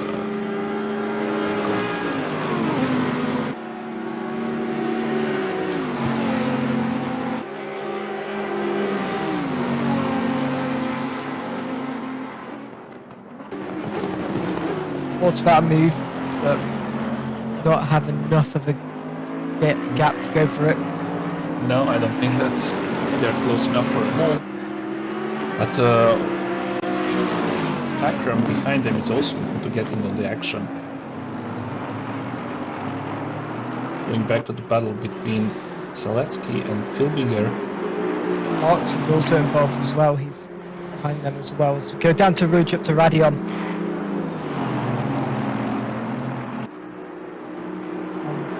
Sparks going wide. Yeah, I believe building it. I think they were side by side. Yeah, somebody had to give. And,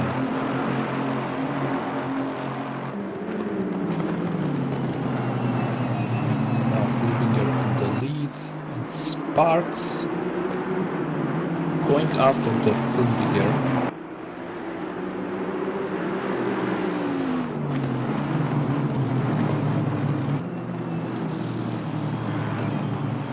Filbinger has this little train behind him. Only 2 of those cars are in race for him as Giles is going for the move. Just putting his nose out there. This can be useful not to make the move, but just to put your opponent slightly off their line so that you can get a better run down into the chicane. Whoa, side by side there, breaking into the bus stop and taking that position, and Akram is also looking to grab position.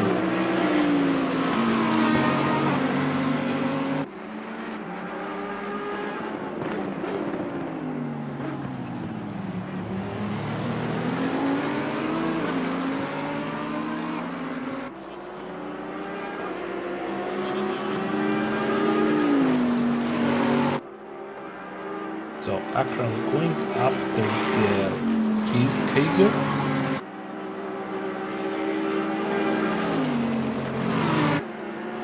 They are, Okay. and they're going obviously on the camera straight here. Yeah, very close there. No, I don't think that they're going to be able to execute that move. Going on the inside, overtaking the Kaiser for the P28. Akram made that very risky move, in my opinion, and made it stick. Yeah, made it stick. So that's what it matters. Back to Sparks and Filbinger here. So down to Rouge and up to Radion here.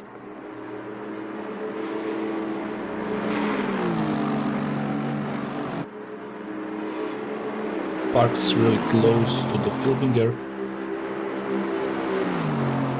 trying to make a move and going side by side. So overbreaking the Filbinger, but Filbinger keeps side by side and keeps their position. And we are seeing Sparks still trying to overtake them, but I guess they made a mistake there on braking, and they were getting the blue flag, so they're letting the... not sure what that car is. And now the Filbinger is getting the blue flag as well. So once they let that car through, they are going to resume their fighting.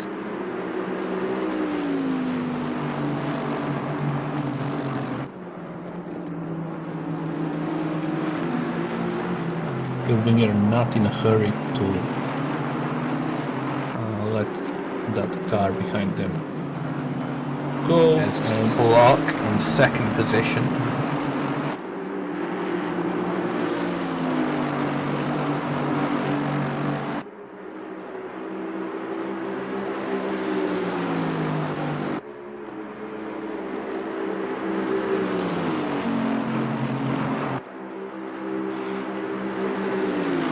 I just want to increase the gap between them and Sparks, but Sparks is again really close, so they not really changed there. Sparks really close, trying to go side by side to the Filbinger. Not enough speed. Jose George and P6 pick up a drive-through penalty. Nothing in the steward sheet about that, so that is another track limits abuse. We knew at the start of this race that track limits would affect a lot of people because it can be tricky around this track, and it's going to keep happening all the way down to the end of the race. It's going to be really interesting to see what's the average number of drive-through penalties that drivers picked up. How many times have each of them been through the pits, for sure? So a lot of things going on here, and Filbinger getting the blue flag to yield to the... that would be again another one, Aston Martin, and they are flashing the Filbiger, and Filbiger going very wide to let them all through, and Sparks again going back behind the Filbiger. Now that the train of Astrocat cars has came through, Sparks really eager to take the position. Seems to me that they have more pace.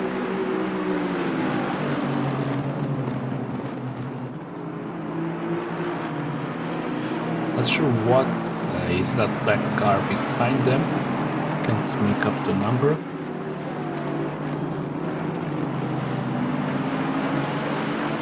That will be Saletsky behind the Sparks.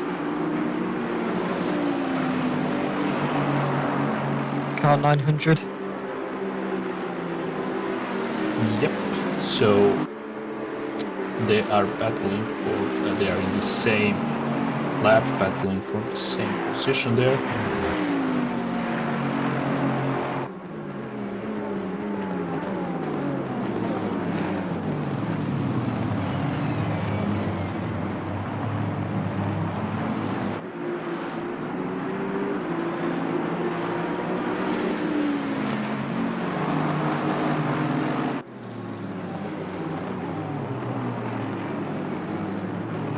Go down to the source here. Every lap, bit by bit, is getting visibility is getting lower and lower as we approach the midnight throughout Spa. But throughout the night, it gets darker. Hence the overtake could be lower, but these drivers know what they're doing and they'll be able to tell when it's appropriate to do it. But now the camel straight, okay, still ahead for the time being. Yeah, gonna step away from the desk for water, so be back. Go ahead, buddy.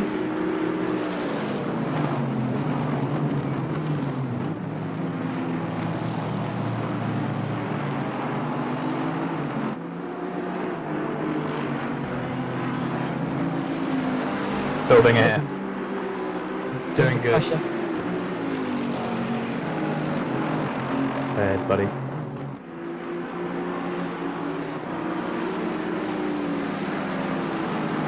Sparks and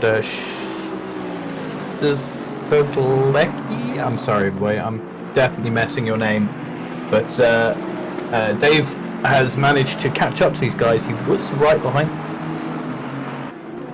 Got messed up a bit being lapped by the leaders, so it's good to see that he has the pace to come back onto the back of these two again and make this into a scrap once again. Yeah, he's made the ground up after being lapped, and that could make this battle here even more interesting with two cars trying to all get the same position. Be ahead to the bus stop chicane.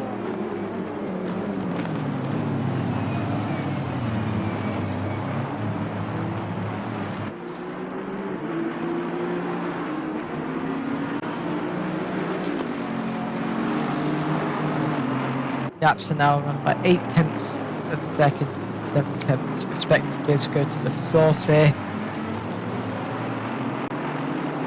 All about positioning your car in the right place at the right time to get a good exit as we go down to Arouge, and then as the drivers head up to Radion. Curves there. Now it's just a flat out down the Kemmel straight here. The gaps are not significant enough for an overtake to happen. Moving is still ahead for the time being. So Filbinger holding on the attacks from Sparks, and the gap has slightly increased.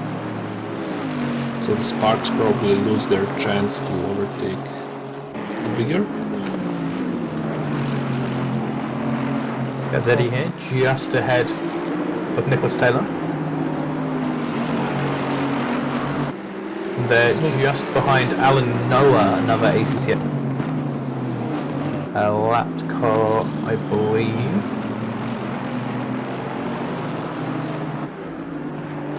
Yeah, they're pitch back. It's just a little bit in there. Going As well. out outside there. They were really eager to overtake Eddie.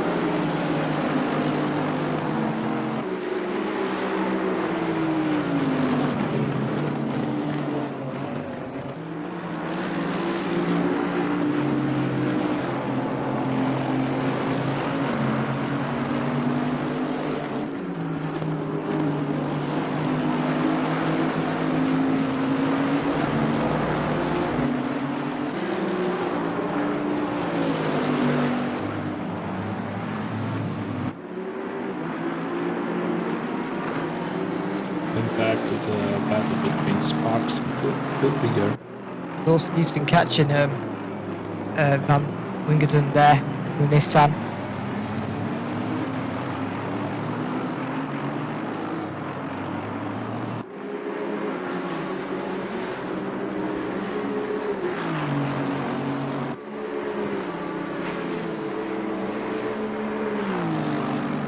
Goes up to Radion here.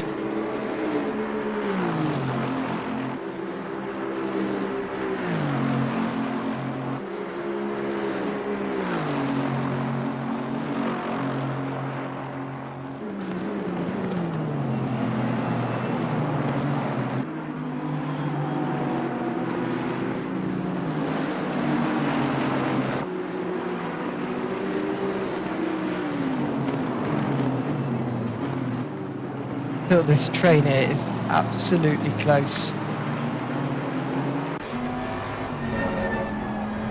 Yeah, it's getting pretty dark at the moment. I guess on the split though, that's there is pitch black at this A point. whole different dynamic in the split too. So we head over, and it is.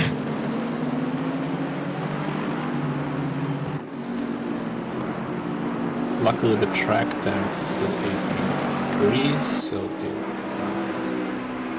that should not influence the tire temperature that much compared to the daylight.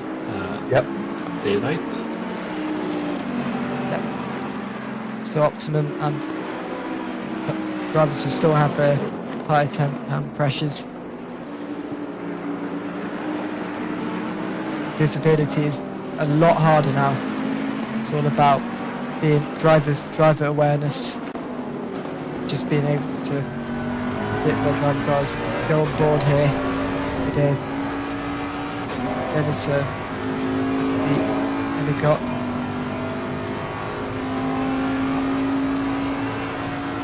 so this is the visibility drivers can probably see.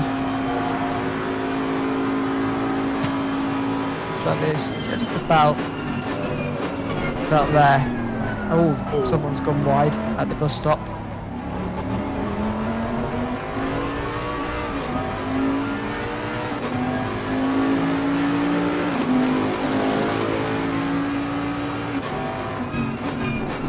Down to the source here.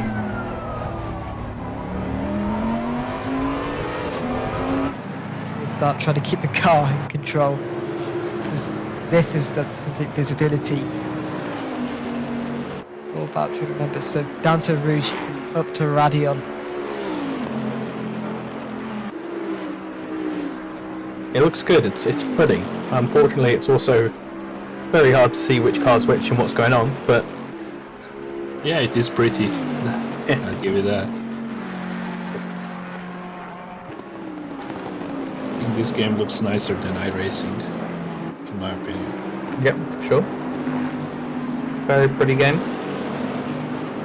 McElliott here, he's just coming up to the back of Filmer in the 888 Bentley, who is a lap under him. And then McCone, who is in 5th position, just ahead of him.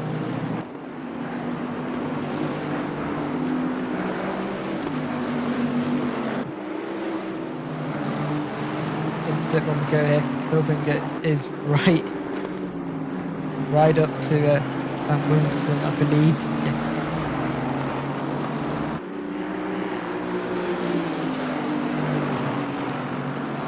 A lot more speed than Nissan.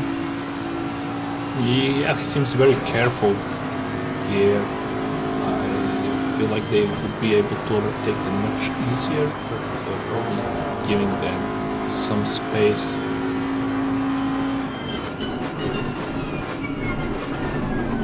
Or stop. Yep, Sparks very close behind. Also, Rasmussen Christensen in the 118, but is in 4th position. He's coming up to lap these guys, so they have limited time to make this move before they're going to start getting hit.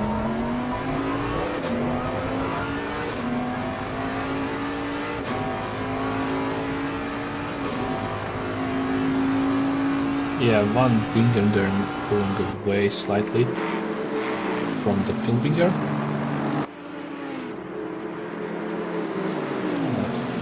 Wimbledon went wide there. Yeah, that Nissan ran wide there, and it looks like Wilbinger's probably he's gonna go for the move.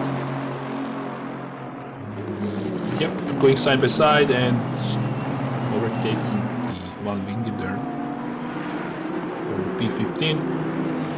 While Sparks, I believe that is, or was that a lap car trying to lap them?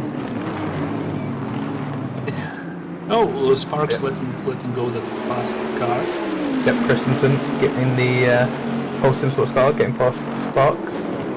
As Gaz is on the side of Pinchback, but too fast into the corner, so he's going to lose that position. Be threatened by the Honda as well. That Honda has been lapped as well, so try to unlap themselves.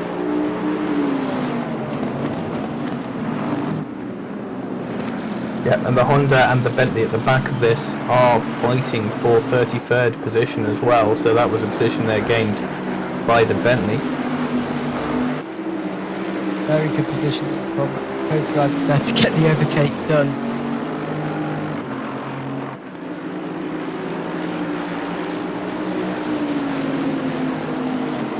Gaz is probably going to be on his way to try and get that time that he lost back.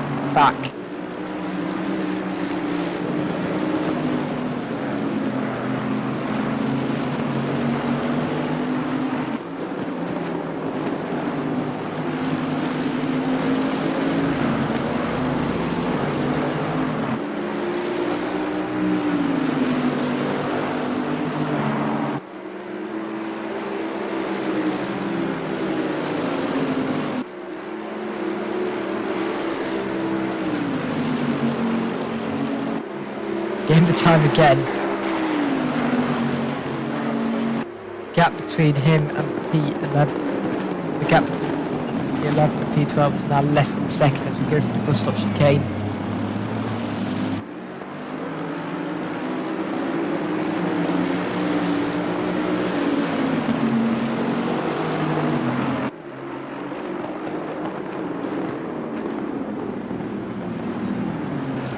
That Bentley is Alan Noah getting out of the way. He is in 19th, so even though he is lapped, he is not fighting with the lapped cars behind this.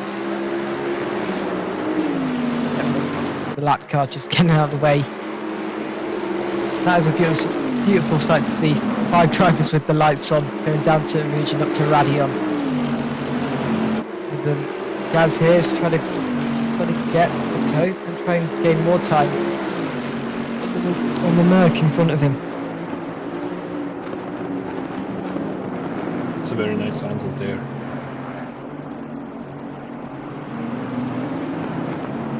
Eddie going after the pitchback.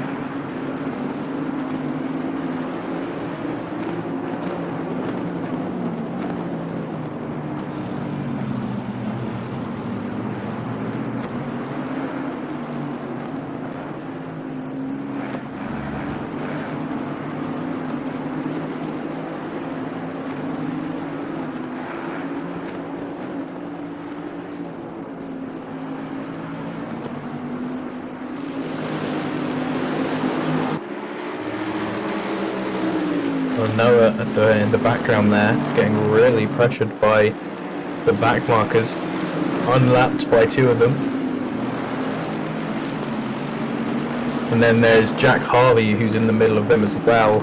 You can see on the timing tower there is in 13th in these other 2. He's got past 2 of the back markers. And both of the back markers of the back marker have got past that back marker. So, Wow, my head is spinning just listening to that. Alan Noah now at the back of this train.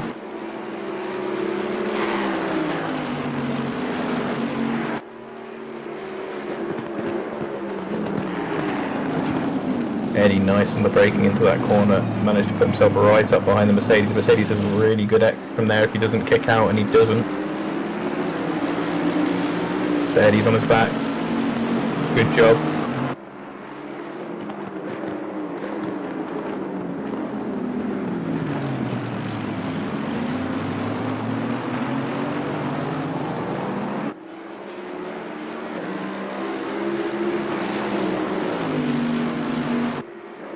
Eddie going after the pitchback, and just behind Eddie is Harvey. So we have a group of 3 cars in the same lap battling for the position. Thinking about the move, he does not go for the move. Yeah, it seems that he's too far there. So now closing the gap through the sector 2.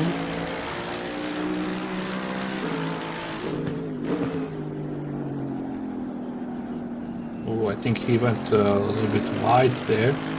Might lose some time.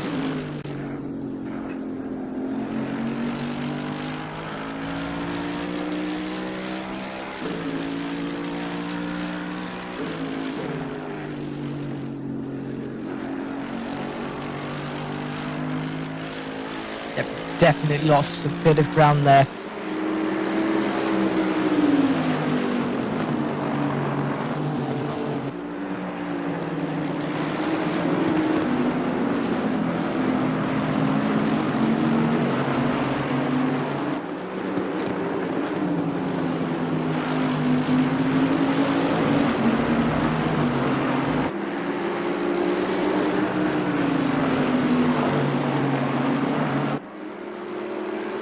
It's so tight in this field here. One small move could just go get it all undone here. It is at this guts point now where it's absolutely pitch black here.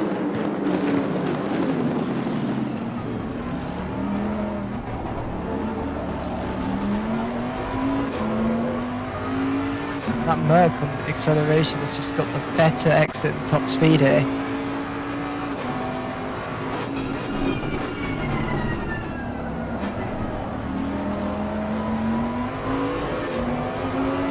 You can see in that mirror, very big Crozen in P33. He's seeming very much out of position with his speed because he is really. Inman in P22 picked up a drive-through penalty. Another one falling to the track limits. Oh, and interesting. He's actually just letting him through. He lifted off a decent amount there. You could see that the car behind was faster than him and just gave up on it.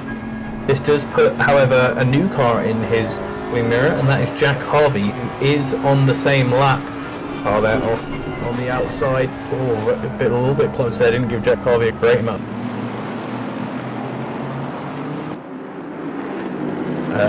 Eric Groom in the Honda bike.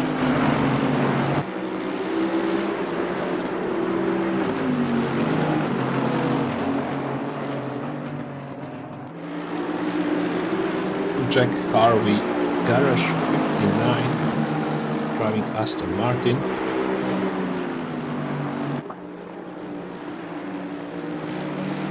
So going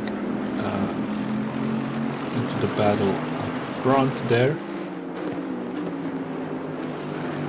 Eddie after the pinchback in P11.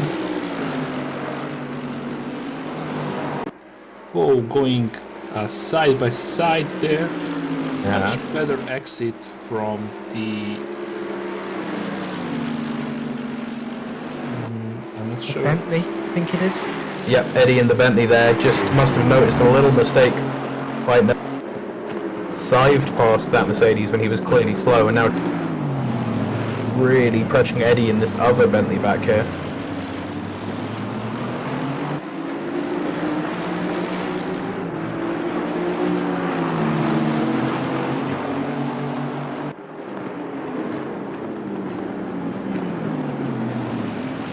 So we are looking at Harvey going after Eddie, and behind Harvey is Honda, and that would not be the same lap.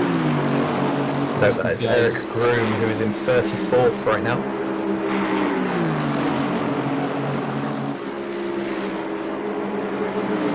He's just sticking on to these front runners. Yeah, and getting a little bit of toll. Yeah, very nice.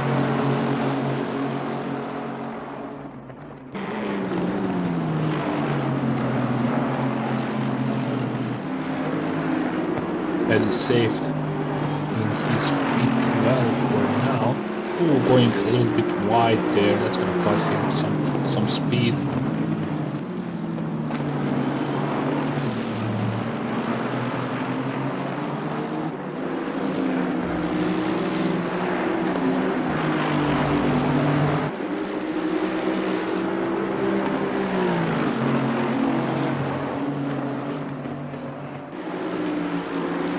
Are we still really close to the Eddy?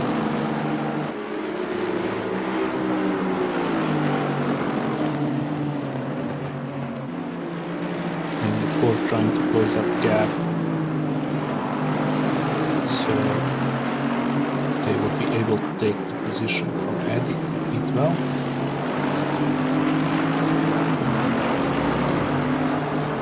Getting close in here. Go view replay here. Here's the 1-2-3 Aston Martin. That's That's a a- really bad crash. That is definitely suspension damage there. That was with speed. Yes. That is going into the pits, and it's not coming out for a long time.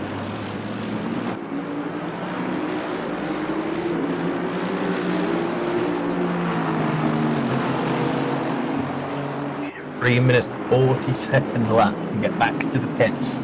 Start repairing. So yeah, a lot of time lost from that. That is That is unfortunate. That is commitment to try and get to drive the car with the steering there. You save something like is it? I think it's 2. I think it's 5 minutes if you tow. So I think you save 2 minutes, or it might. I can't remember. But you do save a lot of time still, even though it's not fun. Just wrestling a broken car around for a whole lap. Oh yeah, and also electronics might get damaged and you can lose the lights, so that's really... Yeah. So car 1 to 3, that's Sparks. So we were seeing them battling for those positions with I forgot who, but seemed that a lot of their work. Building, I think it was. Yep. Yeah, exactly. A lot of their work is now went up in smoke, unfortunately. But still 13 hours to go, so who knows what else is gonna happen where they end up.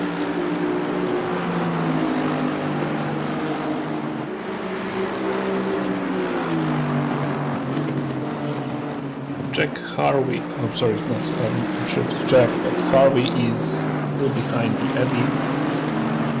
It is Jack Harvey, yeah. Okay.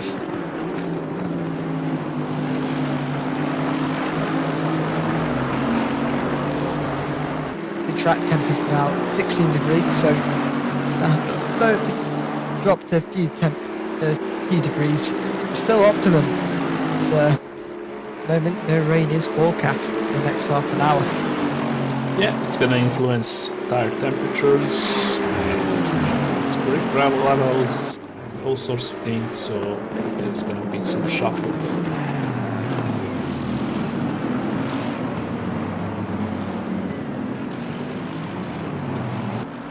Fox just leaving pits. 132 seconds, I guys said. 2 minutes 10 seconds. That is a long time in the pits. Yeah, lost a lap there. Yep. He was up reasonably far, and in a race this long, there's still many people a lap down, so now they're on the comeback drive, which can often be the most thing in the... I think that Honda has just got ahead of them. Yep. Eddie there. Yeah, unlapping himself. Eddie really wants to get back onto the train with the other cars, because Pinch Checker's running off, and he worries that Jack Harvey will do the same.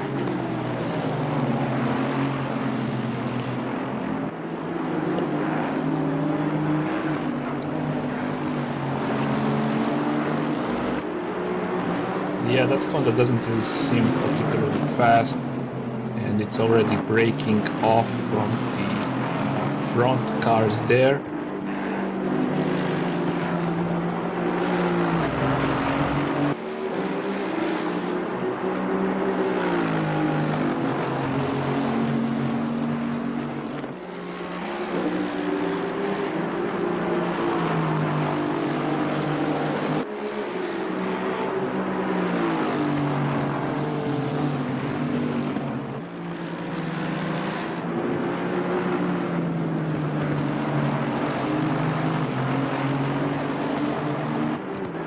Let's see if Jack Harvey can gain a bit of time and try and ride it and have a go at getting P10. Yeah, 1 second gap between him and Pinchback, so it's not impossible. One thing I'm fascinated about is how do some of these drivers that do the night stints manage to find that energy within them to stay up. It blows my mind sometimes.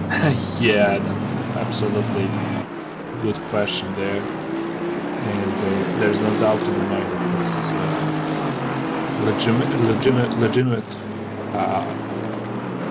kind of sport. Then when you're driving for long stints, you don't think about losing focus or energy levels. You're just pinpoint focused. So you think all about that after you're out the car.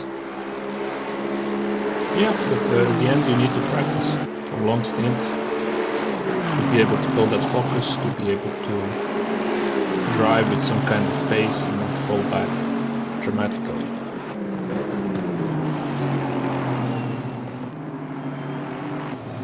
Go on board here with Martin's Markic in the Lexus. It's caught up to a train here with that's Tig there. Tig, I believe.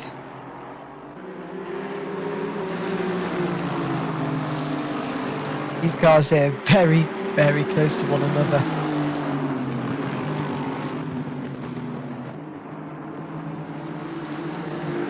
Haig in Aston Martin going after the Mendes, and Nissan side by side.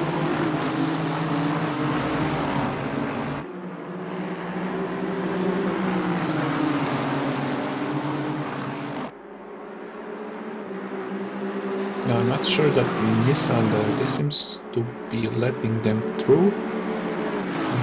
I couldn't see the blue flag or anything. One of those Nissan, the one who is now behind the number 2 Nissan, he's actually ahead.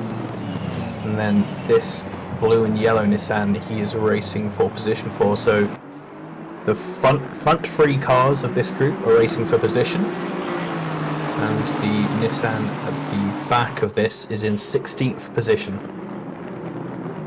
So he's just happy to be lapping up front. As you see here side by side, Jack Harvey has got getting past pinch back, or at least trying to.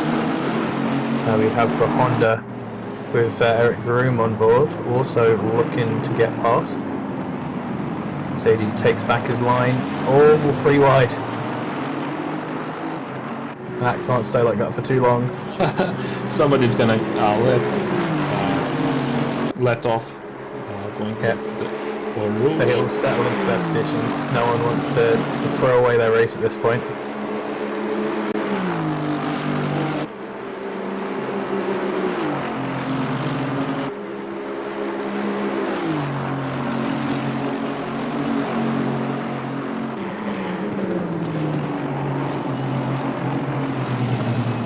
The car leading that back. P8. Okay.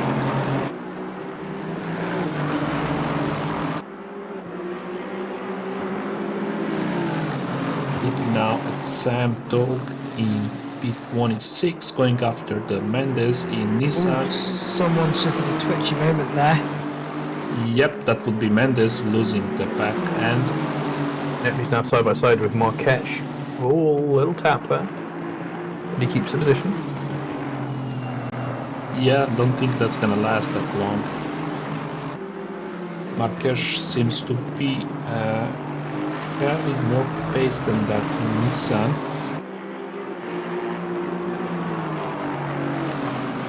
I am not seeing that very well.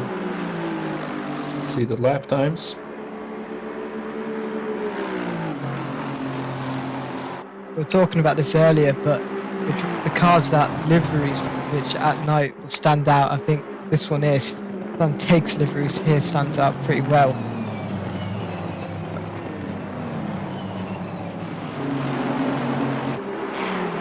Switch to battle here with That Honda is still in the mix with those front runners. oh, contact. Oh, Eric Groom just manages to stay out of that. Aston Martin there absolutely flies into the back. It's the 468 Aston Martin. Punts off the Mercedes, who immediately goes into the pit. 468, that was Ollie Moss in P18.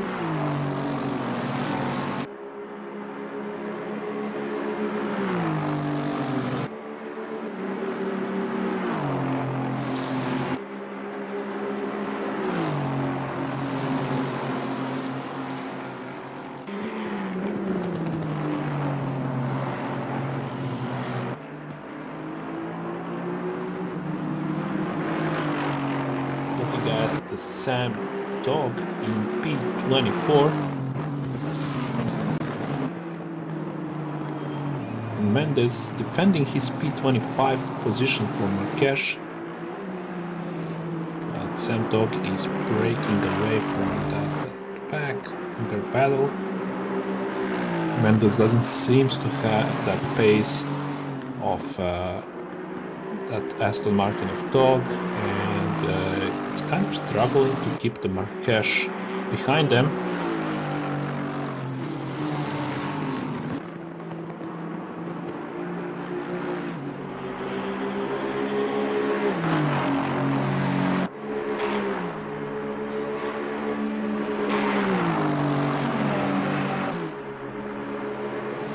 Being at Fitzpatrick, going back to the battle between Mendes and Marquez for the P25. Mendes here, so close here. It's also pitch black, so Yeah, it's gonna be harder to execute move. Very risky. But Marquez trying and hitting the Mendes in the back. Lucky for him, nothing bad came from that, just a little bump. Don't think they sustained any significant damage from that, so they can move on with their race.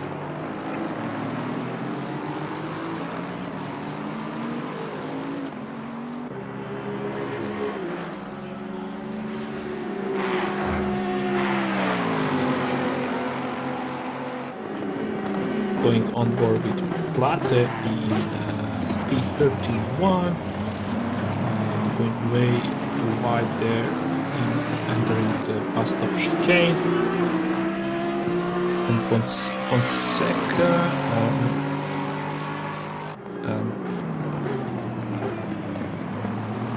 well, executing their drive-through penalty.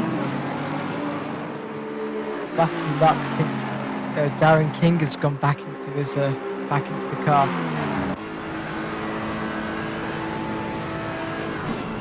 It's nice interior lighting there. Yeah. That's Alex Munhead trying to get ahead of Fitzpatrick in the Aston Martin.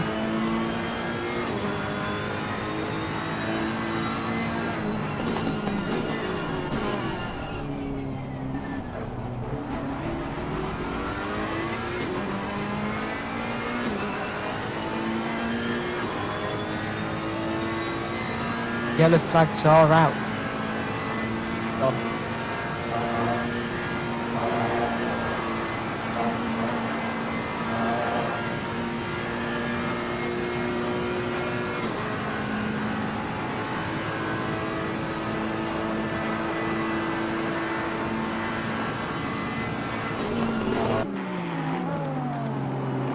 Well, that's really nice Ferrari. Nice baby blue color.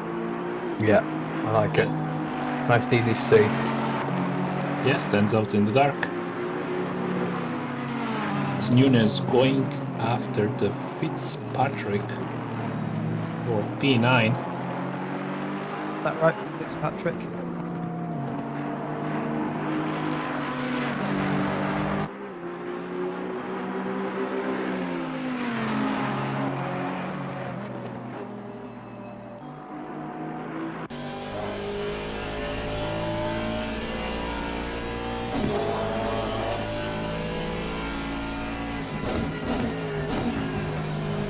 There is some battle going on with the pack. Brilliant team name for Fitzpatrick, Wild Things Racing. Yeah, could be reference to the 60s band.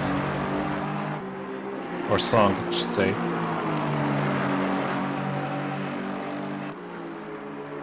Actually printed out 116 pages of every driver's name and every team's name. This is later on.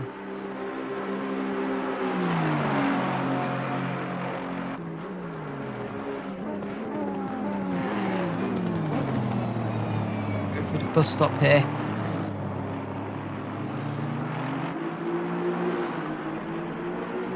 Around the Ferraris, mate. Still where we were at lap 4.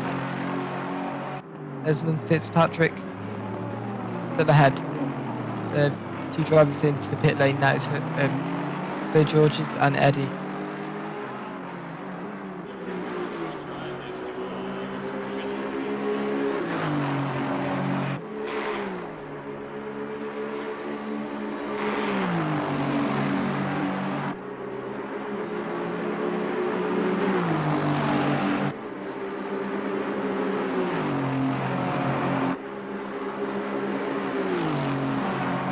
Nunes doesn't seems to be able to close that gap significantly. I think they've just passed the driver there and put some looks like Jose Georges is going to tag along into this battle.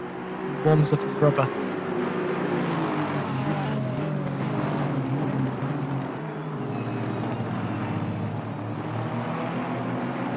So Jose George was exiting the pit lane when we were watching the battle.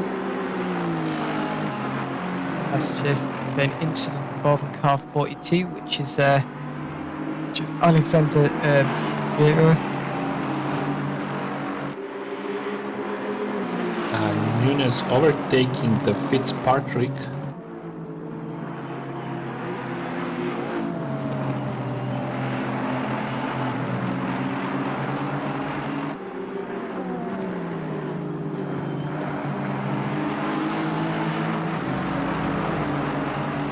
Positions have been swapped here.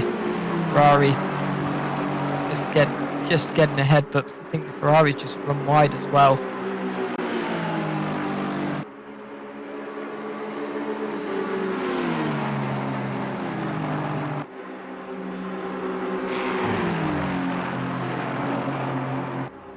As we go to the bus stop chicane, Patrick is not going to be close enough to go for a move, but Yeah, he seems to be falling down to the. Was it George? They Yeah. are having their tires warmed up at this point, I guess, and having fresh rubber is going to give them a lot of grip and pace. So they're not going to be able to get rid of them easily.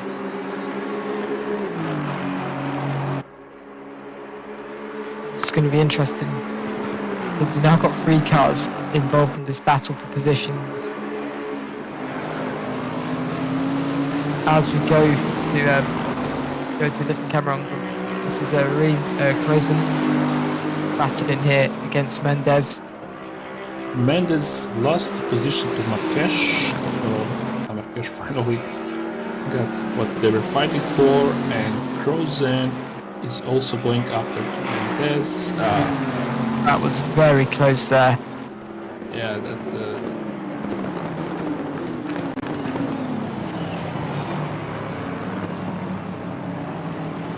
Crozen touching the Mendes. They're really close, so it's just a matter of time when they overtake the Mendes, in my opinion. Marques leads that pack of 3 cars battling for position.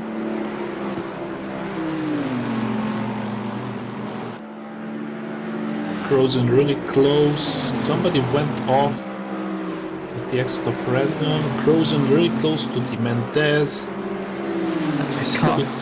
Basically pushing them. I think that's car 404 that's gone off, and that is the Lexus of Johnson, and yellow flags out again, same driver. Crozen overtaking Mendez. That Bentley had much more pace than the GTR of Mendez, who seems to be falling down the grid.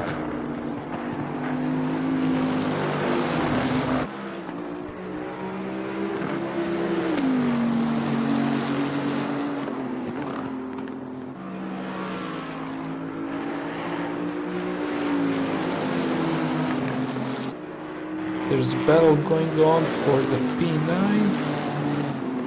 Robinson overtaking Fitzpatrick.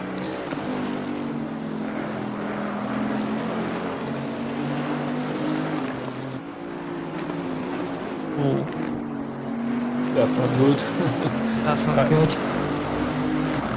Fitzpatrick has crashed. That must have been the yellow flag we saw at Rouge Radian. All yellow flags are out first. So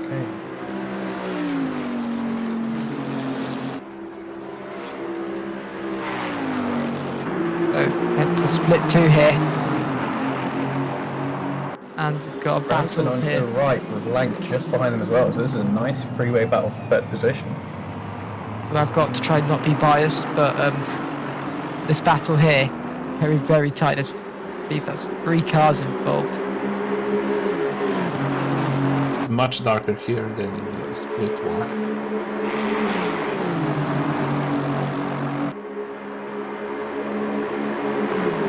It's a lot more brighter, probably, because these cars are in a position actually. But car 549, Alistair Ramstein, Oh, going And off wide. there. so does Joe. That put Joe Wright off as well,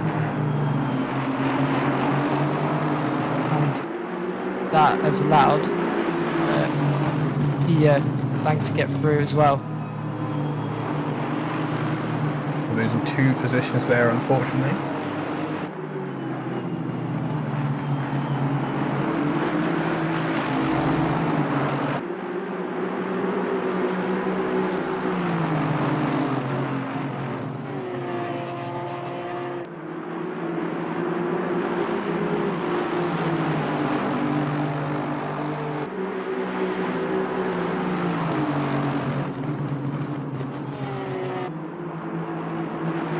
three three cars cars still in. pretty close together. Yep, all of them still close together.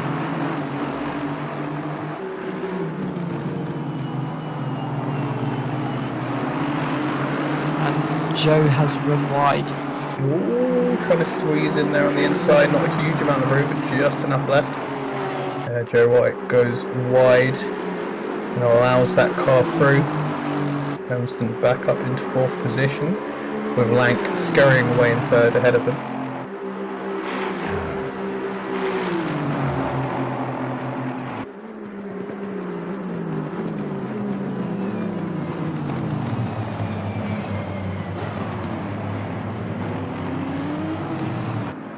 Joe Wright has lost 2 positions in the space of 1 lap.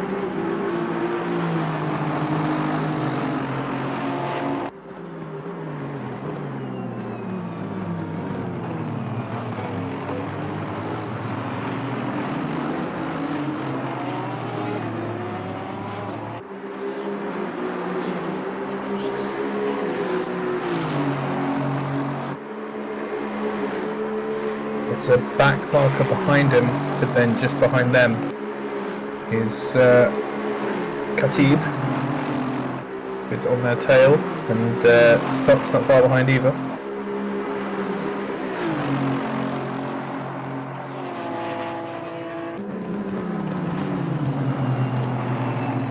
And Joe Wright's just Going missed the off corner. there. That Ramsden is received the lead there, getting comfortable in the P4 position, chasing down the Young in P3.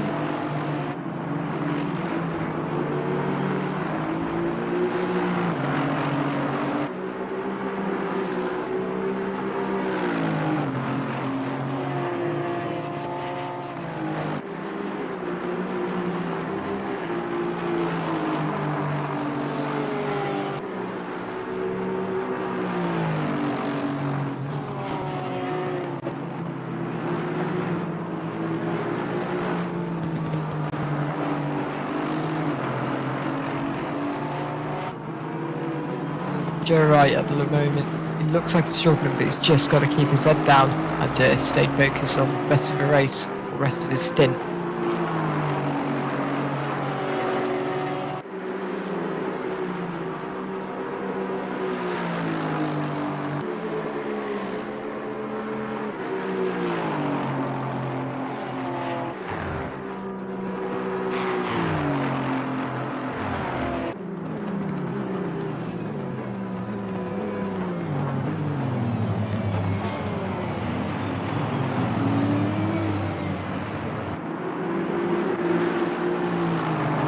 Go on board with Alistair Ramsden there.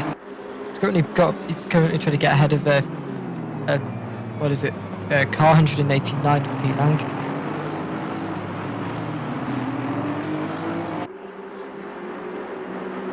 Battle for P3.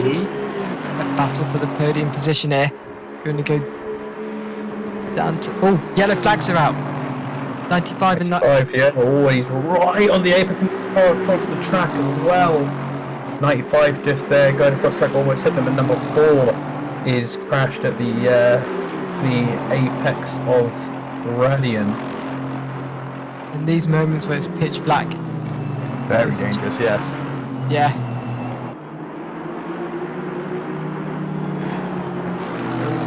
Play for what happened in a minute, but these two are battling here. You can do.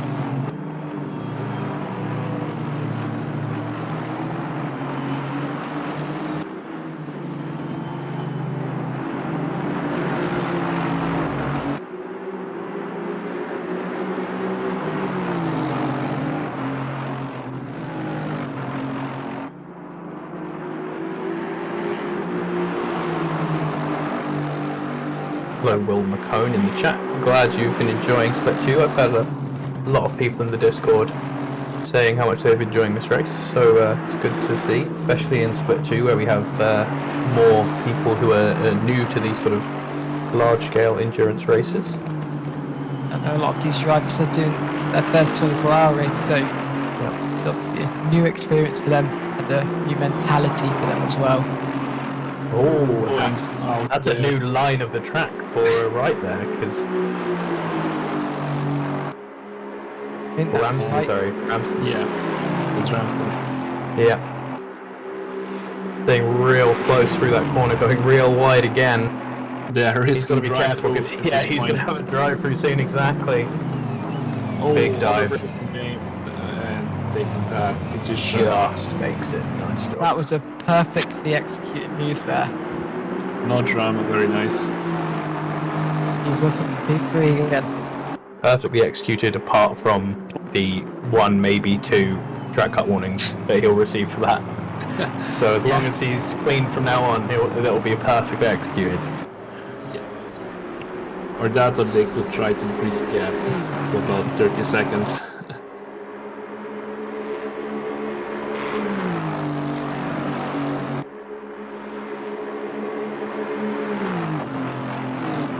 Blank already lost quite a bit of... the gap has increased quite a bit there.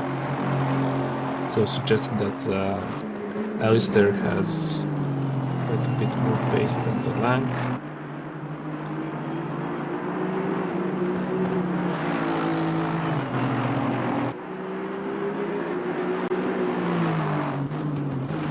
Alistair P3, Lank P4, and P5 is right.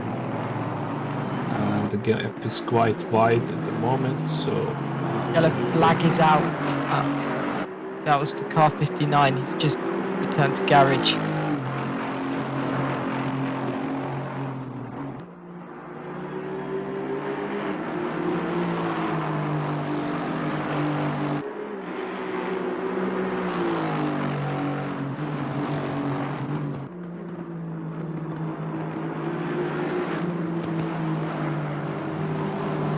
Wet one now is starting to get about as dark. We're losing visibility in both splits now. Just passing 11 PM Spa time.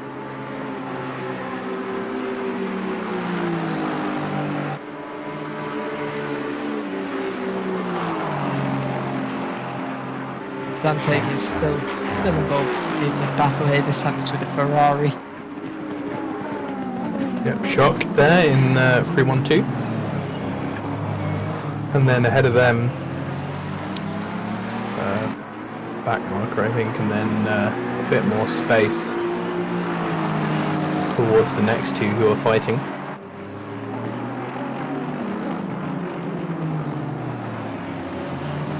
Oh, something going a bit wide there.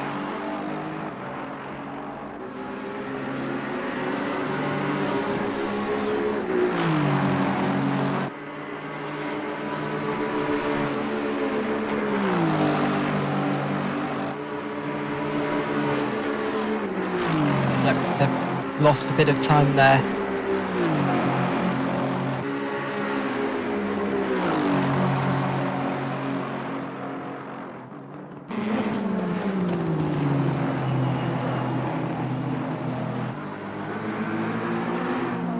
What my biggest wake-up call is going to be is if there's an announcement from race control. That is just going to, that's going to wake me up completely. So that McLaren there is Inman, 33. He has just been lapped by both the other cars, getting nicely out of the way so they can continue their battle. I think that's the only McLaren on the track. Yep, I think that is correct.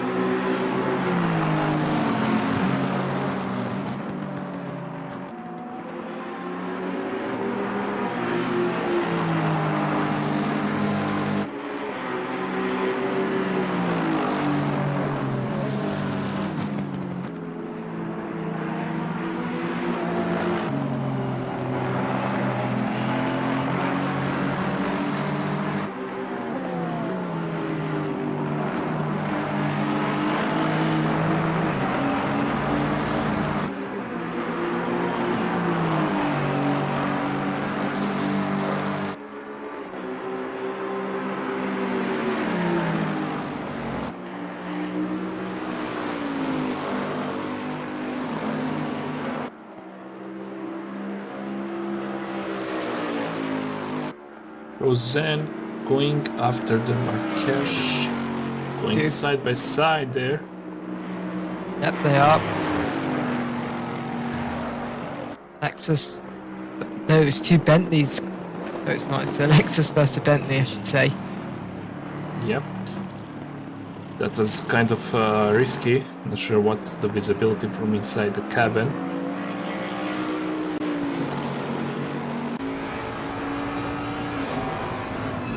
The cash pulled away.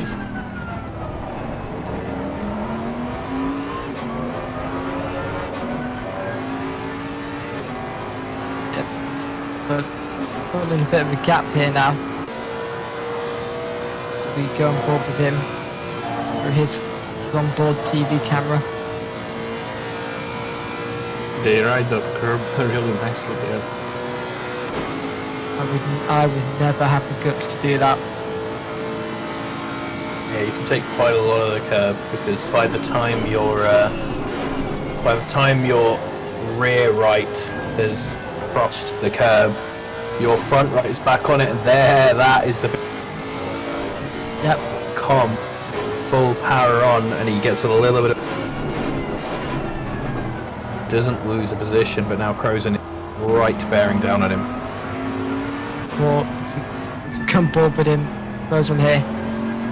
Absolutely pushing it. Absolutely pushing Marcus. Try to get him to make a small error, then try to get the overtake done, but absolutely close between these two.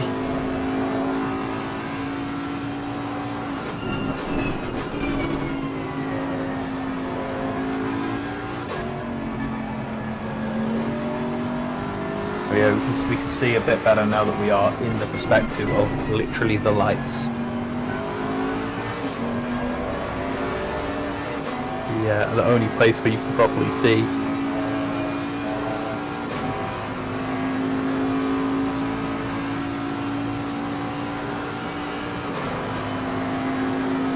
Rosen really closing in on the Lexus of Marrakesh. Going into the last chicane, to the bus stop. They're just, I guess, closing in. Oh, going to the pit.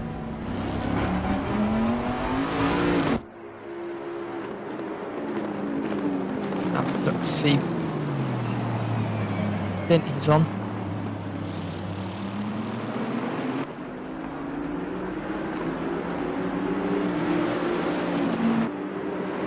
Yeah, he's done over an hour, so it was bound time for him to come into the pit lane. Yep, so Larson here getting lapped by the leading car. That is Dow King right now in the 480. Dow King is going to try and get past Maitland Price. Maitland Price is probably letting pass on Kemmel, and then Larson can get back into battle with the other Bentley. Obviously, he's just been lapped by Darren King, known as Dawkin, with his followers of note. Them auxiliary lights on the Bentleys look absolutely stunning.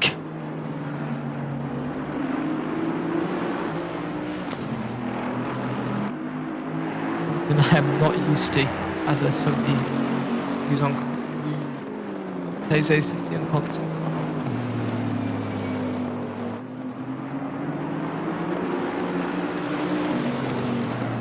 Kind of difficult to judge the distance between these cars from these angles.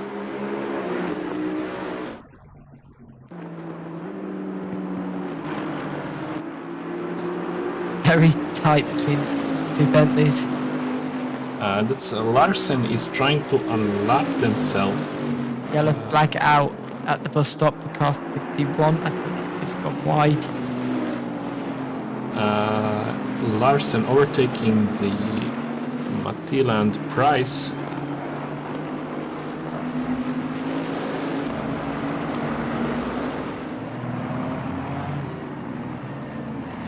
Forward stand take here. They go for the bus stop and down bus stop. Finish straight we go.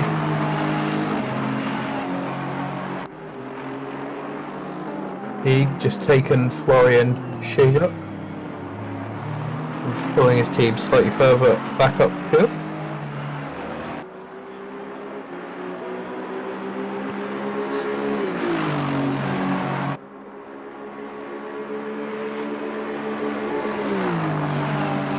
So up to Radion we go, down to Camel Straight.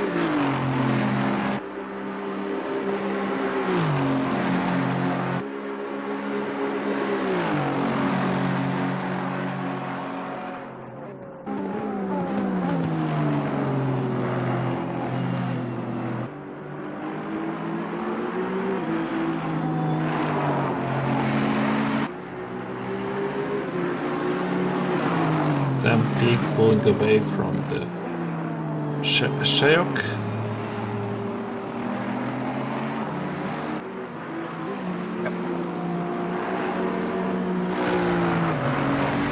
There is a battle going on from the second and third place.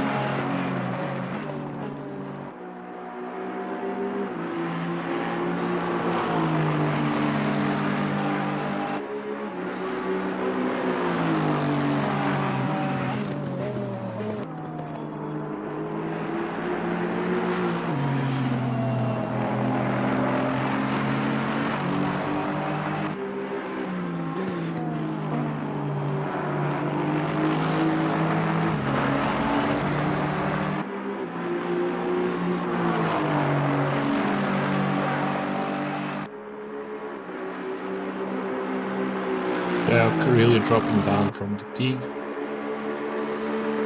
So it's empty. He's safe in his P19 at the moment.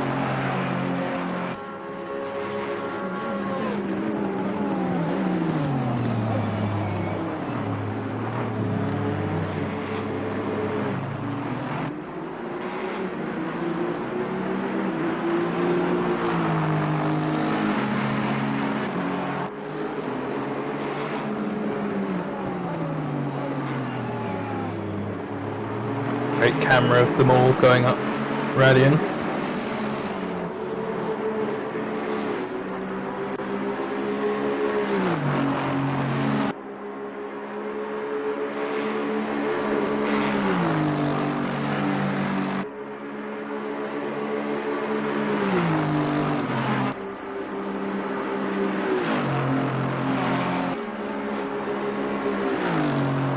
Take is obviously under pressure here from the Ferrari, but he's still ahead. The Aston's top speed is actually helping him as it's the car, which these long races is just able to do this.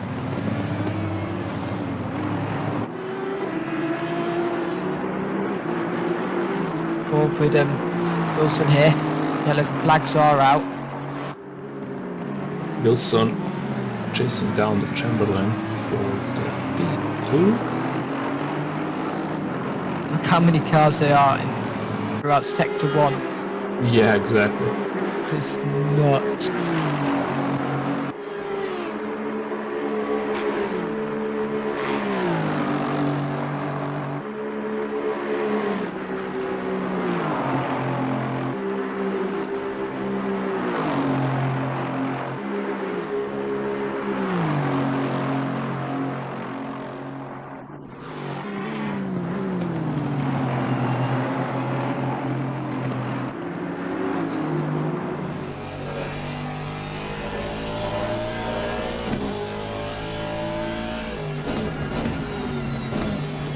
Harley Chamberlain here is it's done around about half an hour in his stint so far. Same is can be said for Monty Wilson.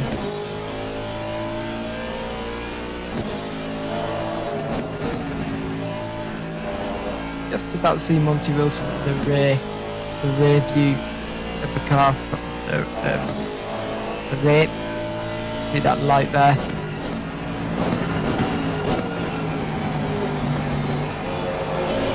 It looks much closer from the perspective of Wilson, who's cockpit.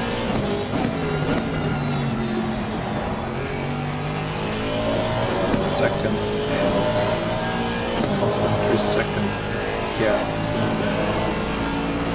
So Wilson is going to have to work harder to close that gap with Chamberlain with the P2.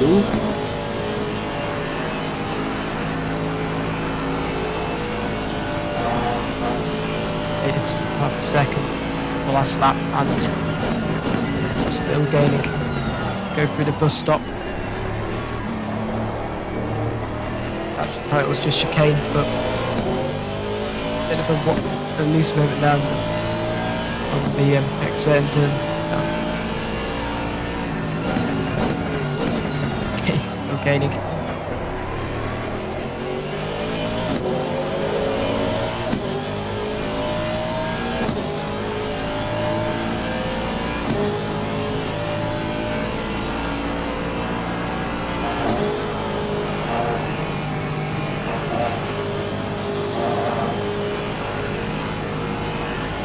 Wilson's gaining.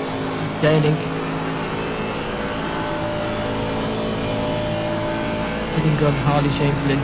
Both in Aston's there. Break.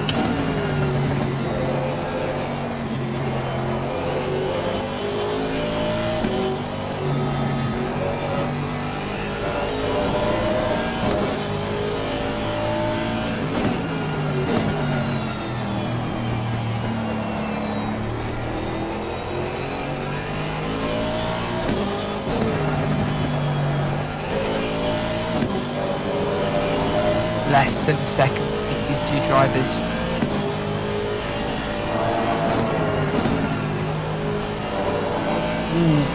Chamberlain just ran wide there. He just touched the grass. I think that's that left from the car front. It's like a glitch or something. That speck of dust that you saw. Not too sure. Yeah, Wilson is indeed gaining on the Chamberlain. Also doing with that marker as well. And I think earlier it was just touched that grass because he's done it again.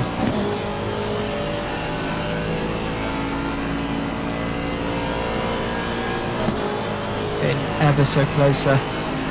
Yeah, that looks really close. Guess they're getting the toll there. It's still too early for them to try. Yep, it was a bit too early for the move down the side of the strip. Go, 4 tenths of a second. Yeah, so that's half second that they have gained in the last lap.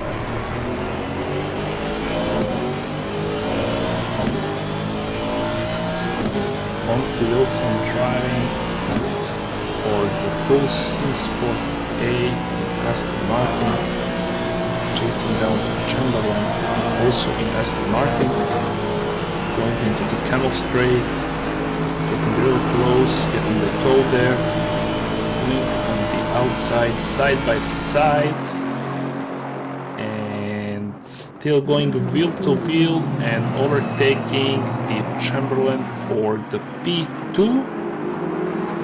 Yep. And a really nice and clean overtake there.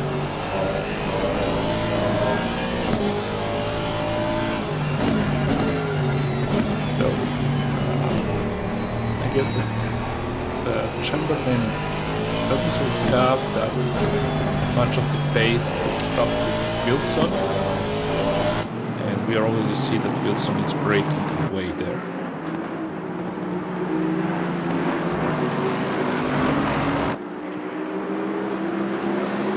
Battle for the P25, Peter Horst and Crow.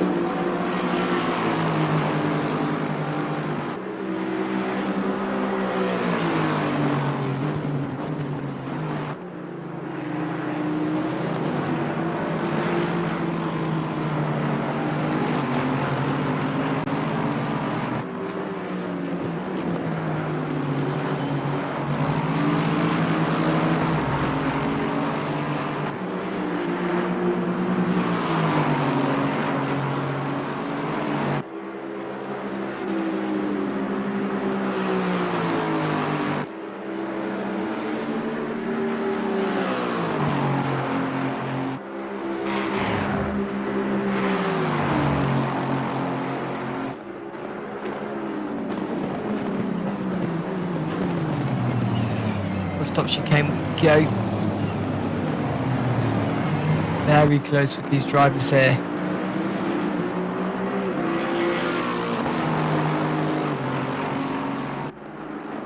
Tank picking up the drive-through penalty that I think they're serving at the moment.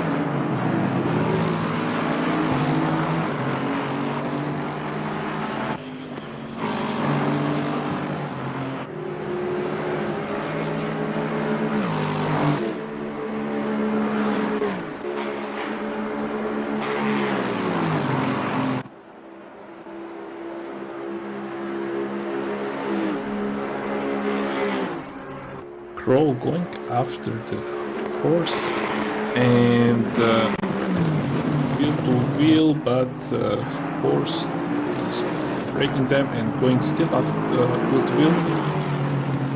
And Crow is taking that position there. Nice work there by Crow in number 19.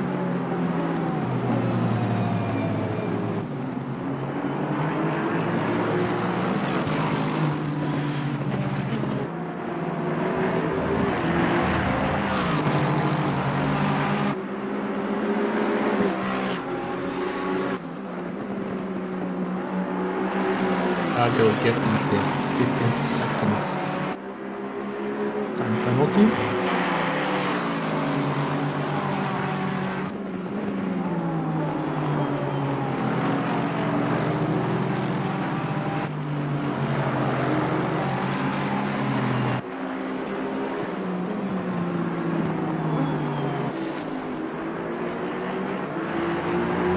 Yeah, and now to Host is being caught up by some faster drivers. Stevens there, going off. Cut off his nose there, but he's fine. I think that's Sparks ahead of him, right? Sparks?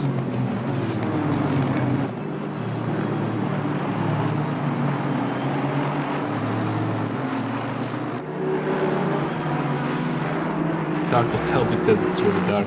Yes. It's that, but it is to Host again. The Host has Nunes and Robinson coming up behind him, so they're going to want to get past as quickly as possible.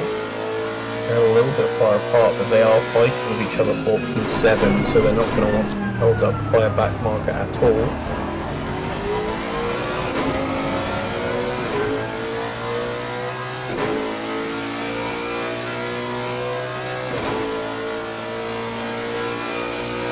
Osto getting the better run down Rouge. Next turn here in Ferrari. Flashing his lights. But probably trying to lap a car here. And he is giving the wall. Keep Good. Good. Slots in behind. That's how you do it. You don't want to be off the racing line when you go into that corner. And now, they're going to try and push forward into Robbins now needs to pass the Host, which has done.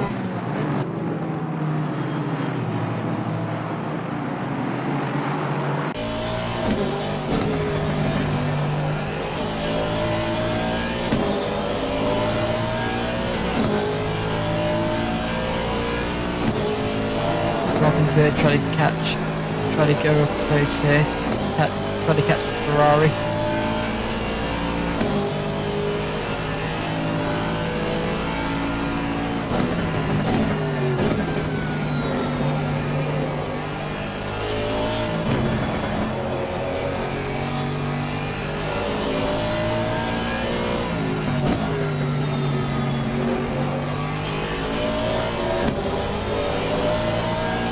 The second gap between these two.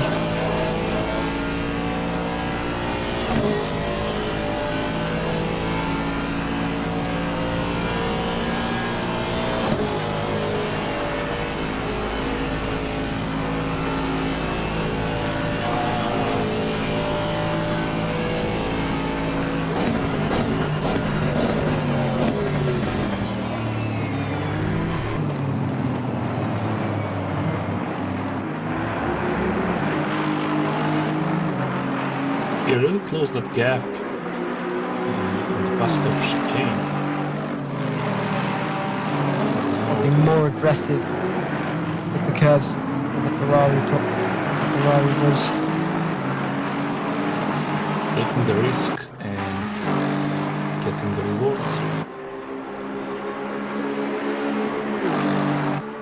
Down Rouge up to Radion. Down the corner straight. Is Robin's going to get enough of a toe to go for the move? Well, we shall see. But they are closing the gap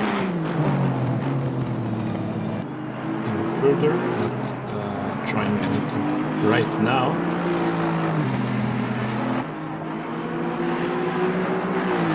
The gap now 0.3 of a second. Yeah, very close here for 7th position.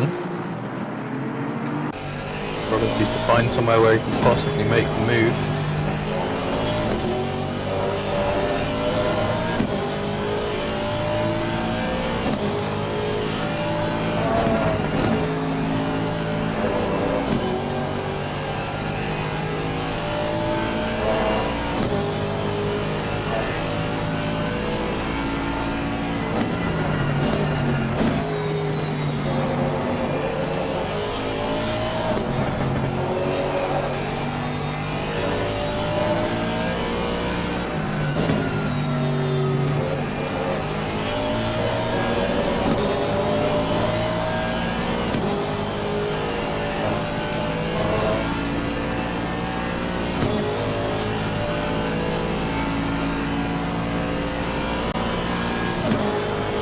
Very enjoyable to watch on board and anticipating when they're going to close the gap and try to execute the move.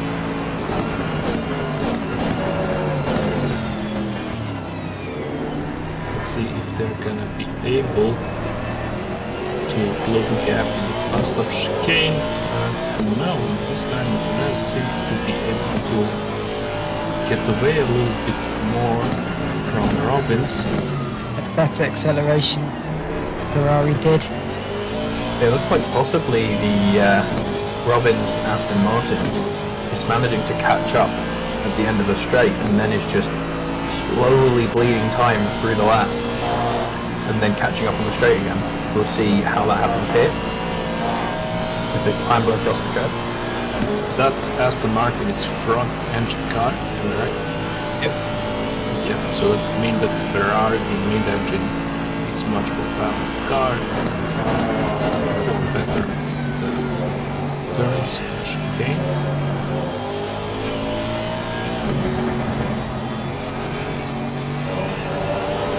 The gap slightly increased from 0.3 to 0.7.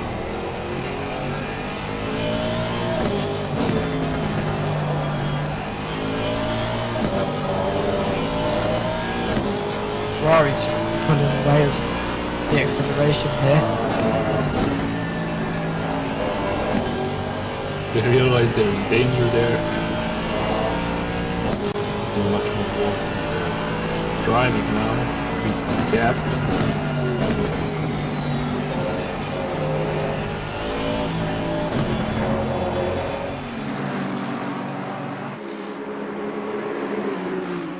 Going on board it.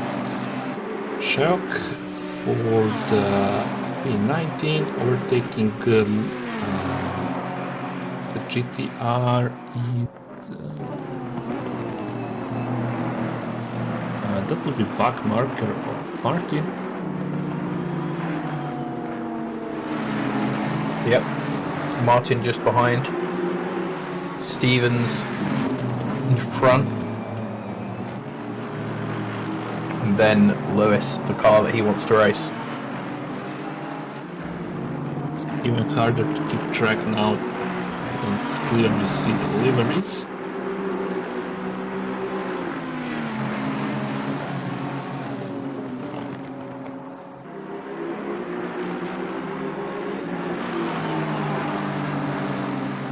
Brilliant thing about endurance racing is that when you've raced around the track for a long period of time, it just becomes repetitive in your mind. And you're not thinking about anything else, which Probably what these drivers are feeling at the moment.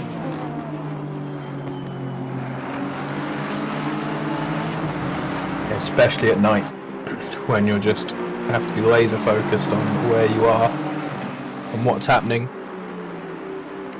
Constantly looking for your next reference to know where the corner is.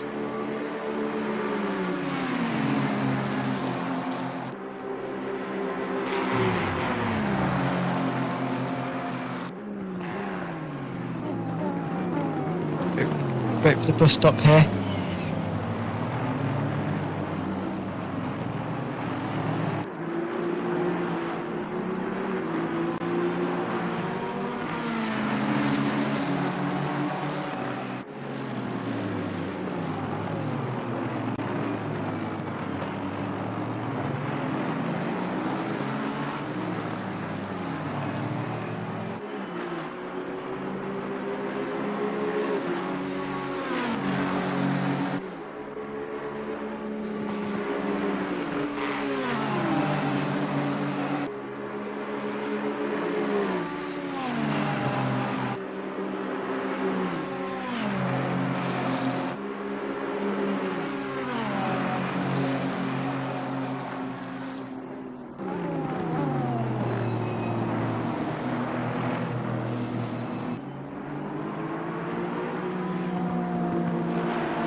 Chalk still behind the car number 5, which I'm struggling to find who that is.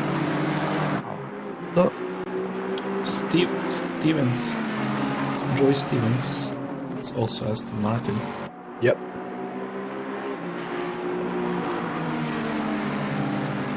So Shock needs to lap Stevens before he can get onto Lewis. Lewis obviously is just being pulled up, is pulling away at the moment. Because those, what is it, Top Car is just stuck at the moment and he still needs to get ahead of a lapped car.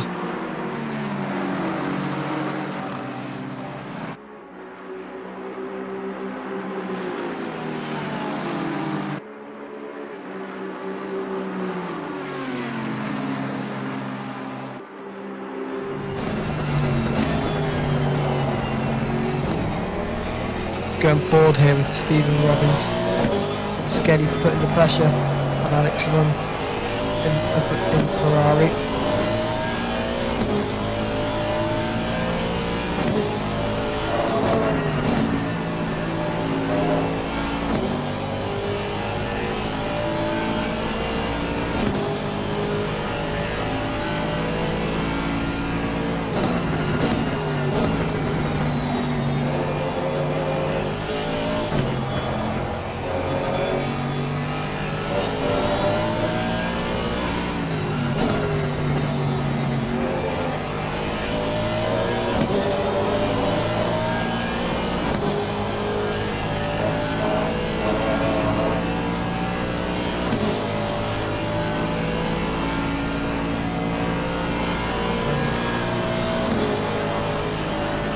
Aston is gaining on the Ferrari here. Yep, closing the gap. Approach the bus stop chicane.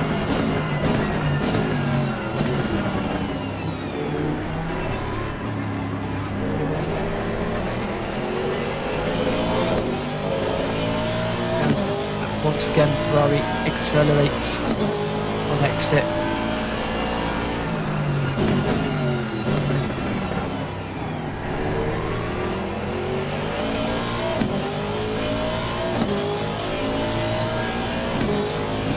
That's gonna be a hard one for Robbins.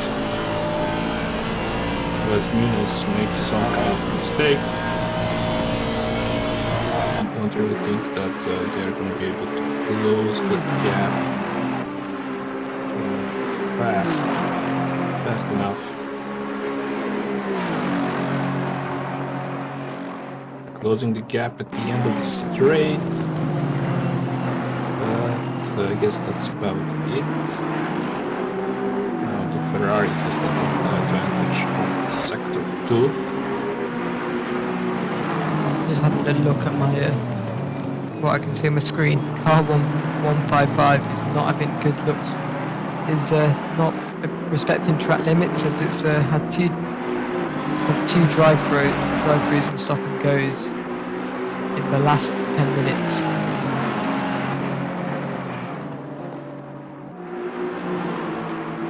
Yeah, that sounds like he got a drive-through and then got a penalty for speeding in the pit lane. That's the 155. Yep. I see that they got the penalty from the stewards as well. Yeah, very bad time for those guys. Not the best race, so that's Bentley.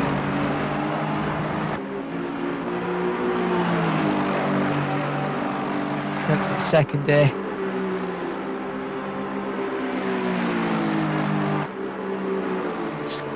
Robin's going to go through. That's a brave one. He's sticking it in there. Ferrari's not going to give up. He's going to just go wide. Nice move there by Robbins. He was struggling in a more conventional place, and so as soon as he saw an opportunity, he went for it. Yeah, I guess the Ferrari couldn't hold up to the pressure being hunted by the Robbins. So nice overtake there. Marvin Help gets some good pressure on Venner in car 7 in the Aston Martin.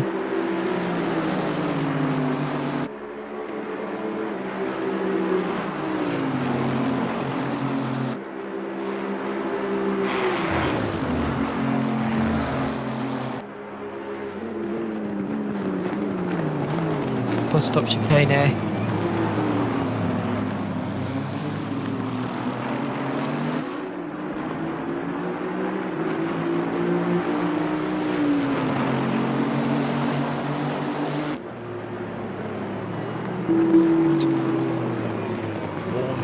Looking at the lap times, Grid seems to be doing really similar lap times, around 2 minutes and 20 seconds. Just had a message from race control.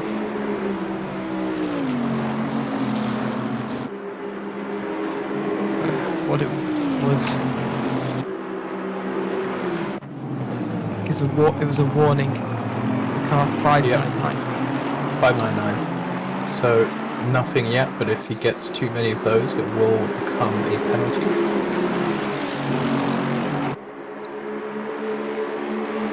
Yeah, as I was saying, the whole grid seems to be doing really similar lap times.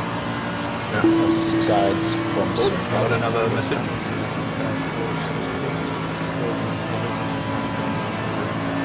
468 getting a drive-through for a collision on lap 113. So that's Robson, who you can see there in 15th position. Lots of messages from the stewards in the last 2 minutes. Yeah, as I said a long time before, hours ago, it often happens that you get a load at once because the stewards will each be looking at different incidents, and then they'll come together and review each other's incidents. They all get brought out together.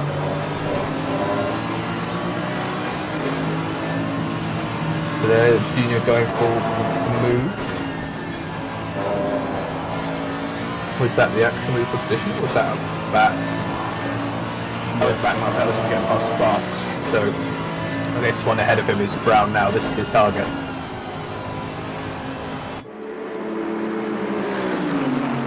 We're back on Bob Marvin Elgates there.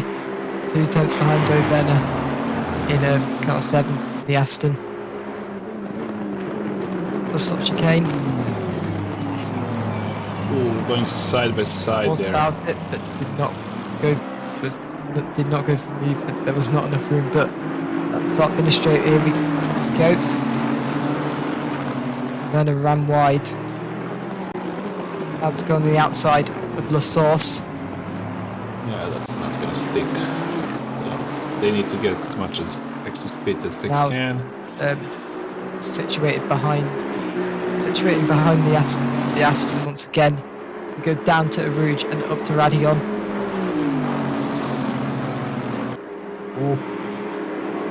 tight here.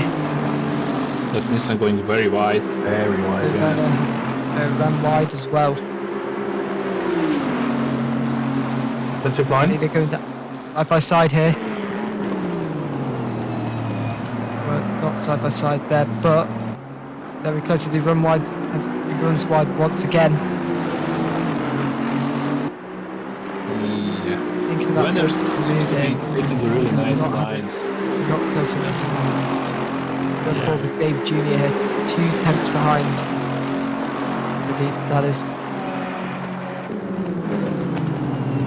Wait for its update. I think that's Lewis there.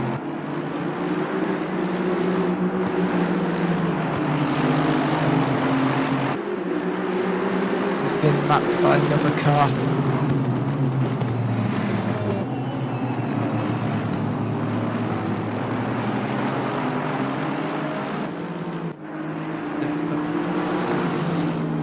Hellgate is still behind, very close. 1/10 of a second, and also another car is behind him as well. I believe is. Seems that is it's either a lapped car or a car who wants them lapped. Lights have just gone off on one of the car, quickly back on. Seems to be technical, some kind of damage. And Hellgates is now ahead. Yeah, and that car in the background is Yes, Mormon indeed. in the number 2 Nissan.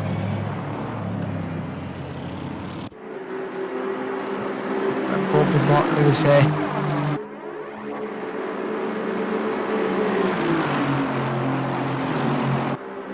Pressure on Brown's car of the Aston Martin car 900. They go through the chicane here, back onto the throttle here. Gets the better exit speed. He's going to get good position going into La Source.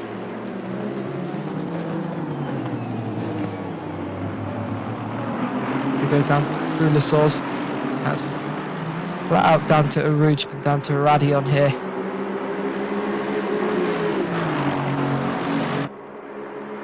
Down to Arouge and up to Radion. Let's see what these drivers can see what they can do. Down the Kemmel Straight we go. So it's going to be very important. Can he get enough of the toe to go for the overtake? Try and get ahead. Hasn't got enough of the toe yet. Thinks about it. It's going to be very risky now, Let's not go for the overtake. not being able to see the Now- braking points. Now in the rear, the car 900. Keeping the gap very close.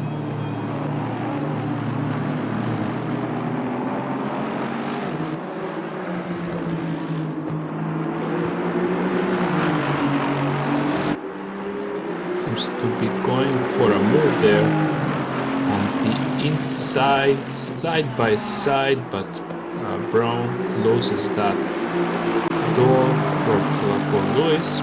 Still the gap is really small, so this battle is not over yet.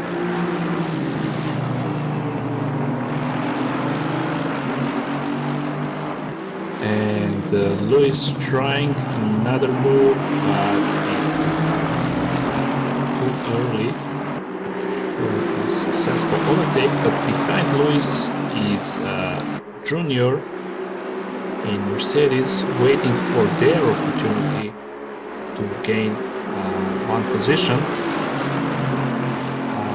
Brown slightly increased the gap now from the Lewis, and Junior there is waiting, trying to take on the Lewis.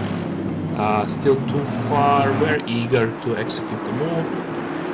Lewis going wide outside of the bus stop chicane, going into the T1. Junior in Mercedes is going side by side with Lewis, wheel to wheel, but Lewis seems to be holding on to the position, going side by side in Eau Rouge, and Luis emerges forward. I Going into don't the seem to be able to hear you, Milan. you don't hear me, or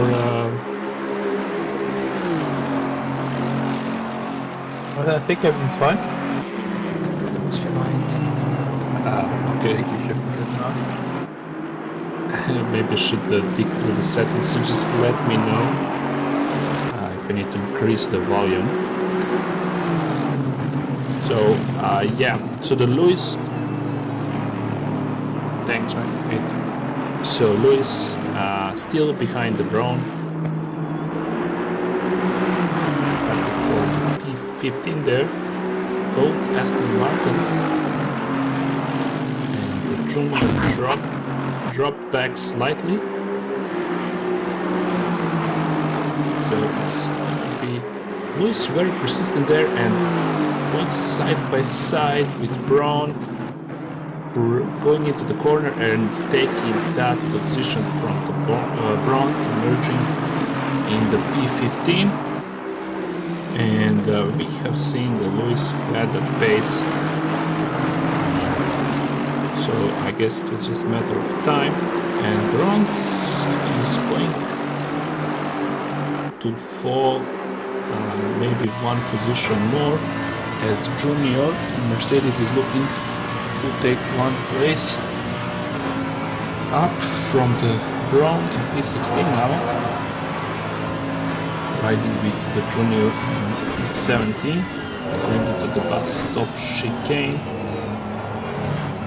Close to the Braun, to the start finishing straight.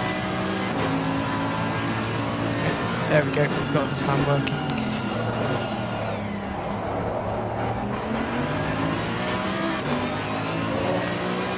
Junior behind the Braun, P16.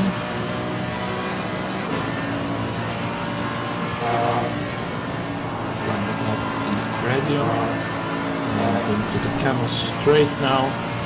Luis increasing the gap between him and Braun. And Junior is just behind Braun. Junior getting the blue flag.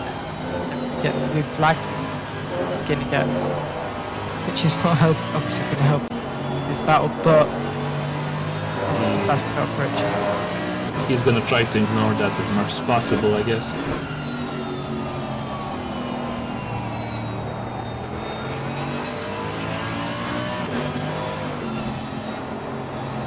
Braun managed to pull away from Junior a little bit, so... And the Junior getting the blue flag. It's gonna give him a little bit of breathing room there. Whoa, touching the dirt there, but seems to be losing some speed there. So falling into the hands of Junior. Junior really close. Braun and really close there. But the Aston Martin behind the Junior is in the review mirrors and basically pushing them forward to move out of the way, as the Junior was ignoring that blue flag as much as possible. That would be hard to tell what the number of that car was.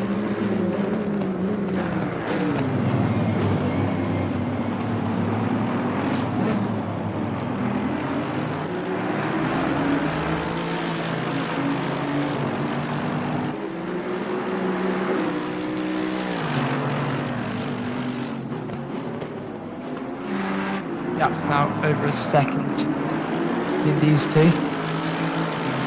Yep, that kind of messed up with the plans there. What was the car who was behind the Junior all this time? Not too sure. Who is behind Junior? It was the leader that he's pitted, so that's the Dal King car. Like, Totally forgot his name there for a bit. car 104, 480, Darren King. Yep. It was him behind these two.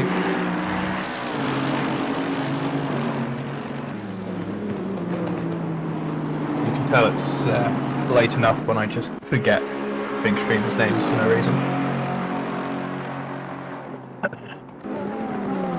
So Nicholas Taylor right on the back of Phillips here, fighting for ninth position.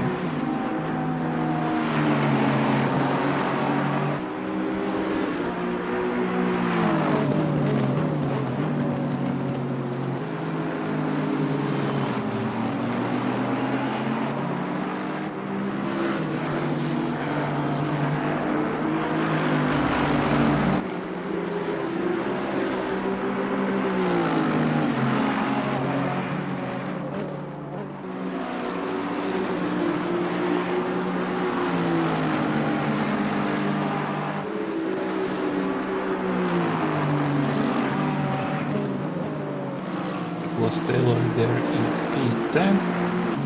He's actually in P9 right now, I believe, because he has taken Phillips. He's made a little mistake there. He's jumped ahead, so now we're on Junior. He's right behind Brown in 17th position. Yeah, he managed to recover from that faster car that he had to yield to. And now chasing the Brown again for the P16. Bentley ahead of them is Lambeth in P3, and they're catching up nicely to the back of him. Feel a lot of cars going into the pits at this point.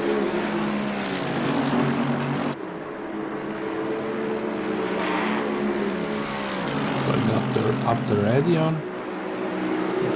Going to the Cam straight.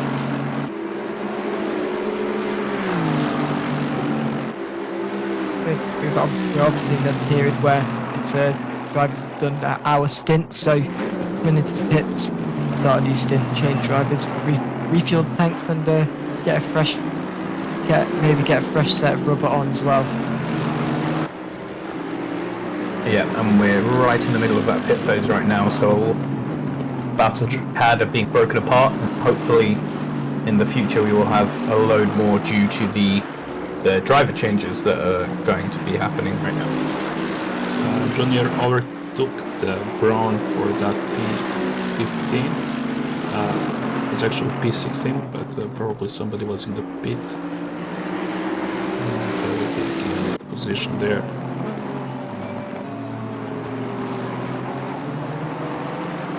But it's trying to chase down Taylor now, trying to keep up with Taylor, who just passed him. There's Martin there in the Nissan too, who's back marker.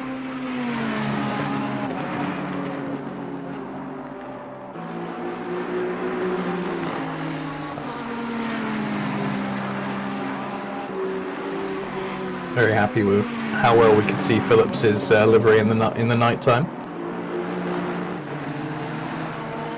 Done very well with visibility.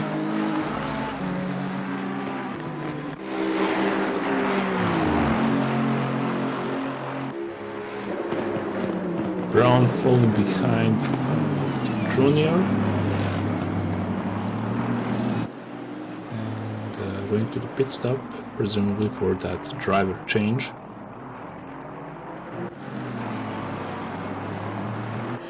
Andre Dixon Chen has come in. We have not seen him so far in the race, as far as I know. The distinct GG pink car. Very fast driver in the McLaren, so wouldn't be surprised if we see him picking up some places for that car. Yeah, I don't think we saw him. That's the only McLaren who read this race, I guess. Yep. This is his first stint in the car for that team.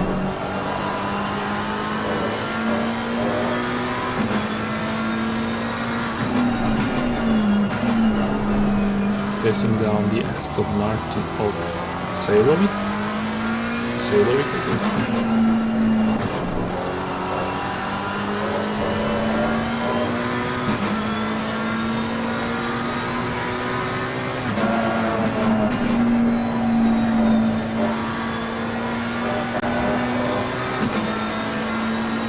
how far the Aston pulls away through Buon there. It's interesting. I would have thought Buon would be a decent corner for the McLaren, but the Aston's really tight through there. McLaren taking a little bit more of a line.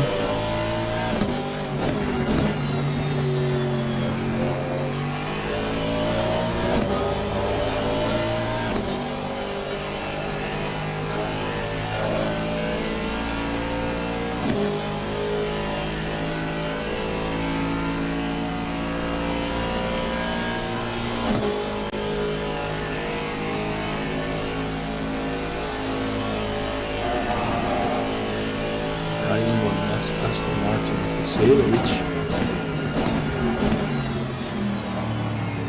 Oh, and there's an Aston Martin going on the inside of Dixon Chen as well. That could be faster car. Yeah, I would assume so. Let's have a check. Yep, that it was Brunschitz in the number 3. That's 6th position. And Dixon Chen has a few more drivers behind him who are ahead of him, being in 34th right now. Their car's dropped a long way since we saw them fighting in the top 20. So hopefully, 13th and 14th behind him though have pace. So if all goes well for him, he won't get lapped too many more times.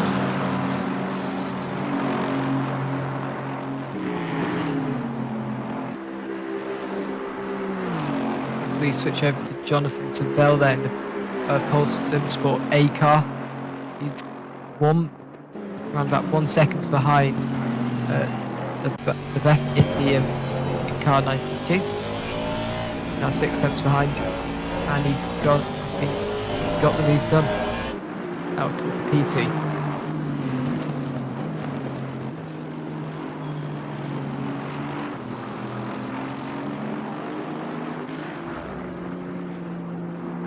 Noted Valentin Barrios back into the car. Over Stefano Lasse, the fast lane competition car, going to get ahead of Gartrix in the Aston Martin car 8. Gartrix trying to hold that position there. Lasse not sure position to take.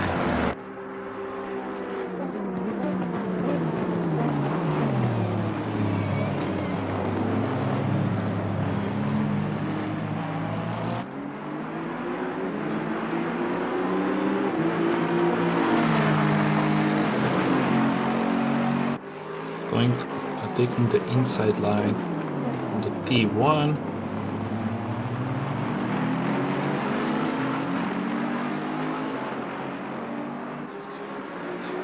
That didn't stick.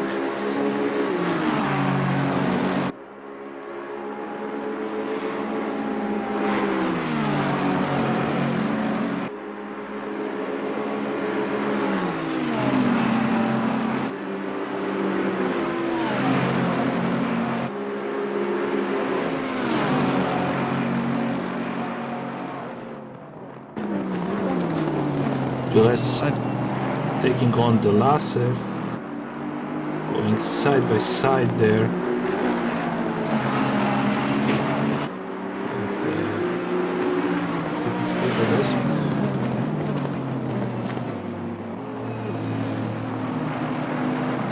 Yep.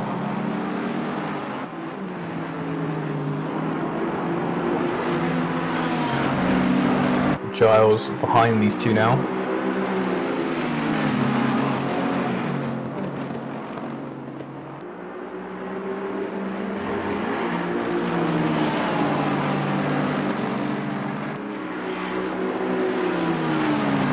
Stuck in the middle of this now, so he's got to be careful. Oh, that's a bit of a ballsy move there into Boss. Not going to do anything. Lucky for him, it doesn't seem like he's lost too much momentum from that.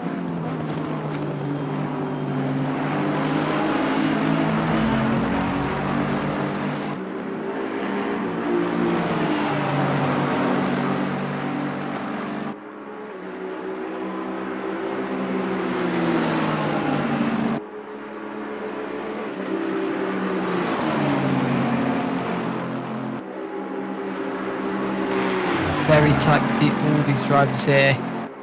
All about positioning. It's all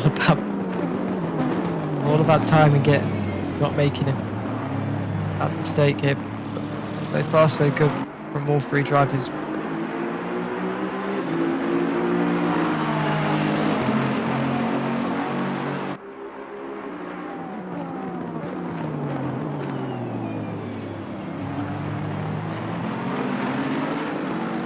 And Lass has actually got ahead. He's got ahead of Cartrix there. Cartrix looks like he's going to lose 2 positions because he's now behind the Bentley as well.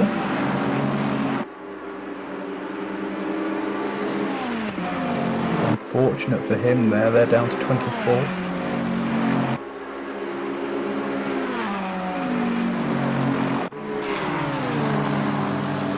There we go, Dixon Shen looking to make another move.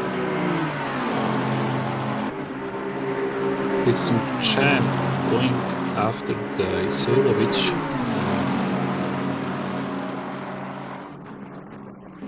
That's real close there, but not enough to make a move.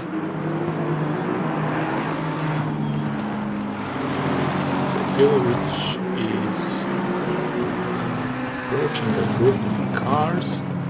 I think we've just had a purple lap at car 45 has done a 2 minute 17.682. Very impressive lap there. It's Nicholas Taylor, currently P7.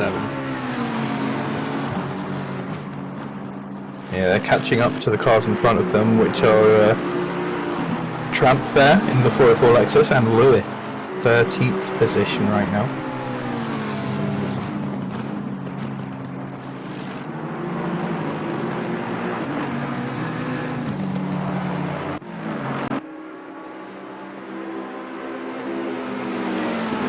Board with Gilles,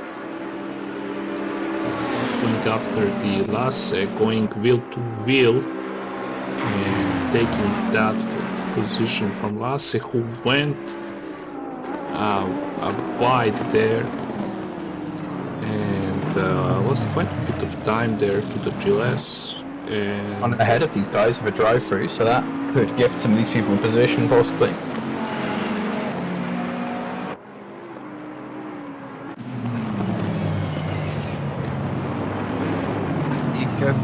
Once again with Dixon Chen there in McLaren, still behind the same driver here, going for a move. It's awesome.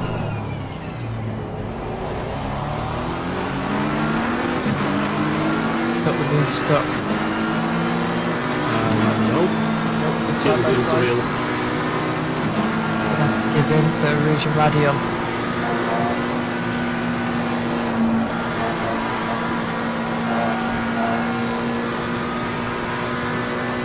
Aston Martin is pulling away.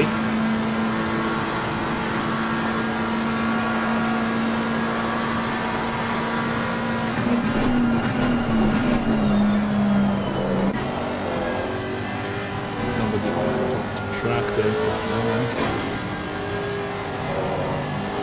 Jumping behind the Dixon Chen. So it's interesting three-way battle here.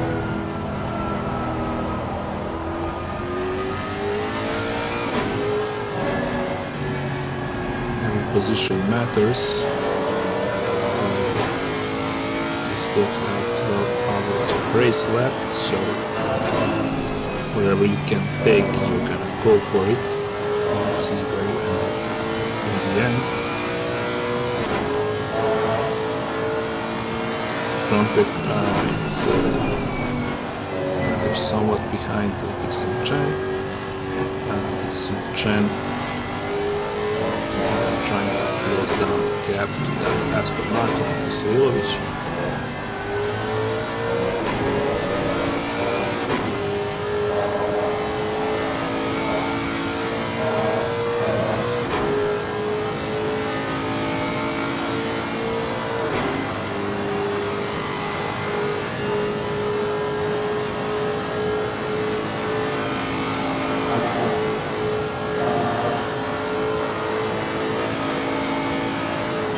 Dixon Chan pulling away there.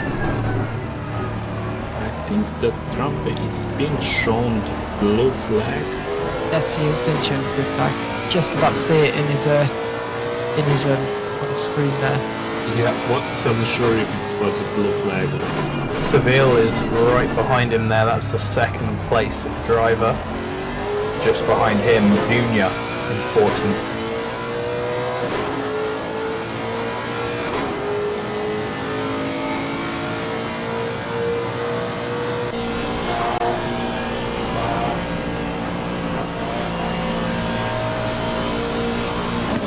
Forward with Seville there. He just gets ahead of the lapped car. Down the camel straight we go. Down the camel straight.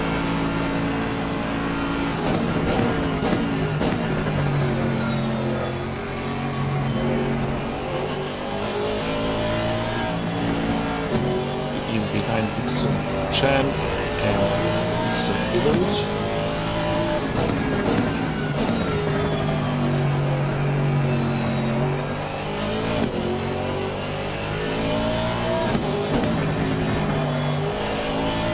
Significant gap between them and King P1. I would say more than 15 seconds.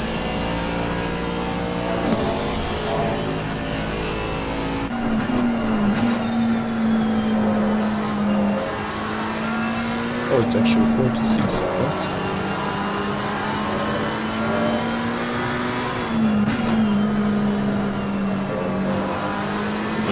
Stop backups for long, that's for sure. Dixon Chan still behind Zailovic in P33.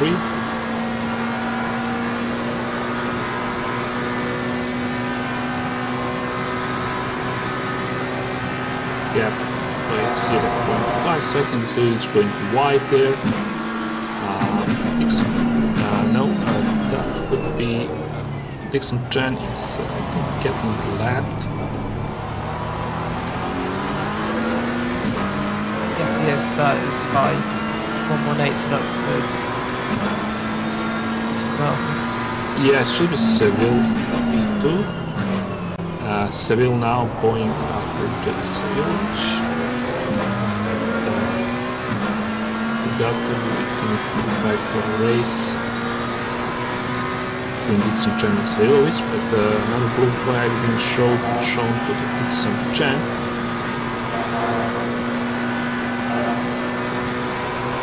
Go.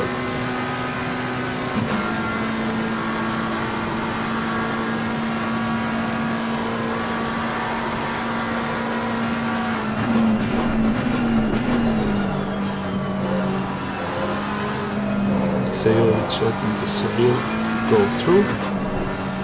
Blue flag, another blue flag being shown. That should be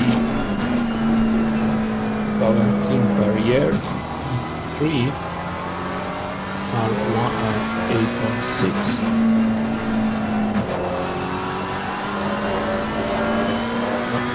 I guess there are two more cars behind the Dixon Chan. R16. Yeah, let's check out the split too. Yep, that's what's happening. They're already halfway through the race. This time Andy Behan in the arriving drive car. This time the pressure from Caden Knox in the car 127 Aston Martin. Car 6 into the run wide there. Avoid collision. They've dropped back to P8.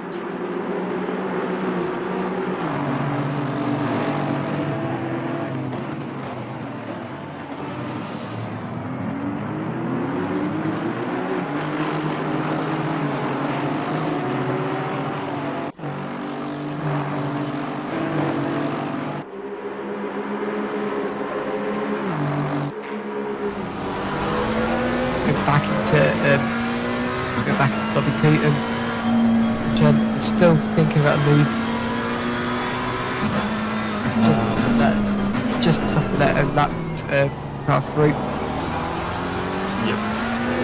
Losing a little bit of time to decelerate.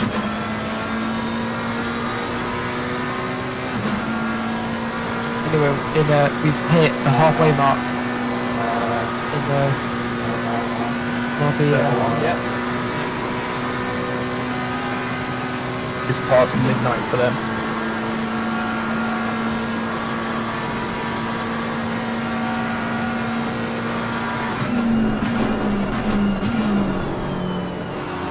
So it's letting that car through.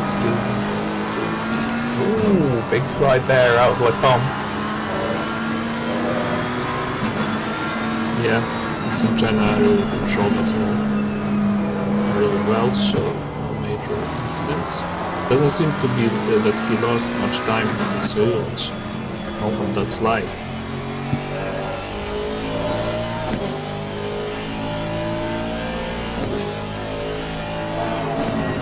Faster cars are approaching and really interfering with this battle between two of them.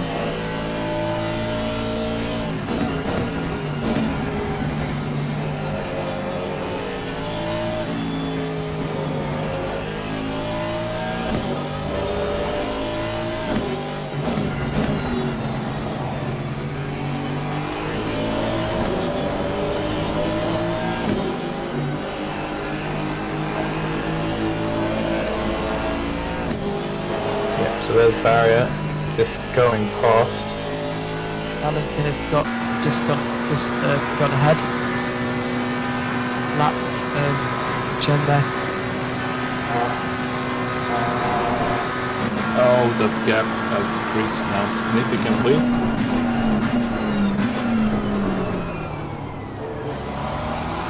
Between the Dixon Giant and the Sailors.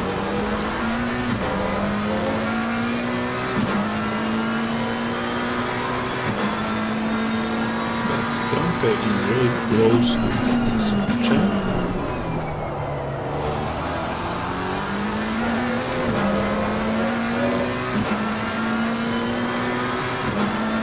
Trumper's right on the back of Dixon Chen, and he's going to have to make a move reasonably soon because he has the 7th position car of Taylor coming down upon them.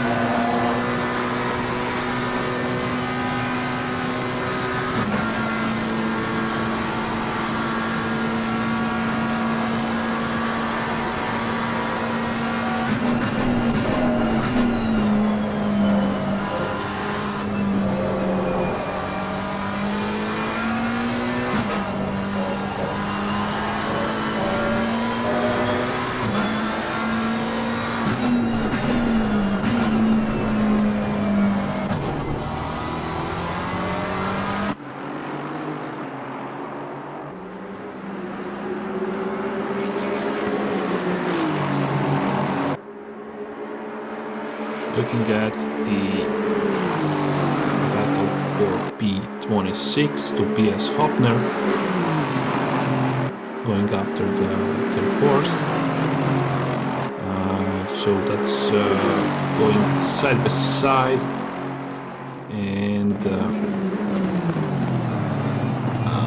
slight contact there, pushing out the Horst on the outside and taking up P26. Horst falling back to the Taylor, and Hoppner getting away. That slight contact there. P26 now.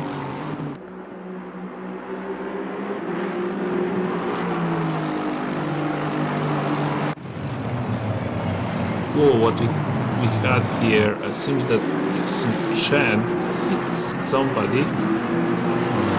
Side by side there with Islovic. Going into the last corner, just trying to leave each other space. Oh, another side tap there is Islovic. Yeah, he's warning him. Don't do And it. then he takes the position, takes some Chen off into Kemmel first. Yeah, he seems to be getting away with that. Finally, after at least 5 laps, Alexievich is in front of him, and let's see if he's going to be able to keep that position.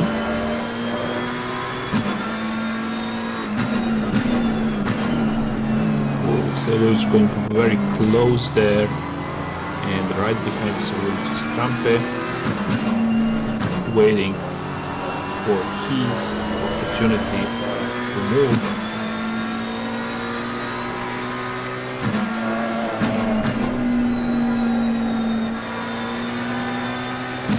Vincent Chen breaking away from Sailovic, so showing that he has more pace.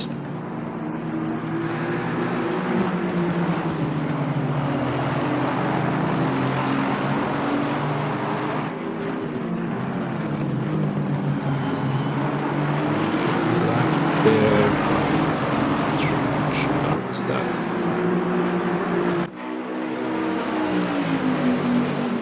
Oh, we are. It's nice side by side there.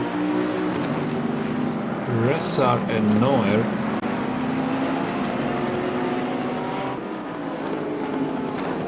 Ressar going after Noer. 1-3. But not being able to execute that move. And now chasing down the Noer for the next opportunity.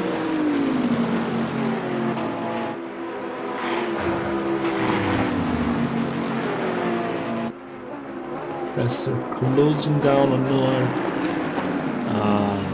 Going on the outside, but very far for anything to happen in the bus stop chicane.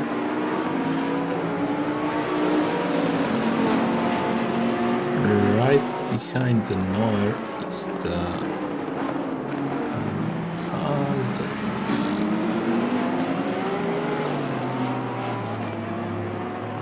Porsche, would be 137. So they're being shown the blue flag there.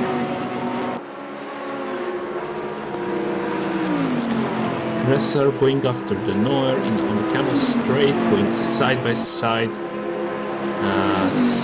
pulling away there, having more straight speed. Still side by side, Noer holding his own, pushing out the Ressar. Still keeping that position, defending really well. Side by side, Ressar breaking out in front of the Noer, and the Noer still going in front of the Ressar. Ressar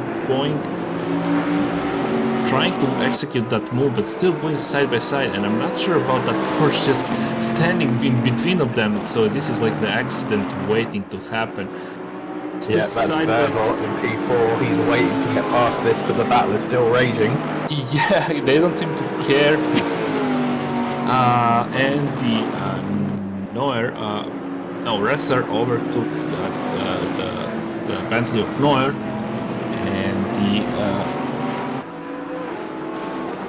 that Porsche in P4. Yes, they are waiting for them to move away. I can just see I've had two things flagged up saying two incidents involving car 690. So that's been flagged up. Yeah, a little bit. So door tapping and stuff there as they're going side by side. Great racing there from those two. Yeah, I missed what would be the incident that the 690 caused. But yeah, really nice, exciting racing there. It was a really risky move from that Porsche just standing right behind them, trusting that nobody's going to make a mistake and ruin everything for all of them there.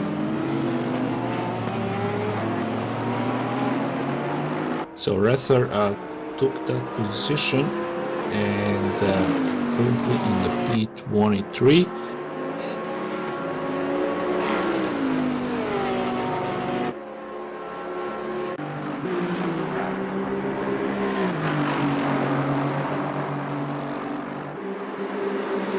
Going on board with Paul Gratix and Mark Taylor.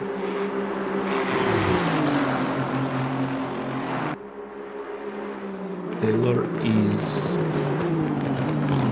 behind a back marker, pass, not sure if it's back marker, maybe. But Nissan okay, so that would be, I guess, Leaf.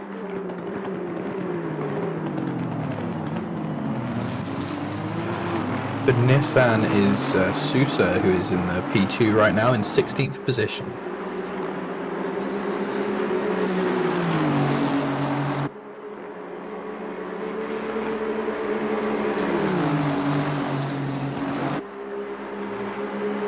Taylor going aggressively against that Nissan there. Very eager to take that position and unlap himself.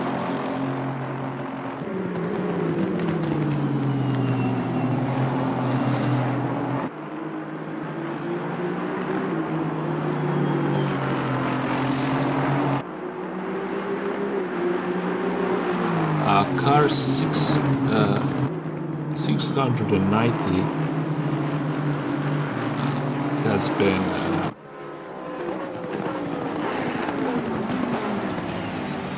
sorry, my brain just stopped for a second.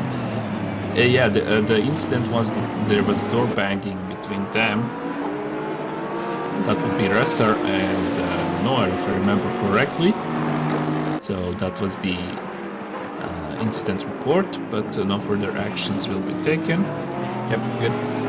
Verbot has passed them both and is now sailing off.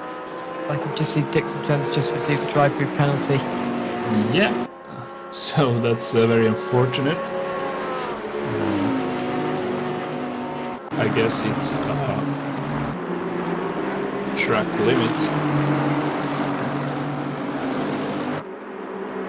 Unfortunate one there. It's going to hit pretty much everyone though throughout this race, as we've said. Still almost 12 hours to go of as few track limits as possible.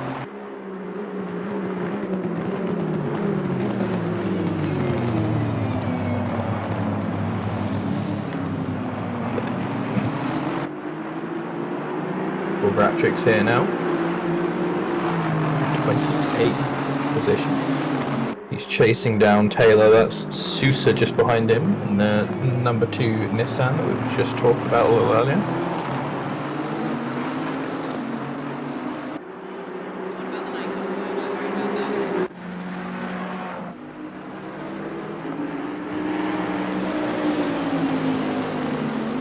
Olsen going after the Noer. Both cars are Bentleys. Yep, so Noah just finished fighting Rainer Esser and now he's got Crozen all over him.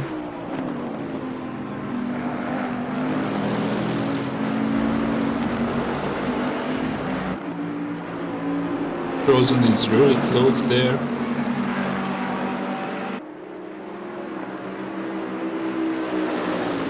Getting the tow.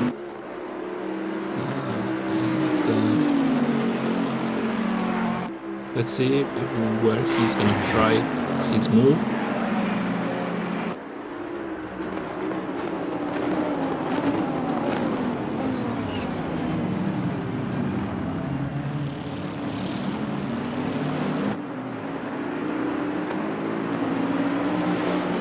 Sorry, yellow blackout, so I'll take some just spun. Yeah, 117 has just, it looks like gone wide at the chicane. He's already on his way, so nothing serious. That was Simon Wilkes in the Aston Martin.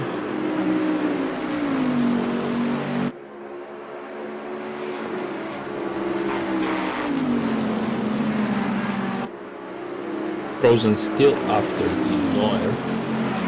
And Camel straight we go. Still battling here.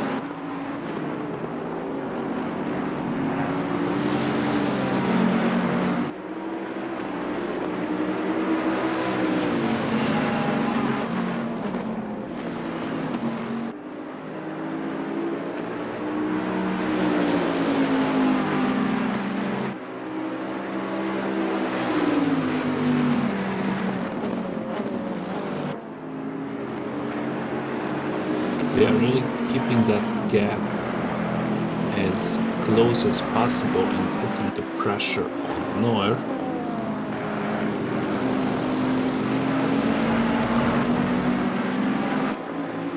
Again, same distance as in the last lap, going to the split tool. So looking at the Aston Martin of COT, going after the Ashley. Yes, going after the Ashley in P6.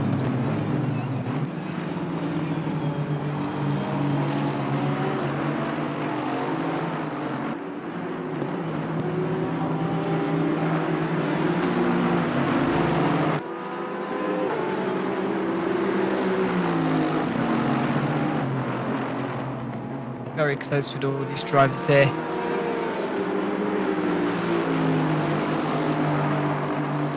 Track is actually, I believe, 1 degree higher than split one. Yeah. 2 kilometers. That's wind as well.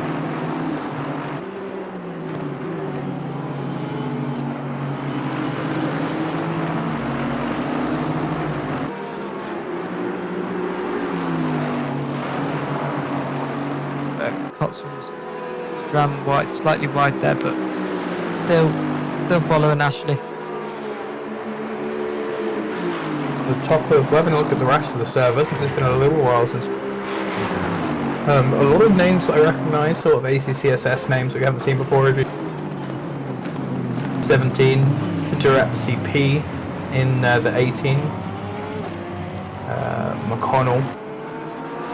But the top of the grid, apart from a couple names like Booth, looking pretty much the same. Atkinson still leading from the 88 car, the race department 24 hour, which is now driven by Sebastian. Ramsden then in 3rd position, holding on to the podium, and he's got a huge lead down to Booth, who's leading Hooter.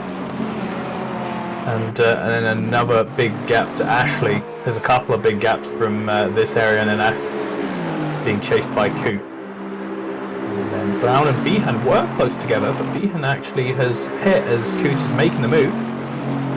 Yeah, I think obviously these two battling. I think Behan's gone and been swapping the drivers up now. Yep, in the inside, really nice there by Coot, and he's got it easy. Doesn't even let Ashley get a run back at him through the second half of that. Yeah, that was a really nice move there. Look at car 60, you've probably noticed the pink's red. It's jumping because I think the 2 drivers connected, both the Australians in their team.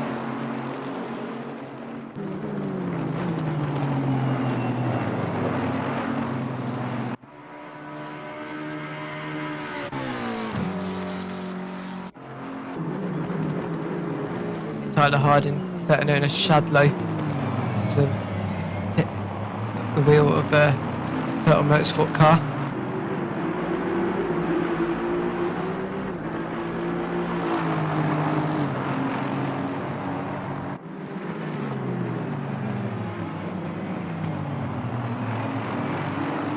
Steve and M. Stevens car 551 has received a drive-through penalty.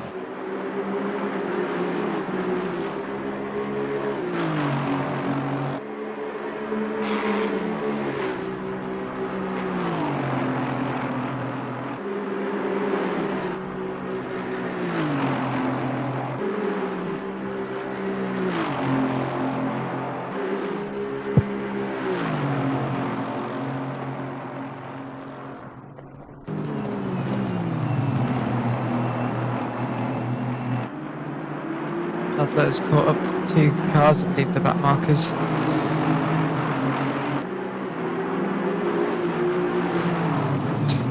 So Harding has caught up to these 2 cars, past 1. Got to try and get ahead of the other one. Well, Harding has a really high ping. So is that the Australian driver you're talking about? yep, Shadlow, Australia, known quite well. Yeah, he's obviously based in Australia, so his ping is going to be quite high. As long as it's consistent, it's not too much of a problem, happily. Yeah, he when I used to race with him on the Xbox, because his wheel was known for being too powerful, Logitech G923. Obviously, that would cause a lot of issues with connection, lag, and now he's on PC, he doesn't have that issue. Yeah, if you know, the F1 2021 game had like those crazy desync issues a couple months ago, so high ping is nothing compared to that.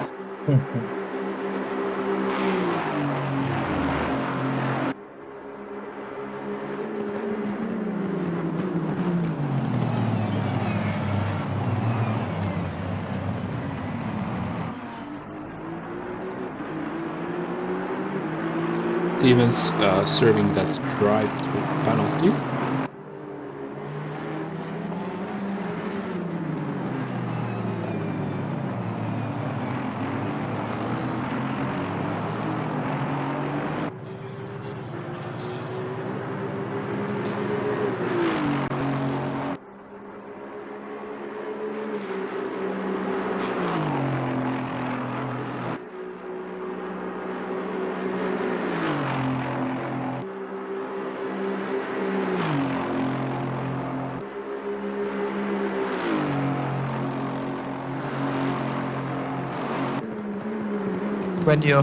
When it's pitch black and it's obviously no cars near you, it's like you're driving in a world of your own, league of your own sometimes. It also helps you focus on track because you've only got one thing to focus on, and that is just trying to navigate the car throughout the lap.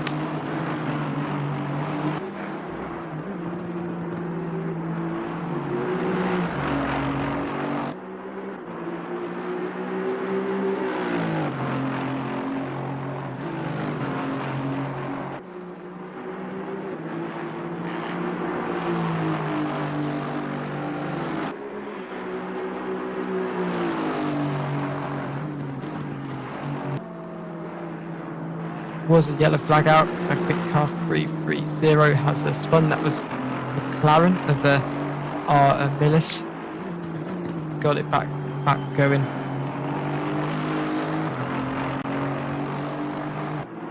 Gonna be right back quickly and leave you two in charge. No worries. Hopefully nothing too exciting happens. Have fun.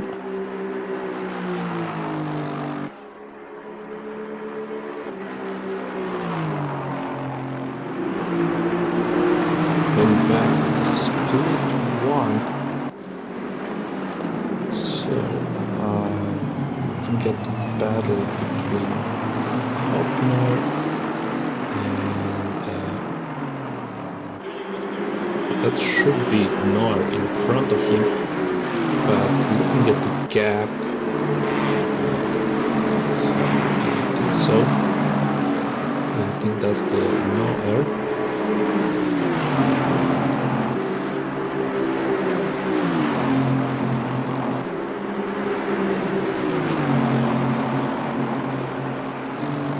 P25 Hopner.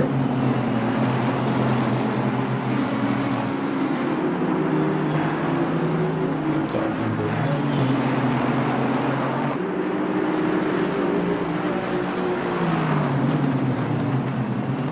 Zailovic got the stop-go penalty, and the Dixon Chan is in P33.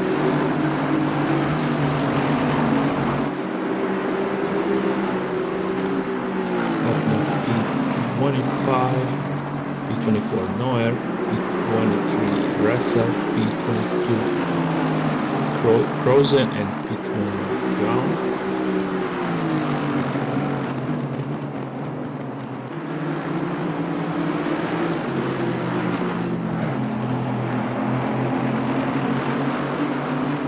It seems that Hopner and the Noel, that the gap should be much smaller than the 2 seconds. Yeah, so it's 0.9 seconds. Noel stuck behind the traffic.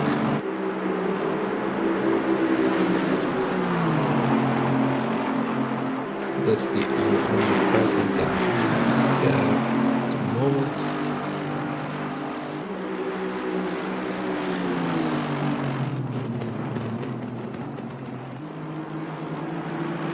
Jeff Columbia, if I read that correctly. Bin it or win it, so that sounds like really a serious racing team. There seems to be that Hopner overtook the Noer for P24. The battle is still going, in fact, and the Noer is going in front of the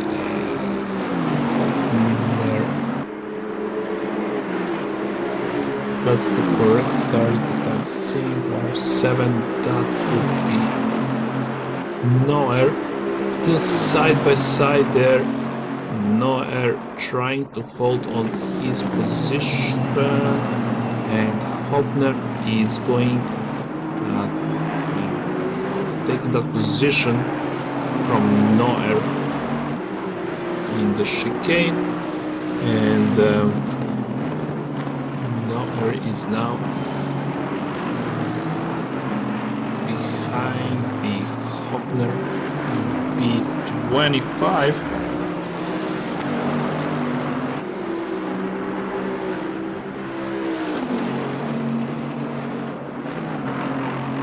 A lot of drive-throughs obviously being handed out. Sailovic got the drive-through from the stewards. Contact with 404 into the Eau Rouge. Stop and go 30 seconds. Oh, stop and go 30, that's a big one.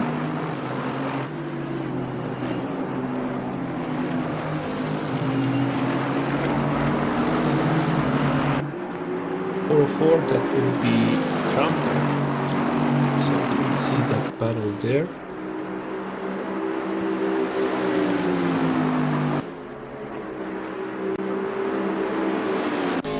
Nor and Hopner still in the battle. 24.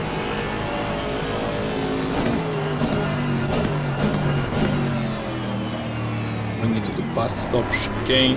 Hopner closing as much as he can.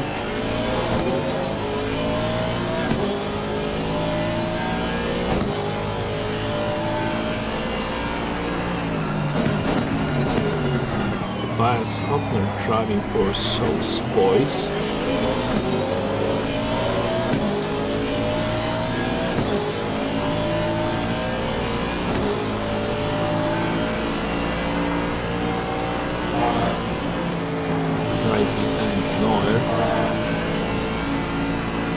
Clambering over the curbs.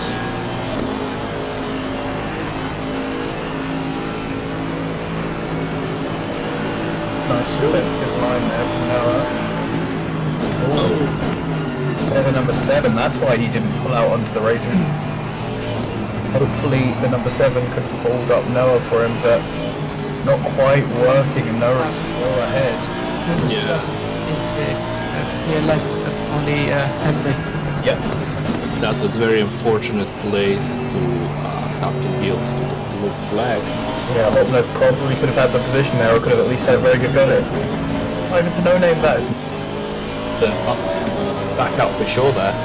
Yeah, almost counted there. Right back where we started. Hopner going after the Noer for what is the P23 now.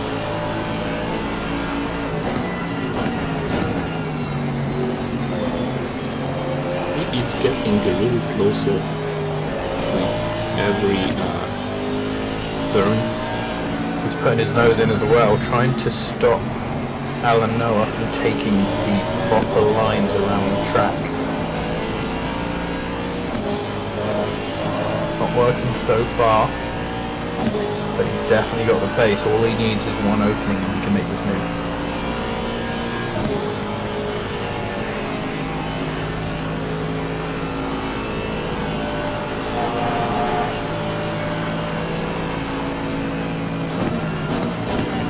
Now going for the last stop chicane.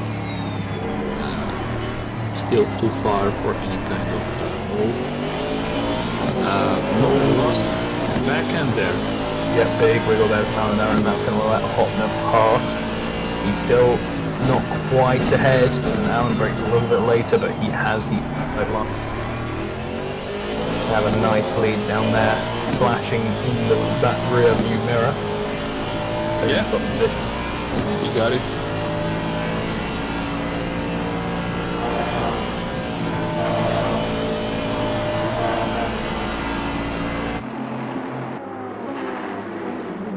Oh, Giles going side by side as well in E16. Pulling ahead. That was Taylor who was a back marker, but Cole Clough was just behind him, so he needs to pull away from that car. Make sure he doesn't get overtaken.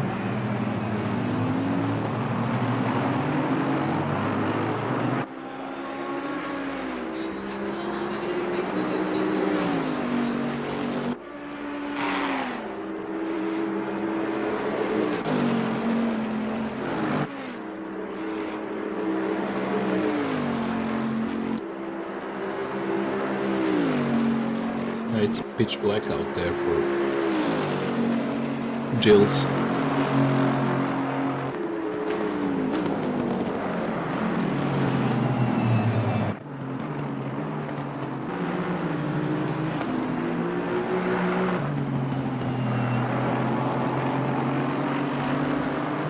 Looking at the King in P1, they are going to lead in this race.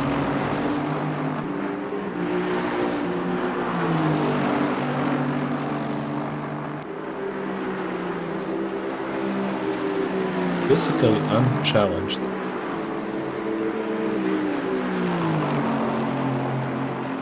As the gap between them and P2 is 46 seconds.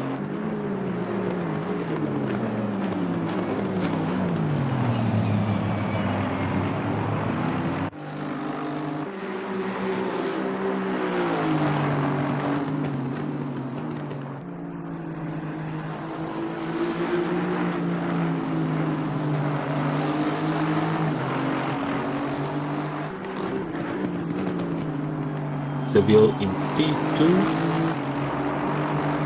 46 seconds is the gap between them and P1. Valentin Barrier in P3. The gap between them and P2 around 11 seconds.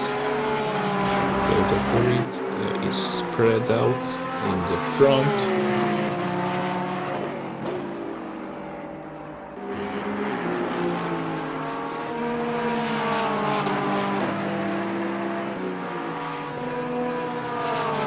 We're both clearing the back markers.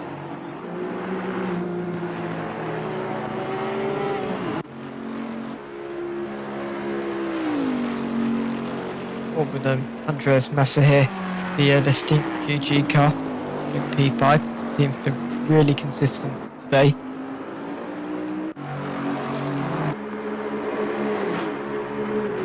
Bruce Schitz, GL Motorsport, Yep. 6. So it's quite a consistent and nice gap for all the front runners.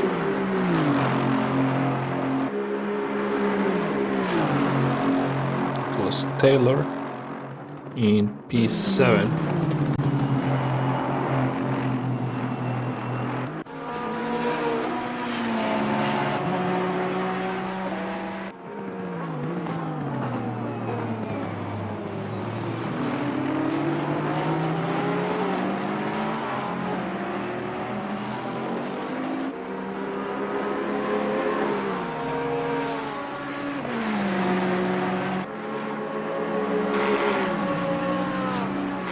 gap between all those front runners might seem to be much higher, but I guess they are just one drive-through away before they equalize, and having 11 hours, more than 11 hours in a race to go, they are for sure to be more drive-throughs, unfortunately, and of course drivers changing the drivers switching, there are gonna be different skill levels of drivers involved, so nothing is determined yet, in my opinion. Far away from determined.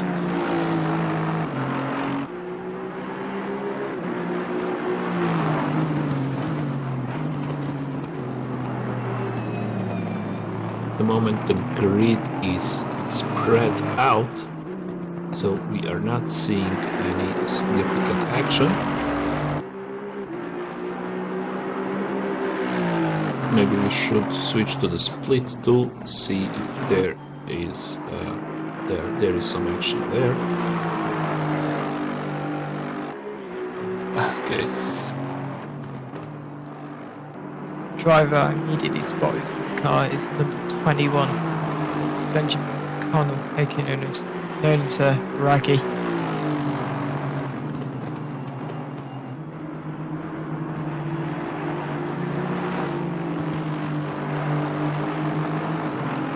Harding still driving around, basically I forgot where we have left him, but with that high ping, so I think he was same position. Same position, that's nice, with that high ping, so obviously not such a big deal there.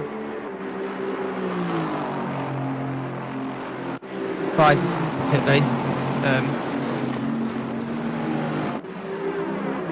Battle, there's a lot. All these drivers all in the same part of the track here. Yeah, it's oh, somebody going off the track there.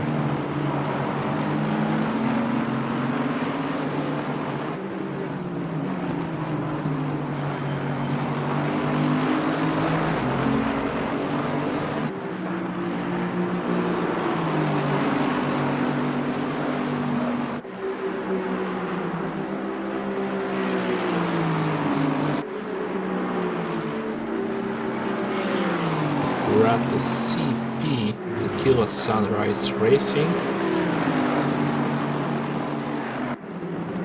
Being flashed by, I guess, the faster car that wants to get through, but there is a lot of cars there, so you might not have so much choice. Have to yield to that car. 108, that would be...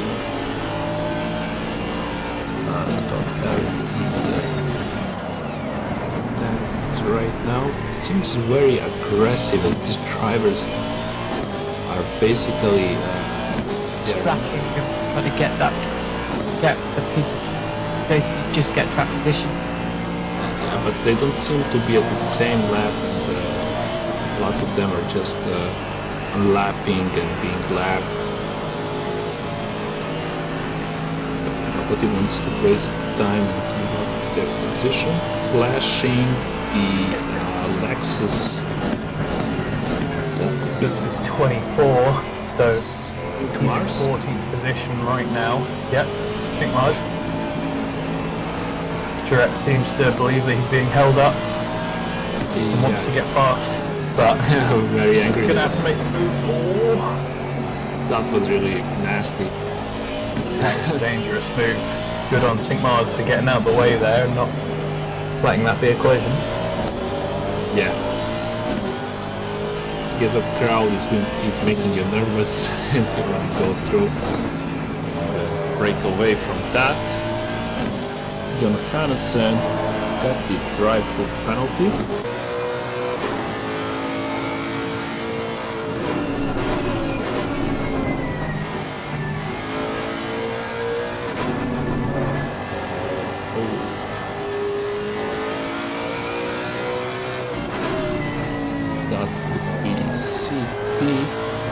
front of the same cars, as we have seen.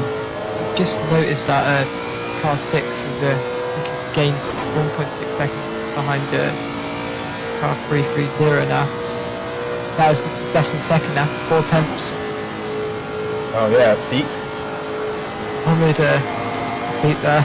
is making up a lot of time on there. Mohammed Afiq, the winner of the first ever ACCSS Championship post-split race back in the day. Oh, spinning there. Aston Martin just behind him. Was that a touch, or did he just go around on his own? I think there might have been a touch. You could see the camera just moved. It wasn't it did not look like the car was moving when it. I can't describe it. It's late.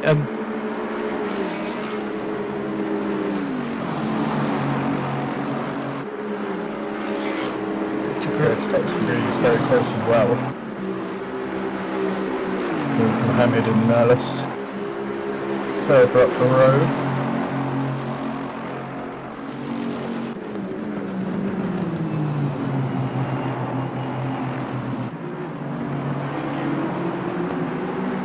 The flag is out.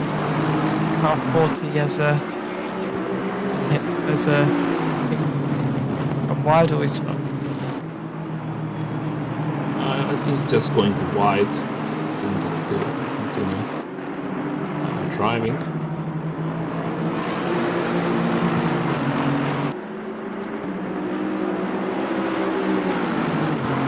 Looking at Peter Grievous. Been aggressive here. Oh, very wide there for the Lexus. He needs to be careful not to let the Aston behind him past if he makes one of these moves too badly. That Aston Martin, that's Durant, or not, not sure.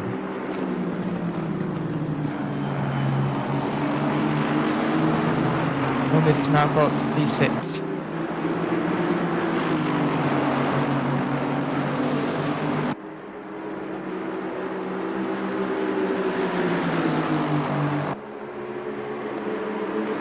Here we go, the move looking to be made there by the yellow Aston. Yellow flag's out. Yeah, and there's two cars there, so that looks like a collision into Campos.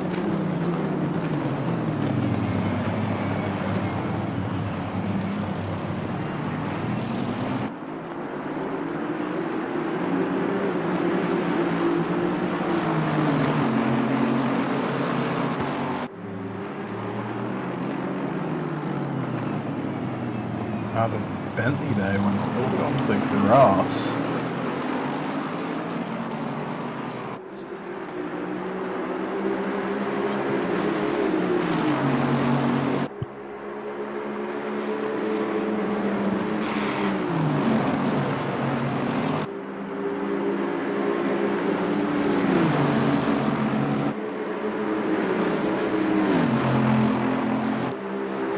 Peter going.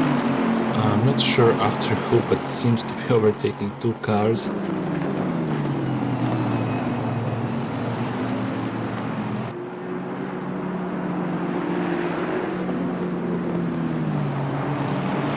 That would be stocks in Bentley for P8. Yeah, nice move there by Greaves around the outside. Car 91 just crashed on a Rouge Radiant as well. He's further down the order though, so not a contender. Now Greaves is heading up the road. 53 is the next car up the road for him, so that is a back marker. I think it is a DCP driving we got on earlier. As a Harden enters the pit lane.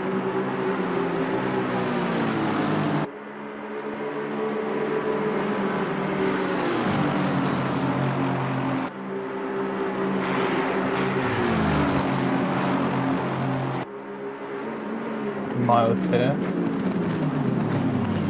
But Aston Martin trying to get past. There's Afiq just ahead of him who passed him a little bit earlier. Oh, he spun! He's spun and he's slightly collected by that Aston who gets the bonk on the nose. Everyone else manages to get past safely.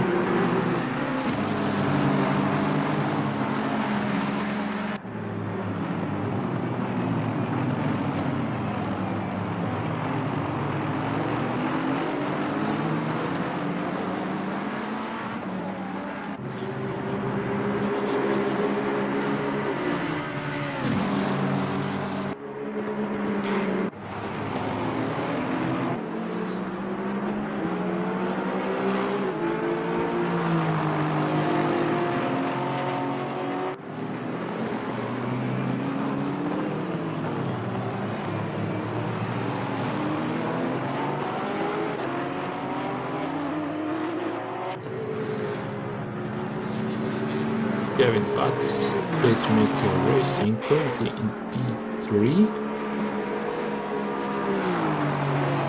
And doesn't have any opponents and current lap around him.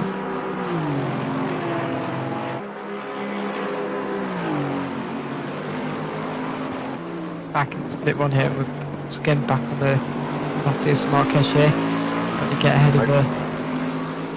Yep. Right behind Alan Noah here, going through Stavolo. Who's coming to his opportunities now. Needs to keep right in behind that Bentley.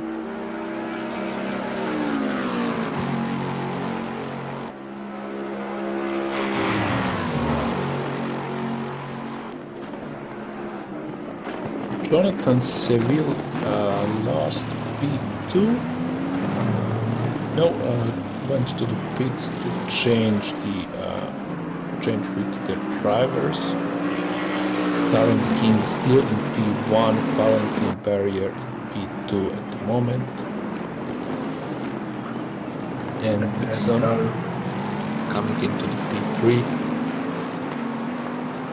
Marquez, great move there. Moving down to Overeem now. Rain Arresta, his next target, is all the way at the end of the clumb already. He's got a wild that move.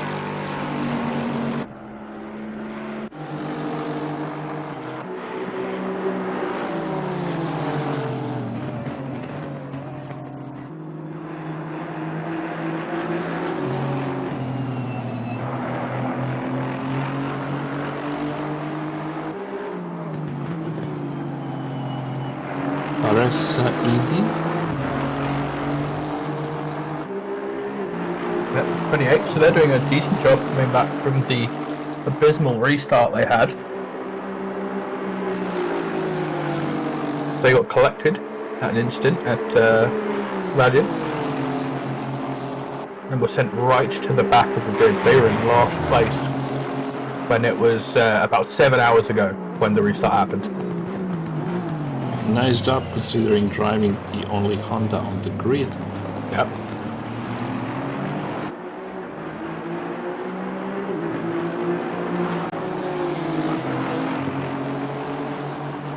Going after the Aston Martin of Eche for P27.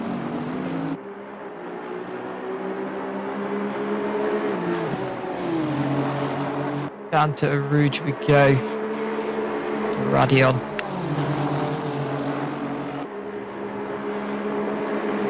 Going wide there. And that resulted in drive penalty. So Clark, A sympathy flash coming out there from Saidi. yeah, they just need to move away now and don't waste my time, right?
Sadie getting nice and close here.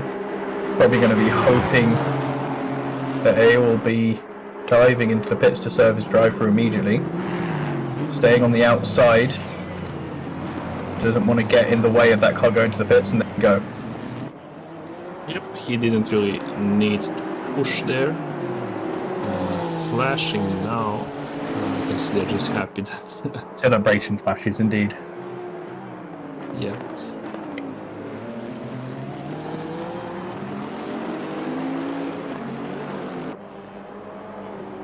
Just asked, how's P8 doing car 528? I believe they're in P10.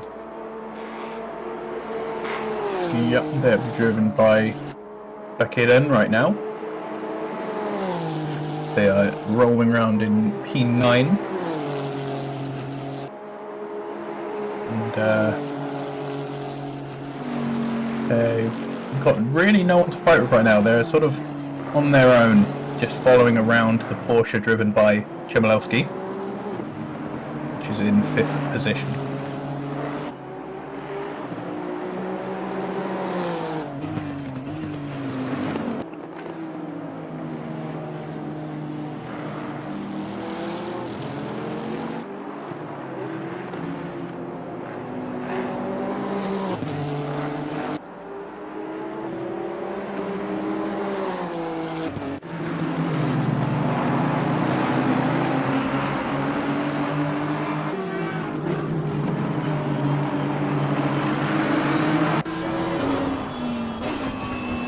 Oh no, that's a miss. You diving up the way for someone, or was that just a mistake? It looked to me like a bit of a mistake. Yeah, I would say the same. Hard to tell, but it looked like a mistake rather than letting somebody through on purpose. That was the number 1 car, however, so it worked pretty well. Now Bullwinkle chasing for 11th position. This is just behind Mohamed Akram. He's actually caught up to Morris Dixon, yeah, in the Pulse Sim Sports car. Polski Gordon.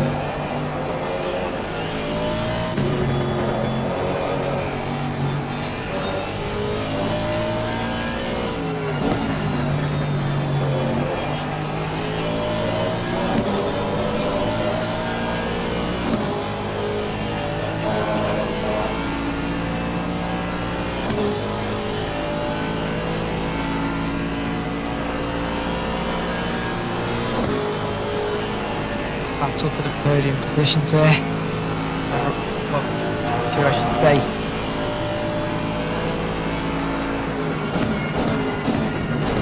Bears have come slower behind them, and they've got a bit of a break before they catch up to any back markers.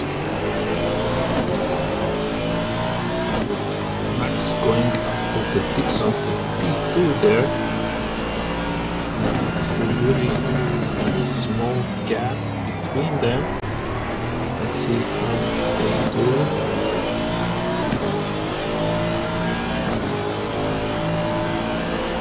Going into the Rouge.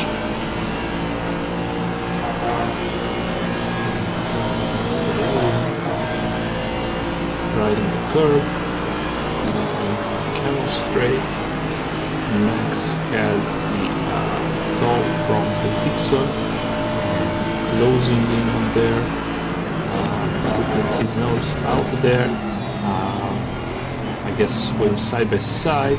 Dixon pushing him out. Dixon, yeah. Yeah, and Dixon breaking the way. So that's the another lap. He's really pissed. He really doesn't like that move flashing the Dixon. Got some upset flashing there for sure. He's got a while to chill out through sector 2 before he gets a chance to really make another move.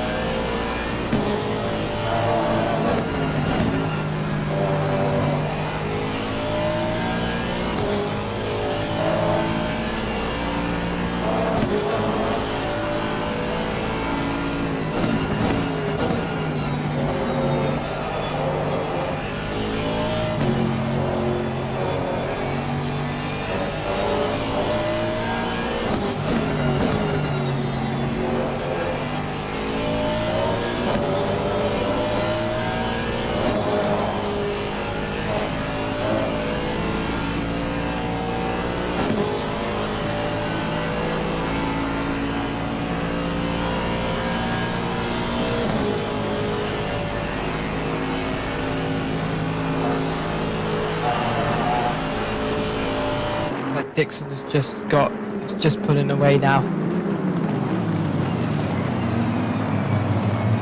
Max got a setback on him again. This is where I'm probably gonna go out for, gonna disappear Yes. for a bit of commentary. No worry, bud. You And can I'll go be have back some at rest. 5 AM. So, Have a good one. cheers guys, see you in a bit. Thank you for talking for me so I can have a break-free night. Bye, mate. See ya. Alright, so how many viewers do we have? I don't have the screen open, but I'm curious to find out.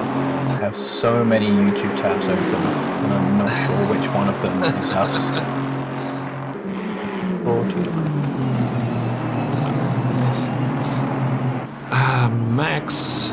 Oh, contact there with Max pushing out Dixon off the way. I guess he had enough of his shenanigans. Yeah, that's not gonna look good with the stewards.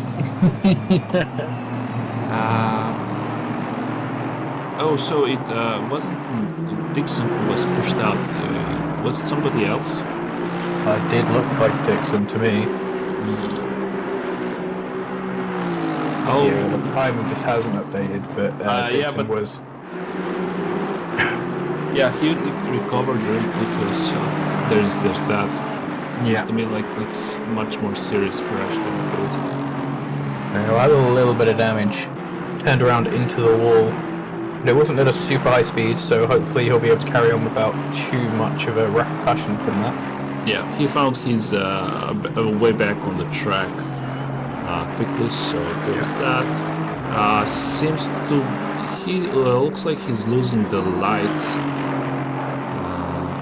At least it looked like one moment. It could be. Unfortunately, the lights in Spectator are not very consistent, so we can't really tell a huge amount from it.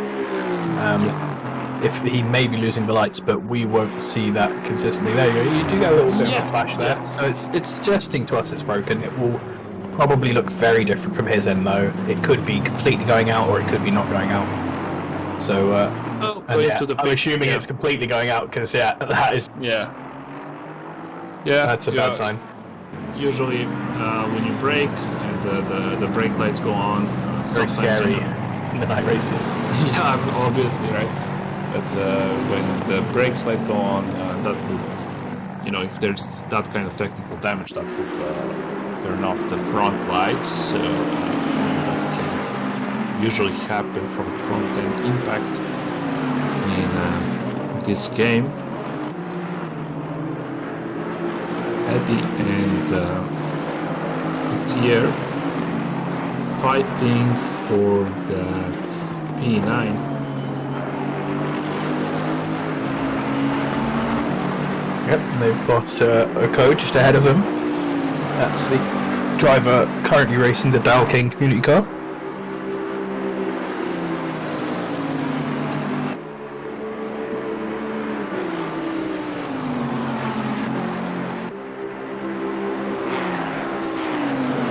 Gas Eddie, FRS Team Lemon. Yeah, as you can see by the very lemon themed car, very deep as well. Yeah. So the lemon now has the watermelon all on his back. They're going to be side by side going up to the source.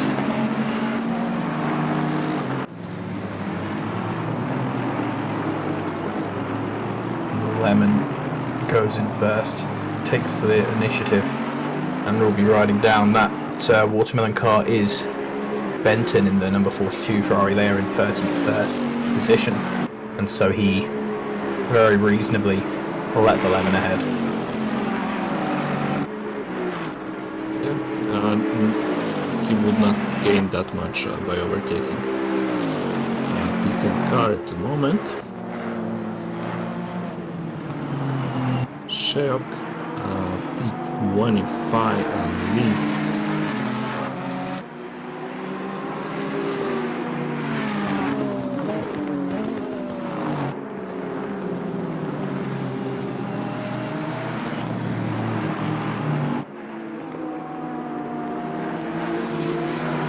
now skip to the other side of the leader. These guys are the next cars he'll be coming up the lap, so they're in the background of the cars we were just watching. And Florian Schock.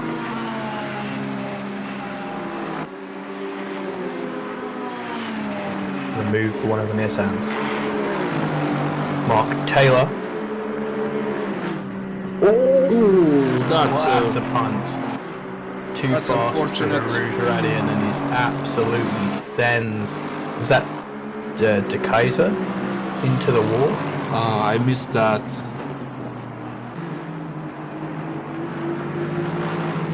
Yeah, it was De Kaiser. I just got that confirmed, and I'm watching my little replay right now. Just too much momentum through that corner and wasn't ready for it. So we're on board now with Guido Trapp, the other Lexus, who's chasing down Stevens. Very wide there. That's going to lose him a little bit of time. And flirting with that drive-thru again. So, not really like to risk that. Gotta be careful. Very easy to go wide there after Stavilo though, and I think it's pretty hard to get a track cut there. Very deep into here as well. He's really pushing it.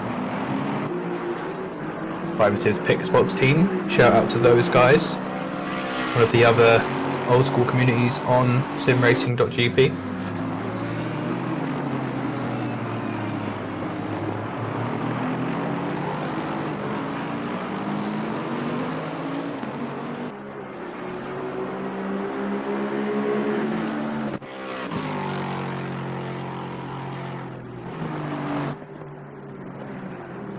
Oh, going off. I guess they sustained a lot of damage from that crash on Redilon. Yeah. Best struggle to get back to the pits, it looks like. Yep, they need to limp to the pits. You can see the light flickering again. Yeah, seems to be common damage. So of course it uses.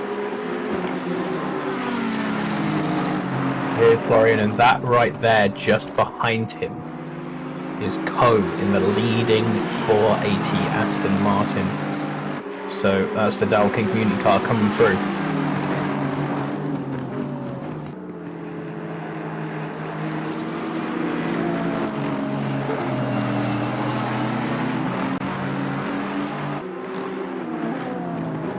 Florian Schauk is sandwiched here. Basically going after the leaf.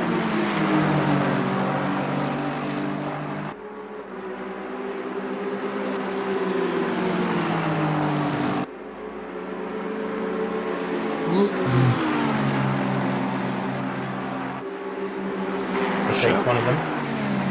Schauk losing position. That was him getting lapped, so Oh, getting lapped. yeah, this is Co, the leader, coming through. He's already taken shock there, and then into the pits for Leaf, so that is a position so far.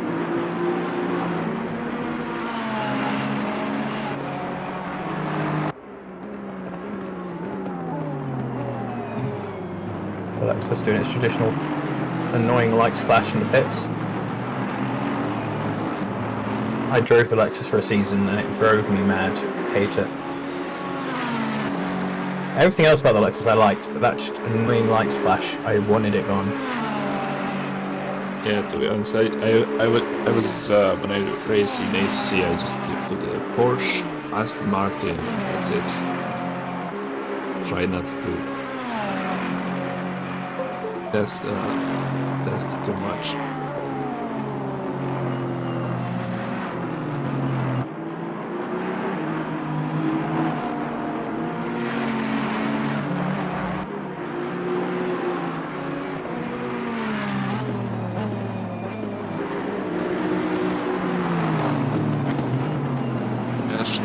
Bloomfield P11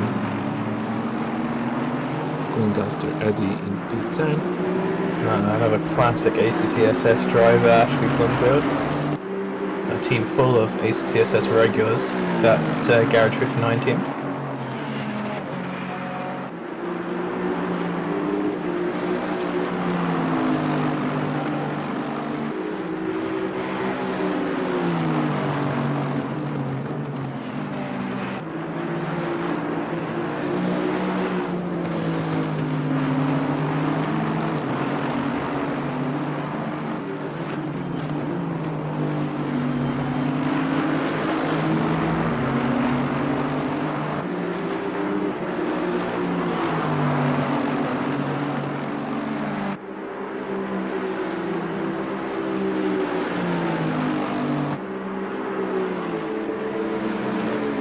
the grid is spreading out, so not a lot of battles that we can see.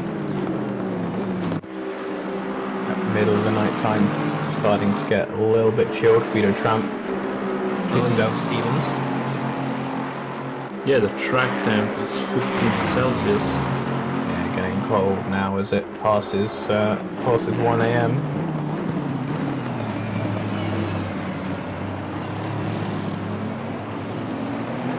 Yes, they need to increase the tire pressure, as the lower track temperature means lower pressure in tires, and that can mess up the setup.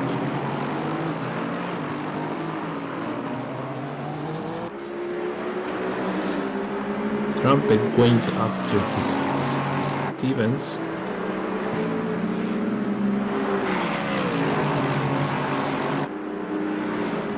Oh, that's very aggressive and going a little bit too wide there. Yeah, he might get a track cut for that one. Hope for his sake he doesn't, but he's got a lot of pace there, you can see. Gonna try and dive up the inside, but doesn't quite have enough. Yep, just a little bit too far for anything, but keeping real close to the Stevens. Or P33.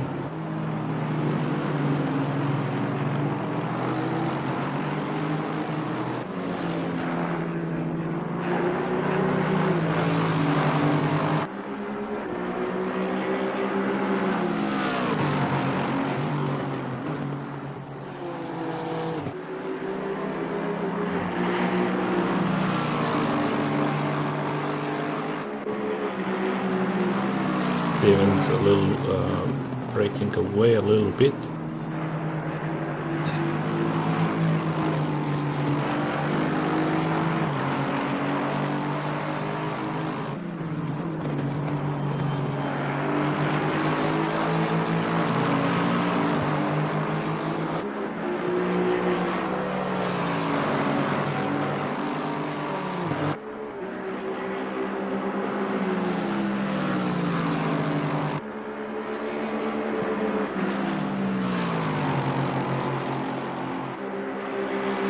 Stevens managed to increase that gap through the sector 2. And now we are going to the bus stop chicane, and Trump might have advantage in sector 1, as we have seen on the camel straight. So again, he's going to have a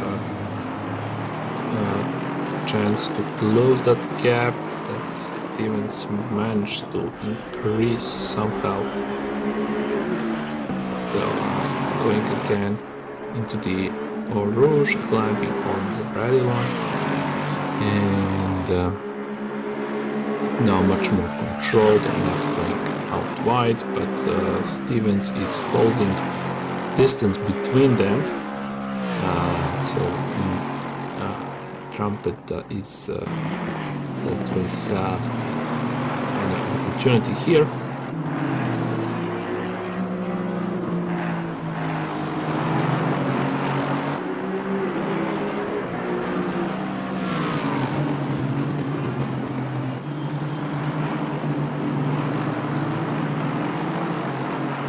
Car 816 gets the 50 seconds penalty for causing collision, so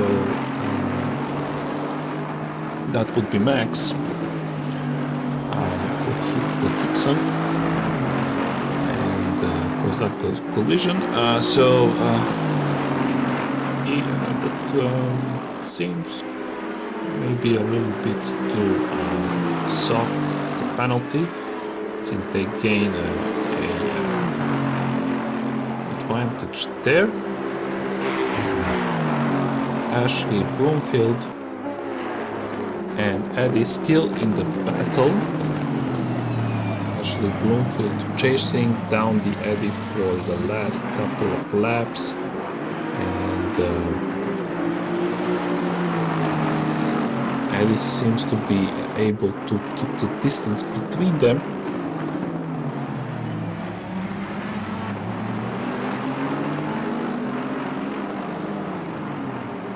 There's not much of it left, but he's still just keeping ahead. We'll see how he can do with Ashley Bloomfield in his slipstream down Camel.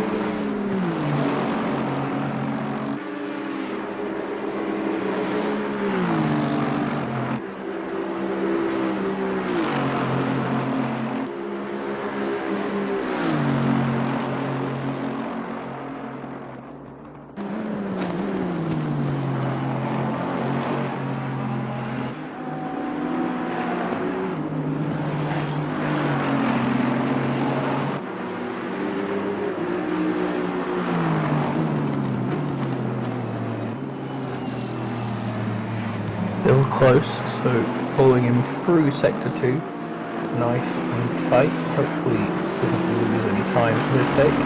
Ashley seems to have advantage in sector 2. Sector 3 is advantages for Eddie. So this is where they can gain time and close that gap a little bit.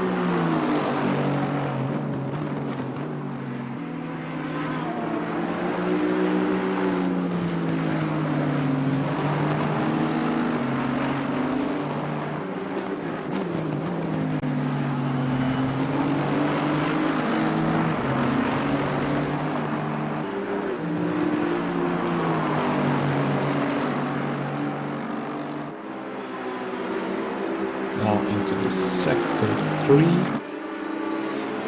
and actually didn't really decrease that gap.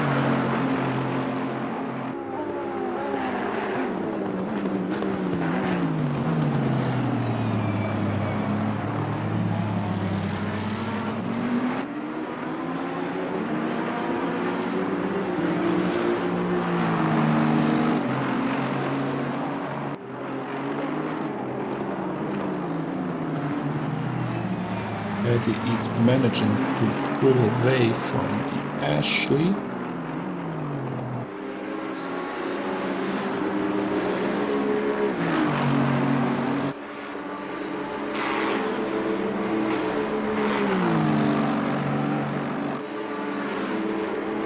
God once again looks a little bit too far back to make anything happen right now.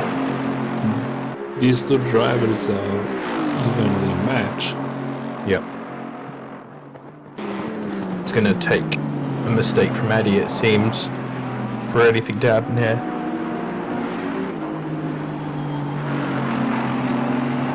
Oh, speaking of mistakes there, Eddie went a little bit too far, I think.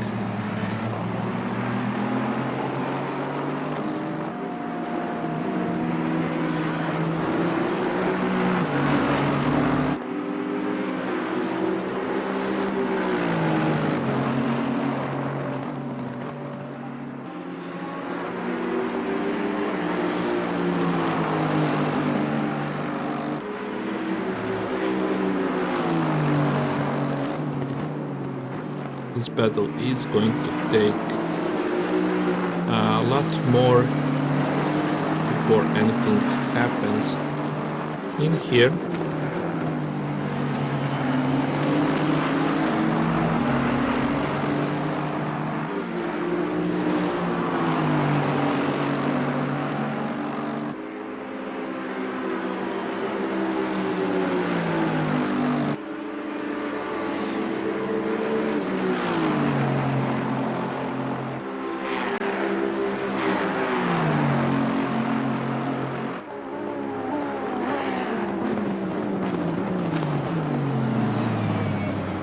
Actually, in the end, this really is closing that gap to the Eddy. This is really nice if he can stay here through the source. He's reasonably close to this Ferrari, also can slow it down a little bit.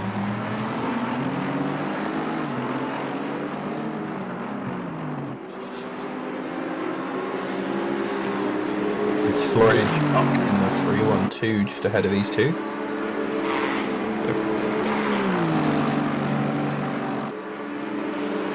That's much closer there from Ashley Bloomfield.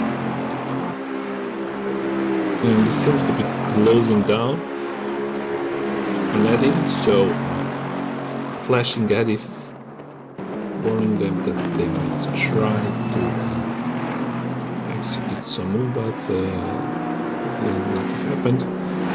Yeah. Wasn't quite close enough still. That shows you how close Ashley's going to need to be to make any sort of move. Yeah, and that Ferrari might prove crucial in that battle there.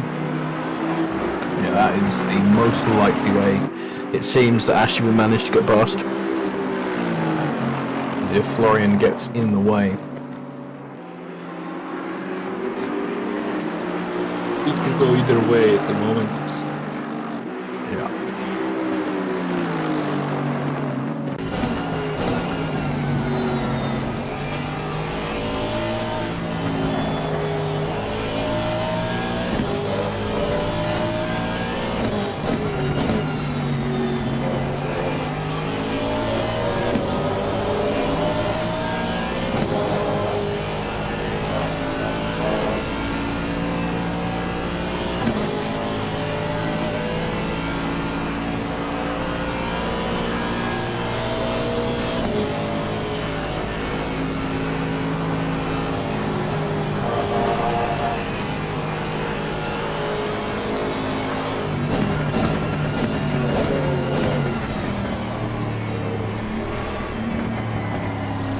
Seems to me that Ashley is closing the gap much more to the Eddie now. Trying to go to the inside line. But, I was talking about how he needed to be so much closer, and he really is this time. As long as that sausage guy doesn't slow him down too much, and he gets a nice run through where he should be in. Now you can see he lost momentum for a bad La Source there, so this is going to make it difficult. He's about as far back as he was the last time.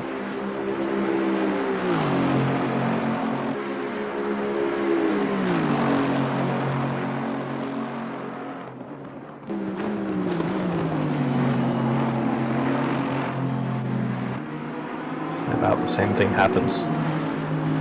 So another try, but the Ferrari is still in front, so there is still a chance of that happening.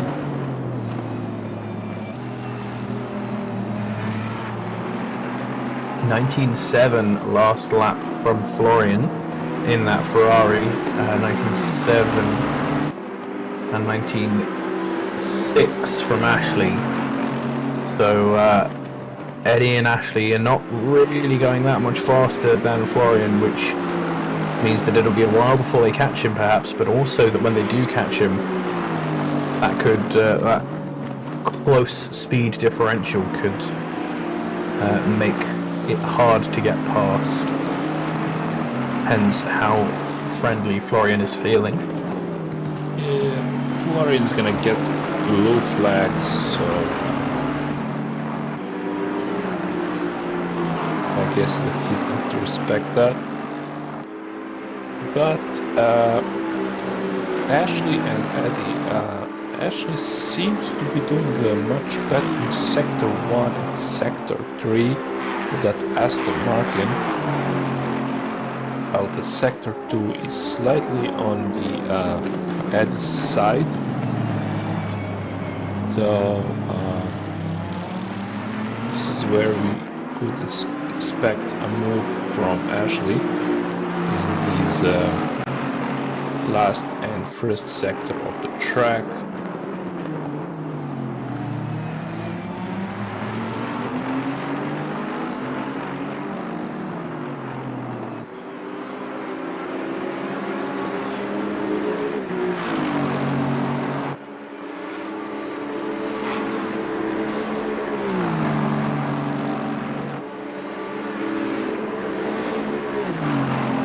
Back again, come straight, and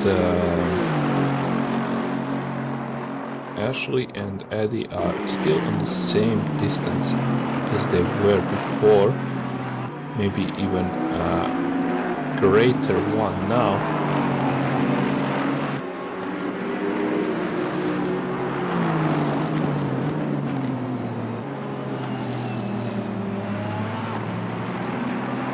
Racing Dutch in the chat. I totally agree with you there. I haven't seen it for a while. We actually haven't at all in server 1. Rain would really spice this race up right now. We saw it about to come in server 1 just before the crash that caused us to restart. We had a nice rain shower, but no real weather changes so far in the first server.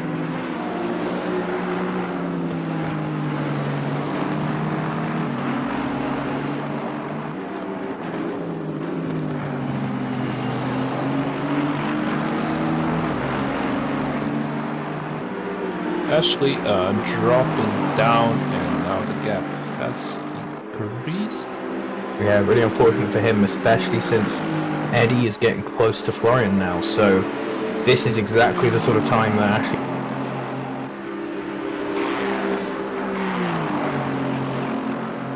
Yeah, that's exactly right.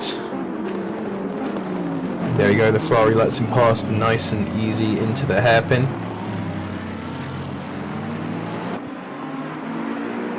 Gets out of the way of Ashley as well. So no time lost for these two.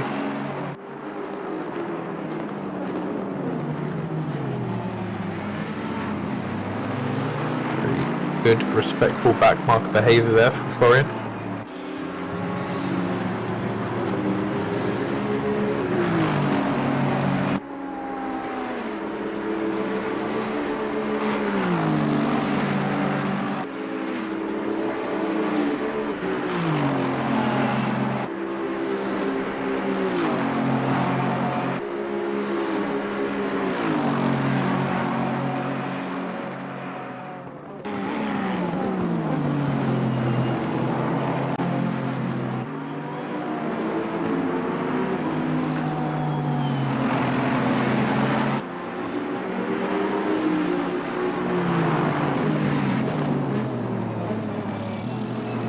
Getting into the traffic now. That's Ferrari. That is Brown in the 51 Ferrari. He's in 36th position. So he's also going to be lapped now by Florian. Next car that could come make a difference in this battle is Kellogg. Kellogg is the 56 car who they are coming up to, but they've got a little while to go before they catch Kellogg, and Kellogg is in 12th position, so he is absolutely not a slow boy. In fact, he is only 2 positions behind Ashley Bloomfield, and yet they are coming up to lap him. He is on Kellogg is on his out lap right now, according to my timing, so he very well may be a lot closer to Ashley and Eddie than it first seems, if Ashley and Eddie are close to taking their pit stop.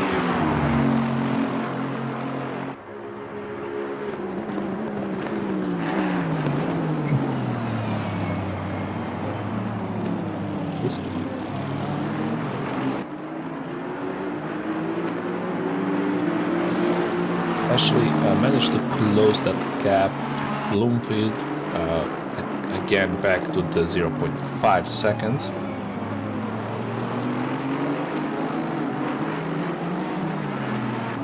So assuming that the sector 1 favors Ashley Bloomfield, this is where they can make up some ground with the Eddie. Drive through there for Kellogg. We were just talking about how he could become a factor in this, and it looks like that chance has slipped, because before Ashley and Eddie manage to catch up to him, he is going to have to serve that drive-through and will be out of their way. That makes the next car ahead of them the 900, who is in 19th position.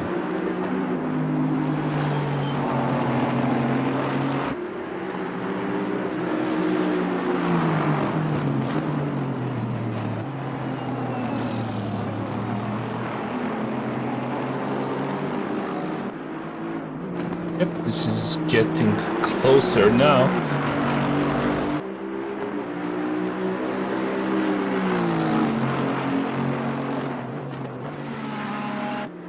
There are not a lot of overtaking opportunities as part of the track. Lowfield is still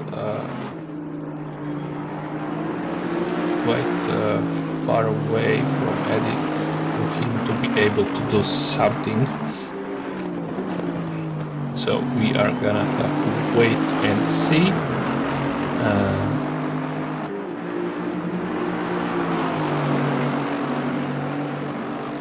It's real close here.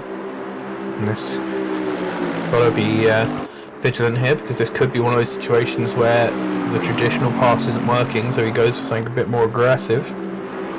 And he's getting a tow from the Eddy, so that's there's that.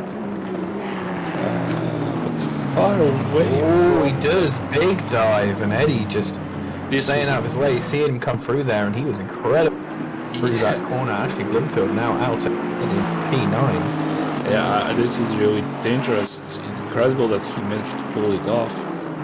I guess thumbs up for Eddie to be able to avoid such contact with Ashley. Yep, in one of those situations where when the regular safe move isn't working, sometimes you want to take a risk, and Ashley Bloomfield You called it, successfully mate. took that risk now. Yeah. Yeah, you called it. So Ashley pulled away from Eddie, and in that really nice move, happy there and celebrating. That is really overtake of the so far that I've seen in this race. Yeah, it was a good one. Rest. Okay.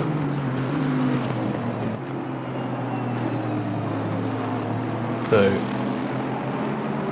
Eric Groom has now appeared in front of him as well, so he must have been hit by the guys I was talking about ahead. Kellogg still hasn't taken his drive through either. Yeah, he's driving into the traffic there. A lot of cars that will interfere with his race.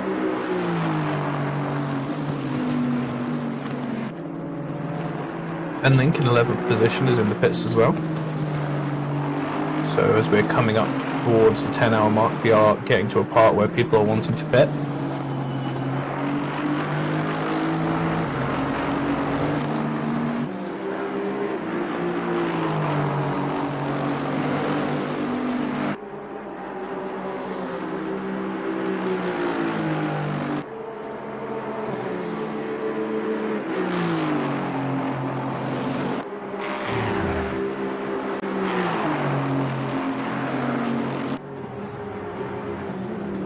Car in front of them, Eric Grom, 420.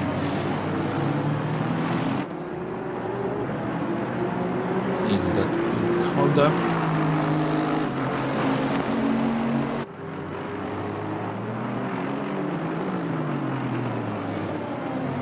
Kellogg serving the drive-through penalty.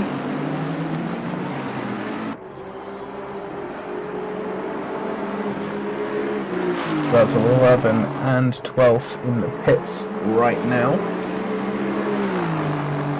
Ashley Bloomfield just coming up behind the 420 Honda, driven right now by Eric Groom.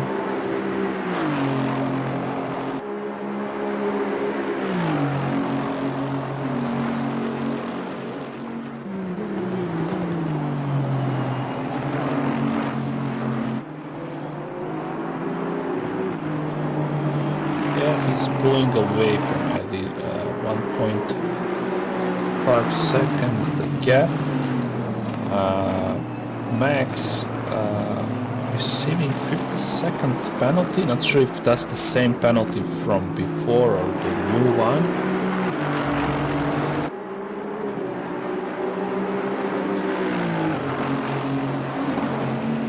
I haven't seen him in the pits, so I would assume that is the same penalty. He won't serve that until he gets to his pit stop.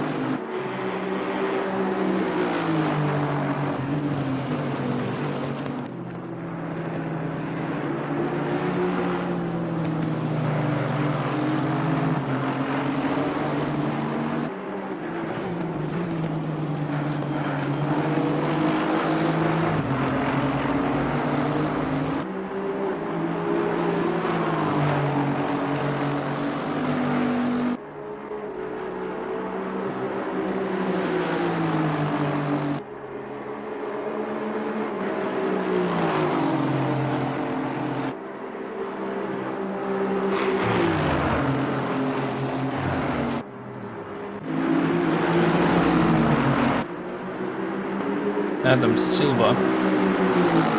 Battle for P6 between them and McKenna.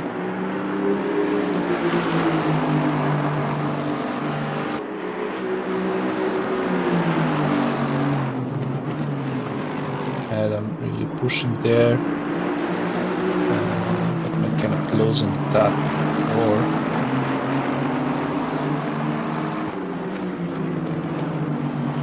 Sorry, that's not McKenna, that Aston Martin.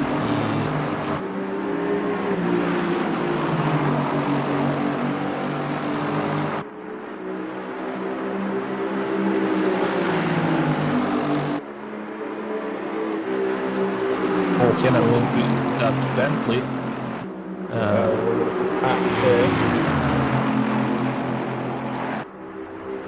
This is McKenna and Jack Winter. Oh! Way off there. He's going to have to do a loop-de-loop there so he can get around from the rear. McKenna and Winter, who was the back marker there, going to carry on. Luckily he didn't hit anything, so he could just carry on. Yeah, no damage. Yeah, I got confused, but that back marker there. So, going through white is always gonna lead to the trouble.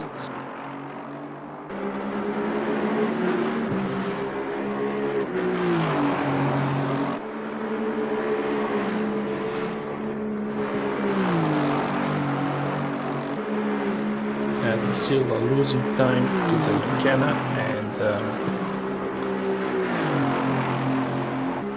opportunity to take the P6 position.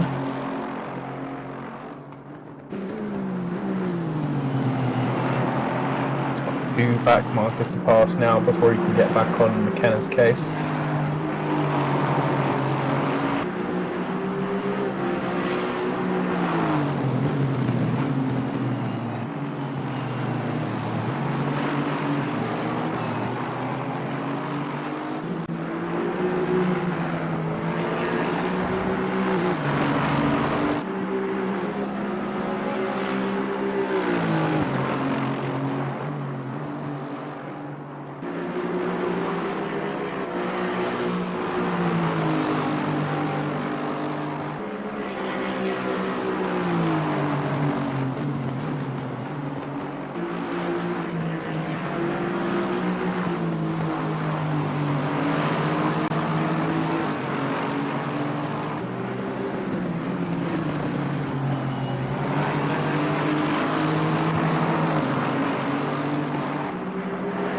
Adam flashing,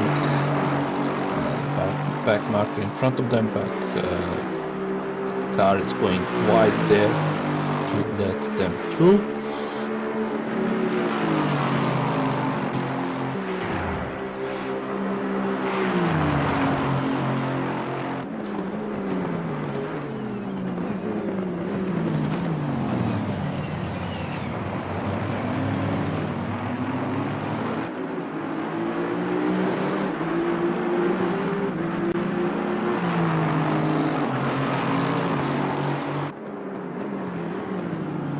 Adam Silva closing that gap to the McKenna.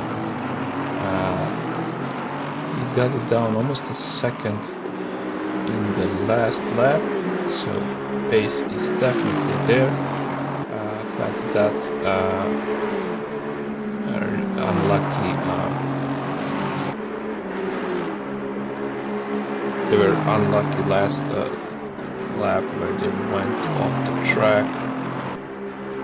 Luckily didn't hit anything, so the car is should be fine.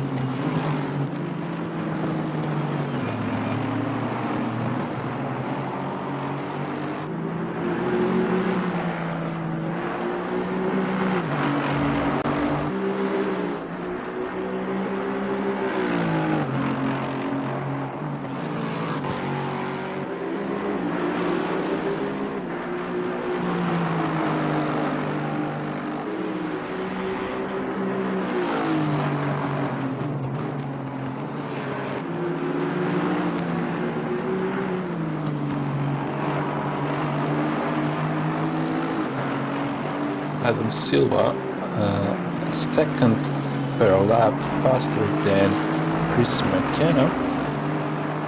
So you will see them 2 more laps before they catch to the McKenna and start pressuring them into the giving up of that P6 position.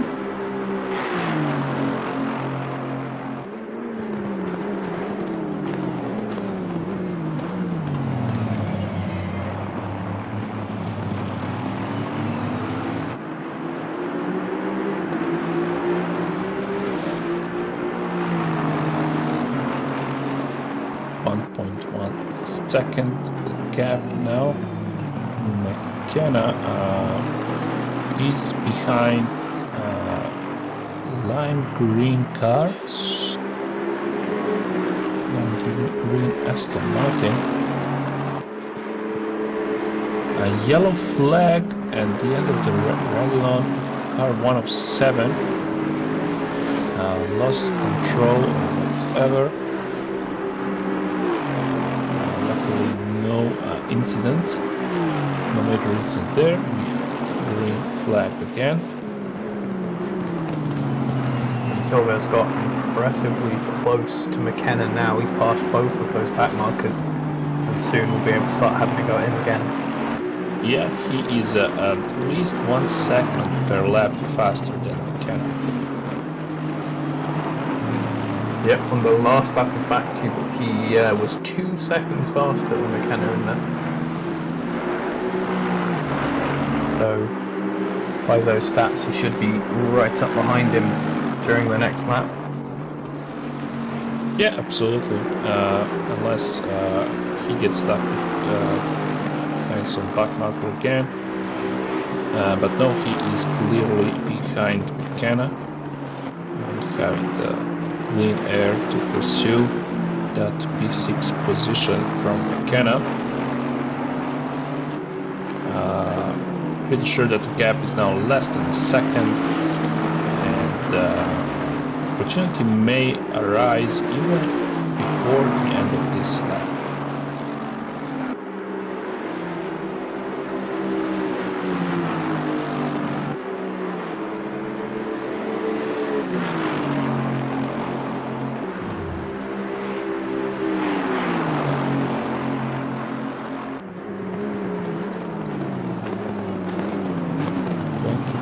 Bus stop chicane,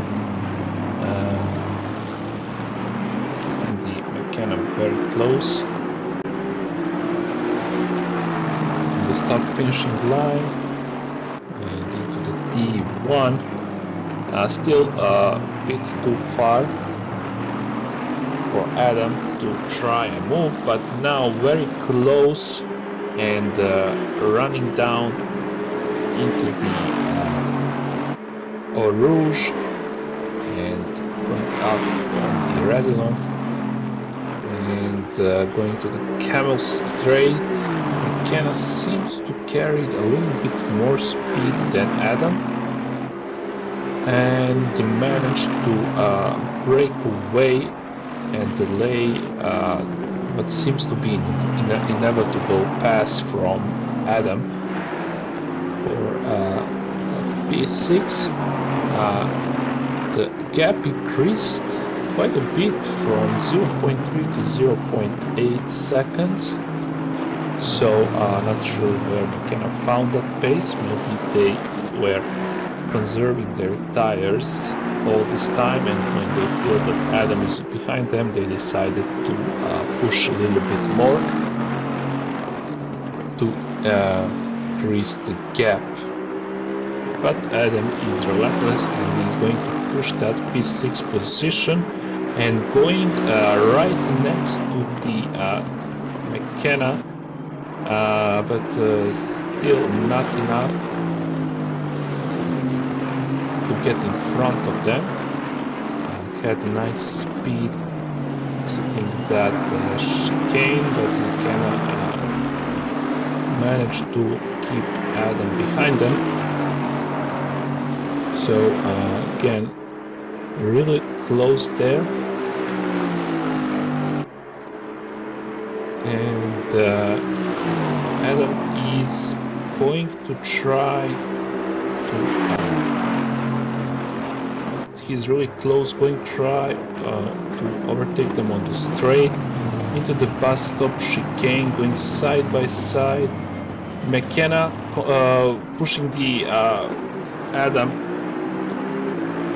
at the end of the bus stop chicane, but Adam managed to keep the car under control and took that P6 from the McKenna right before the start finishing line there.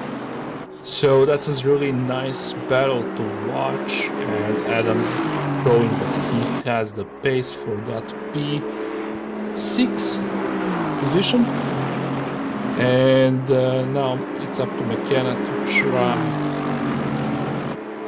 to get back to P6, which I don't really see as being a possibility.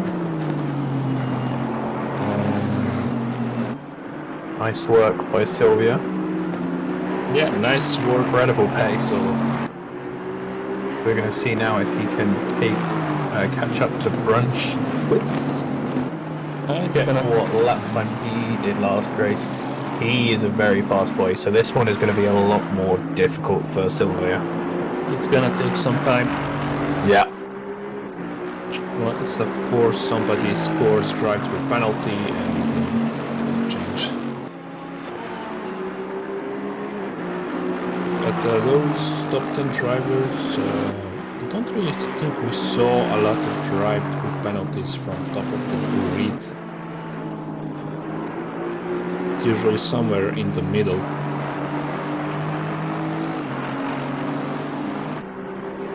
McKenna dropped down behind the Adam, and clearly doesn't have the pace at the moment to challenge him for that P6 position.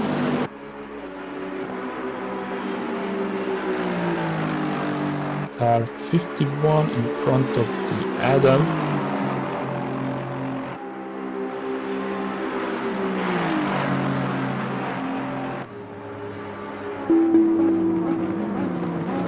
Everyone, this is just a general update from race control. You can't Just an update from race control. You're the only person in the car. I'm going to update you verbally on what the situation is. So currently your teammates may have been telling you that the Kunos server browser is completely disconnected, which it is. We've decided that the race will continue as is due for a couple of reasons. But the main issue is here, if you wish to continue, you're more than welcome to. If you exceed your driver time, just let your teammates ping one of the stewards in the stewards chats on Discord and we will clear those penalties for you. If you do not wish to continue, you're more than welcome to leave. We can only apologise, but it's completely out of our control and it's also affecting us as staff as well as it is you guys as drivers. The reason we didn't choose to red flag the race at the moment is because we don't know how long this issue is going to last. We could ask you to return to garage, but you could be sat there for 11 hours, you could be sat there for 20 minutes. Apologise for anything that affects you guys, but it also affects us as we've now got staff sat in the stewarding for the past 10 hours that can't go anywhere for the rest of the night. Victor Sosa. Good luck, carry on if you wish to. If you don't, I do apologise. One of the few Skylines, or actual GTRs that we have on the track at the moment.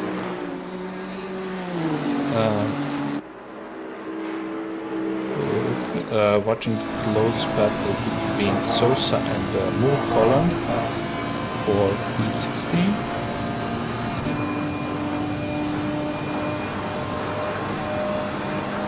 Yeah, so since you can't hear it, and in case it wasn't on the stream, I assume it was out on the stream, but I'm not 100% sure.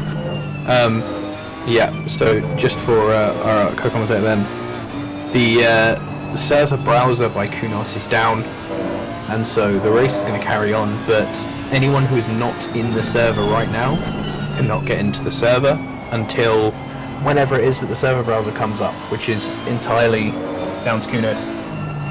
So there may be a few teams dropping out, or a few teams having the same couple of drivers drive for a lot longer than was planned. Yeah, that's really unfortunate, of course, but what are the odds of that happening? Yeah, exactly. Horrible. Yeah.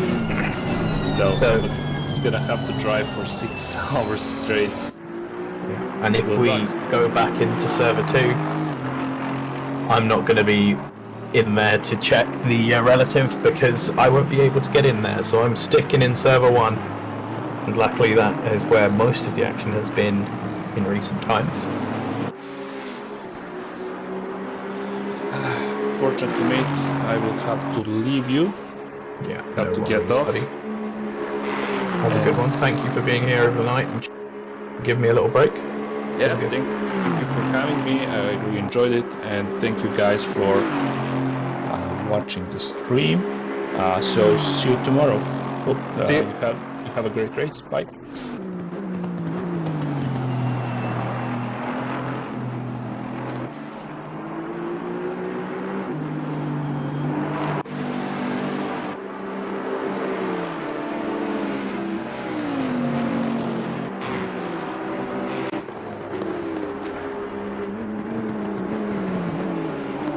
Bit more timing. There we go.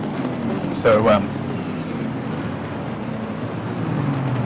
oh, there is actually some close driving. I was just about to say there isn't, but Alamex actually down here is right behind the bumper of the Honda, the 420 car. Florian, the Ferrari just behind him, is headed into the pits. Hopefully they have a driver in the server who can swap around to them. Going to be full radio bacho style now, so hopefully you guys are ready to chill with us for the rest of the night.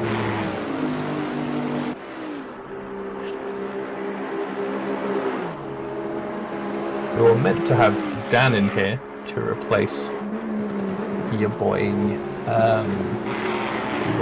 Milan, but unfortunately he, for obvious reasons, a little bit busy right now, so we're just going to fully radio bacho this.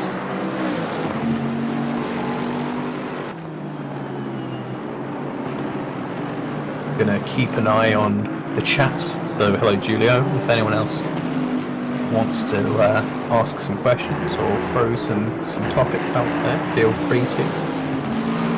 And I'm going to keep an eye on the general chat as well, see if there are any interesting memes to share with the audience as we follow Ali Kmitz around. He had already passed the Ferrari, is now pit, so he's chugging on to try and catch Schlecki, who is a name that just puzzles me. I cannot get my head around how to say that. Here is one code. Dalking YouTube driver has been keeping those guys in the lead for a while, very far ahead of their next rival, Max Boljana, who has 15-second penalty. So here is Max for the Polska team. I just happen to be drinking dodgy Polish rip-off Red Bull right now because I bought it for a meme to make fun of Pavel, who's one of our stewards, who is also Polish. So cheers to dodgy Polish Red Bull. 37, is that the last car on our grid? Just letting the Nissan through. They've lost a few cars.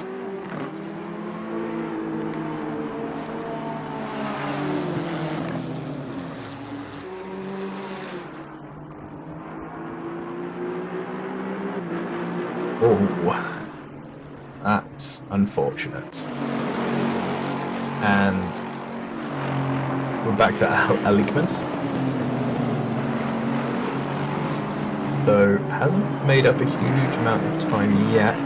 Has a Lexus on the back of him.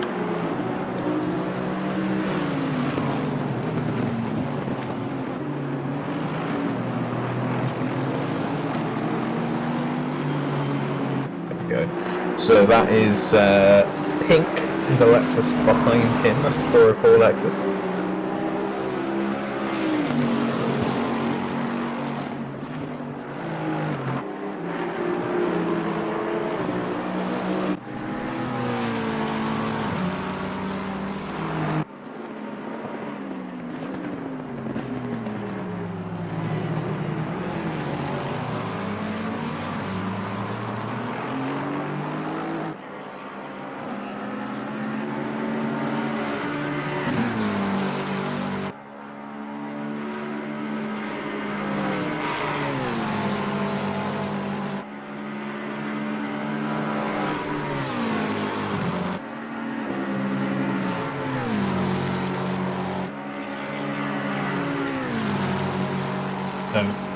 People in the Discord chat now getting very inventive with solutions to technical problems that are usually solved by restarting the video game. Everyone sharing their witchcraft, plug it in, change this setting, turn it on again.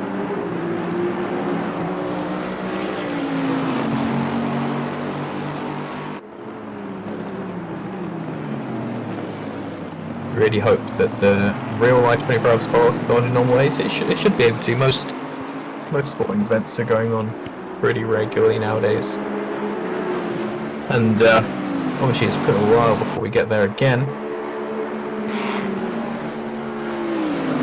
Yeah, the race has gone pretty well.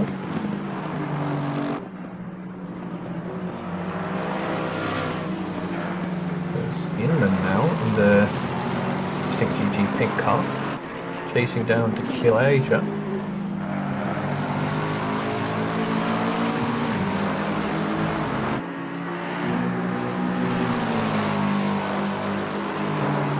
A few people big triggers, but most people are taking it pretty reasonably and well. Unlucky for any of them who've been caught out of the server or experienced disconnects. There's Inman now, right on the back of the Lexus. Already going for it.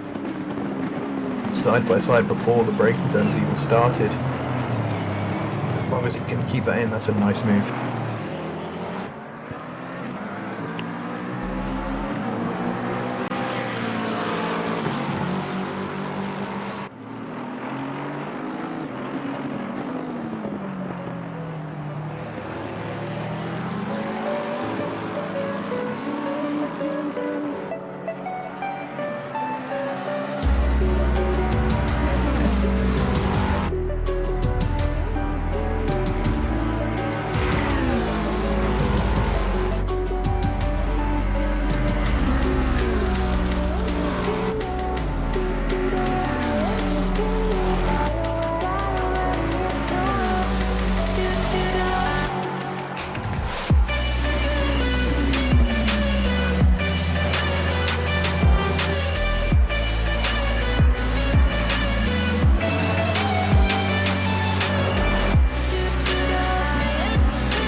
Here now in a little bit of a queue, all on different laps.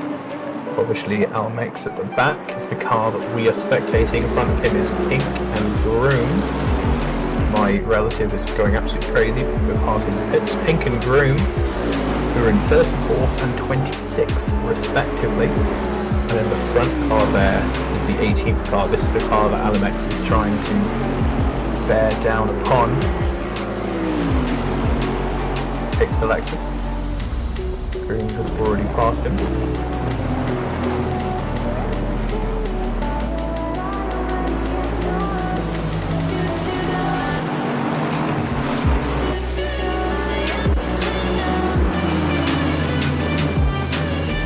Oh, that's not a safe move there by Max. Just dives off onto the grass. Some angry flashing from the Aston who's trying to tire at Groom had already got past him. So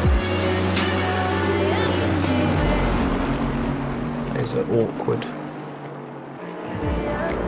situation.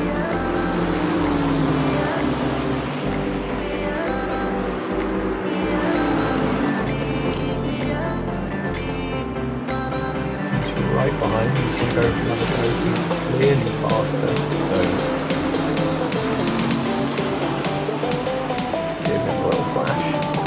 Davo one. Needs to be careful not to be too aggressive and get himself a penalty that would ruin his charge.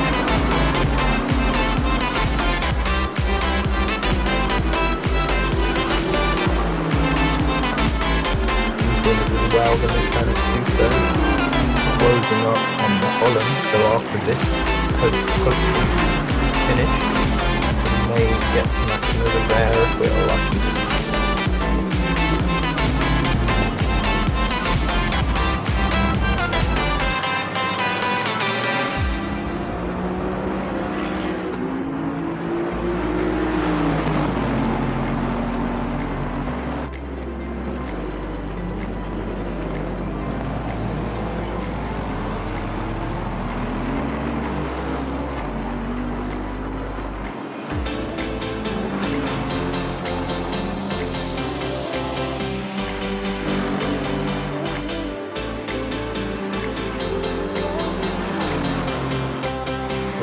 here, and the 77 is also reasonably close to Riccardi in split 2.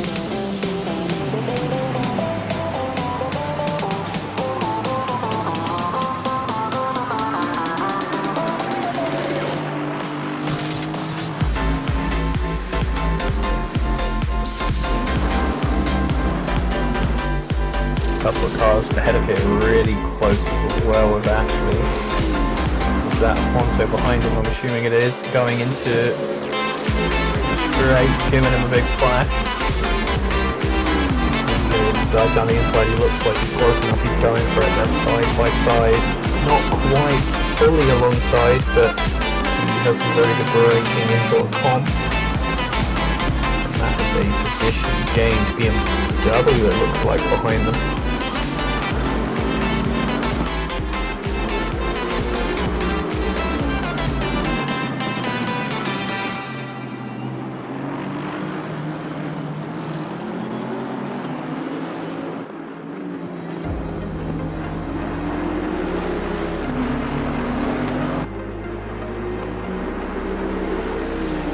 Alfonso can start pulling away from Ashley as he tries to stick onto the back.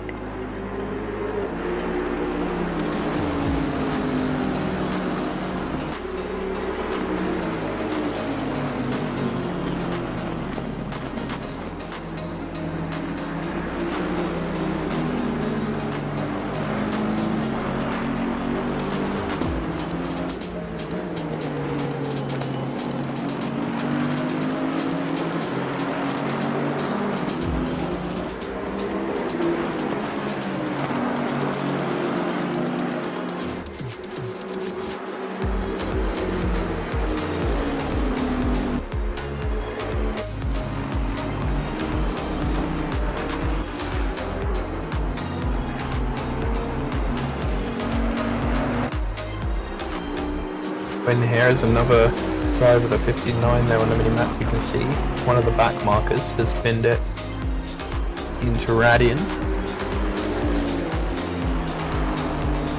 Stop moving again. 550 here, a little bit on his own. This is the car, ACC Community Thailand. Just got a little bit battered up there.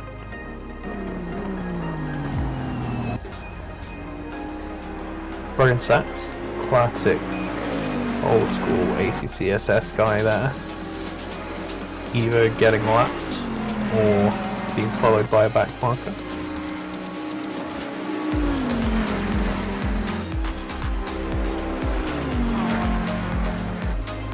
Looks like a Ferrari's going out the inside. Really nice run here. Just got past super easy and is now pulling away. Really nice run there by the Ferrari.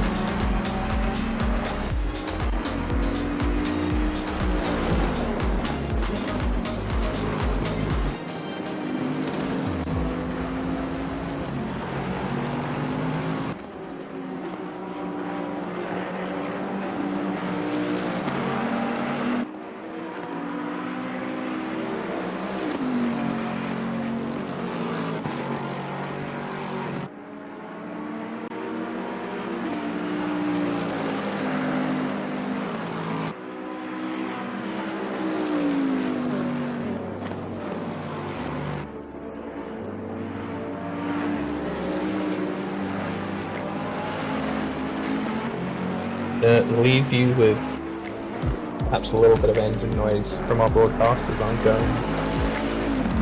We have a very quick break. I'll be back very soon.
13th in Server 1.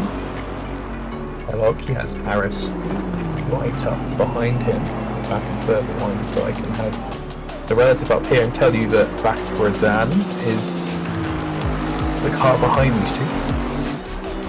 Ferrari that is coming up to try and lap these guys as they are fighting.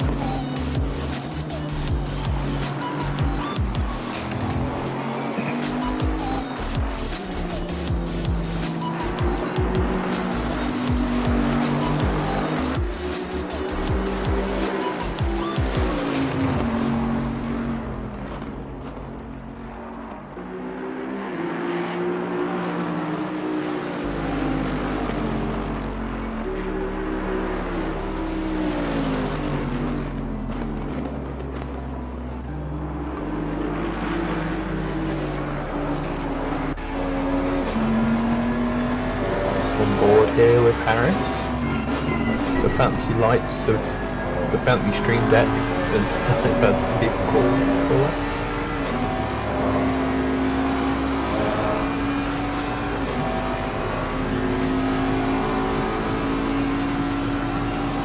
Harris, the last lap was a 2:21.9 compared to the 2:21 of Kellogg, so we'll see how they're doing this lap, and if that was just a bad lap for Harris, then he's going to need to go a little bit faster, and I think he's going to catch Kellogg.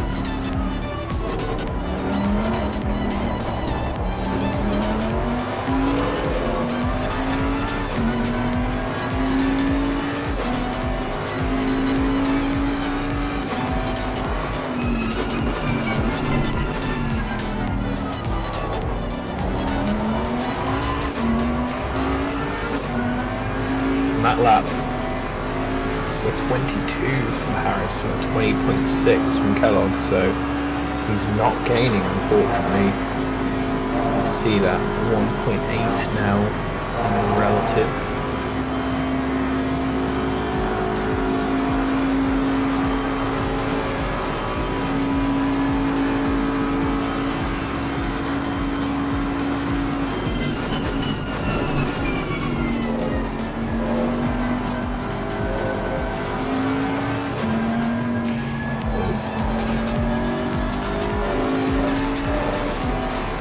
Look over to my other screen, and there's a NASCAR on fire in the Xfinity race. That's interesting.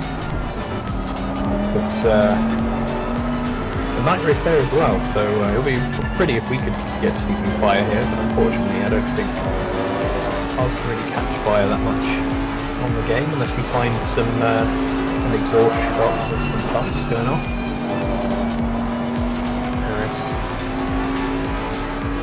Brought up a little bit through that sector to Kellogg, so perhaps he's back on the pace, or perhaps it's just certain sectors he has the pace and overall he doesn't, but it's looking pretty good through sector 2 here.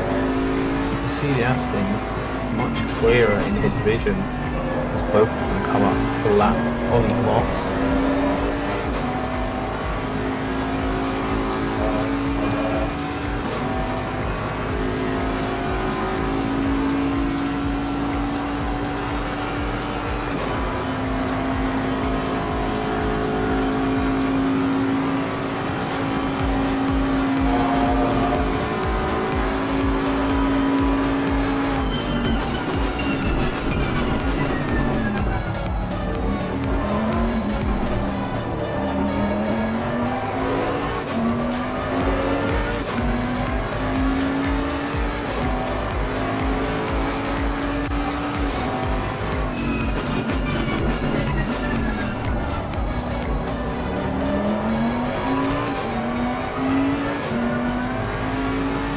Yeah, so that was a much better lap coming in from Harris there.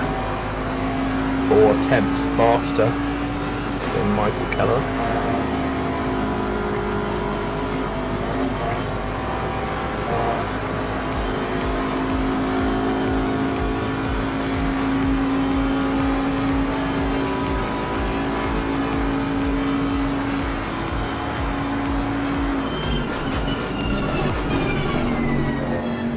There, getting all up.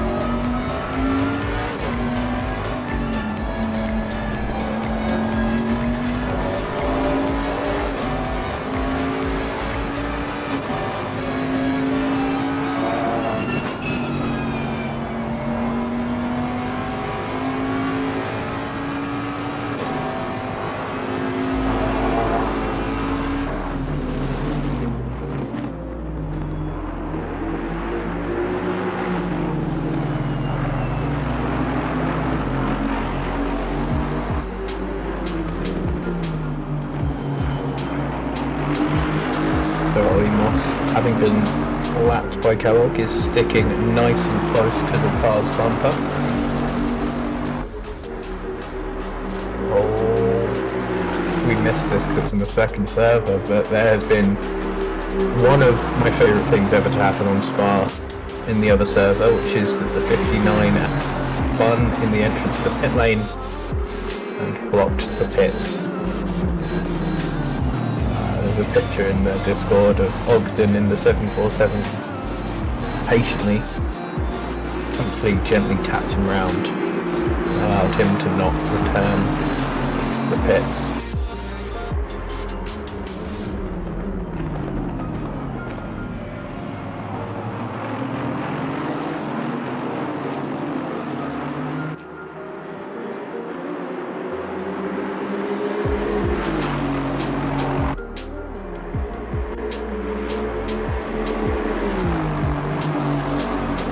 Pulling away from Ollie Moss now, as is the case. That's a pity, Gem Holder. Sad to hear that. They had a disconnect. Come back.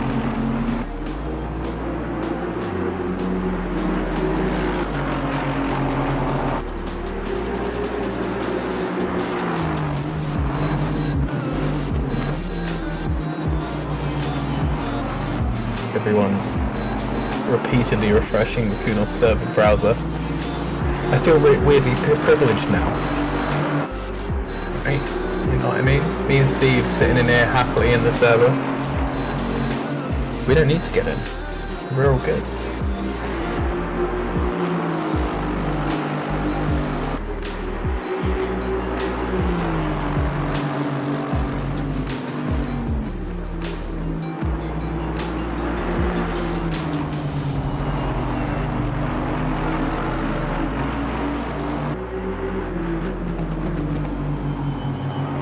Yeah, that's very true.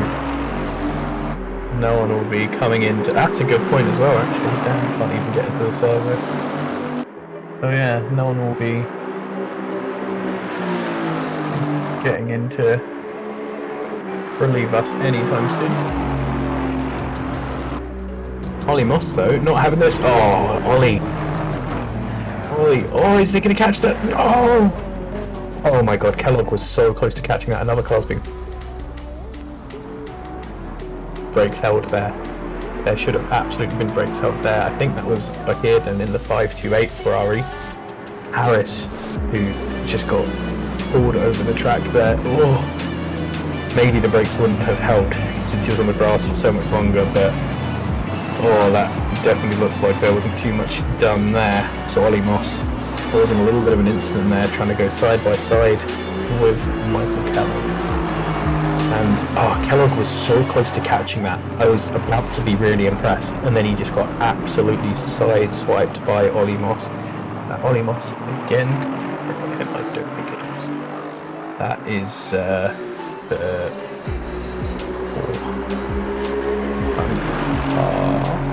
as my timing sorts itself out. Yeah, that is Cohen. That is the leader.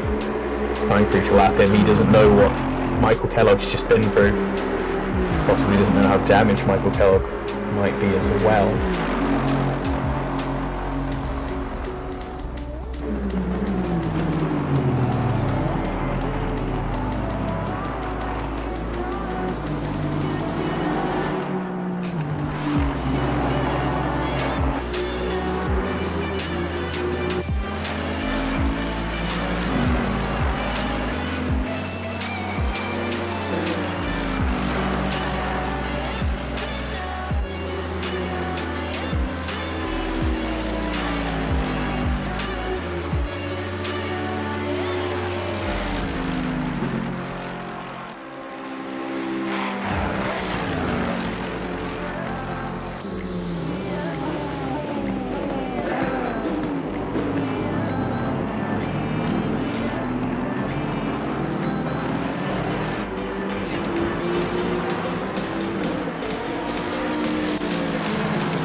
Don't click here. For some Sport Racing International A. They've done an incredible job. They were right near the back at some point earlier, and they have managed to slowly make their way up the field into 11th place right now.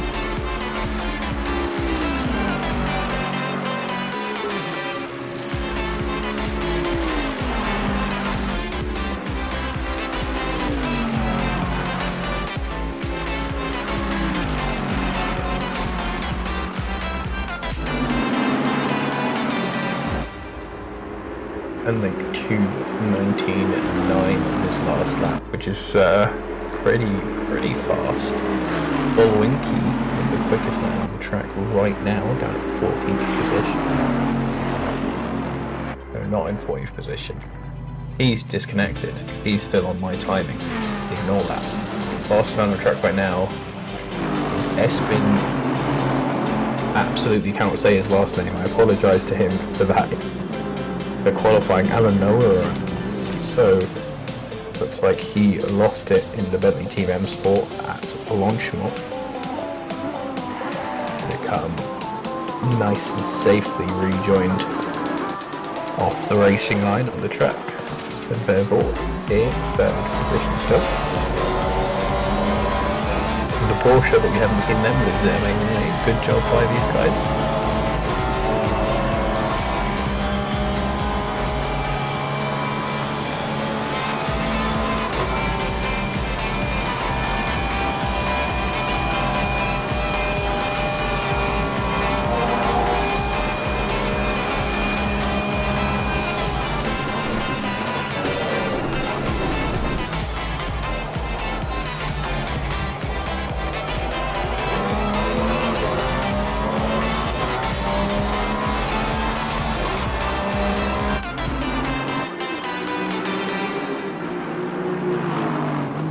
Few cars here looking sort of Dave Subsecki chasing down Arena Ressa and Lassie just behind them.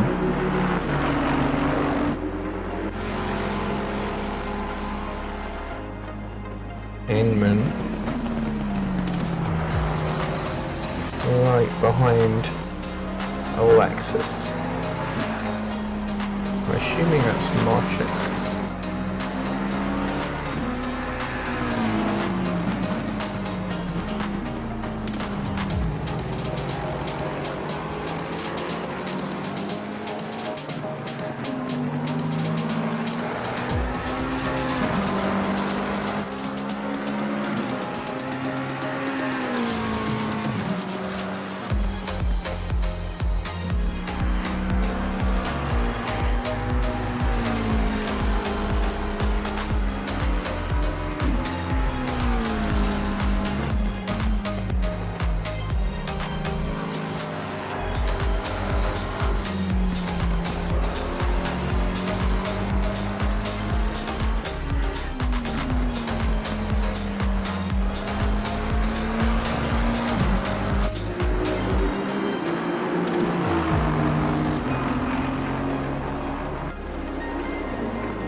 Lassie coming into the pits from 23rd. Eric Groom gonna get that position from there unless he is pitting as well. We've got Ashton Knight pitting down in 31st as well, so it has been about long enough since I feel like last time we saw some people pitting, so yeah, there we go. Immediately into the pits. So we're about to have a bit of a flood, I suspect.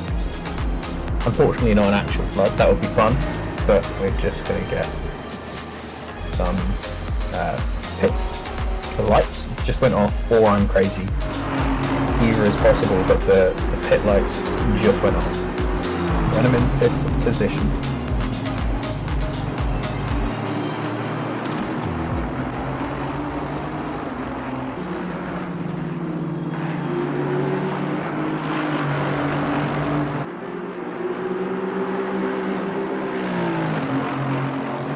Venom is here in a sea of blue on his relative.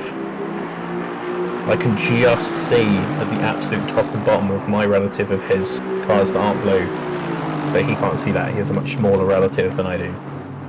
Not bragging, it's just a fact. And Seville is his next challenger, but he has 5 lapped cars to get past until he gets there. He's got 51 seconds back to Sylvia, so a reversal of his time going forward. That time was almost exactly the same last time between him and Wisner. So, that's another driver who's quick.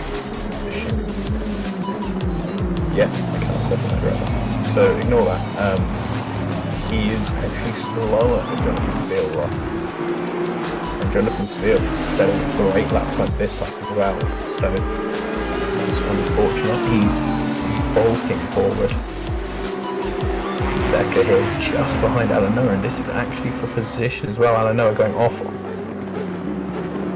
Ended as quickly as it started. On their Sunday drive team, this is definitely not a Sunday drive. Driving, oh, that's stress from start to finish. They're into the pits.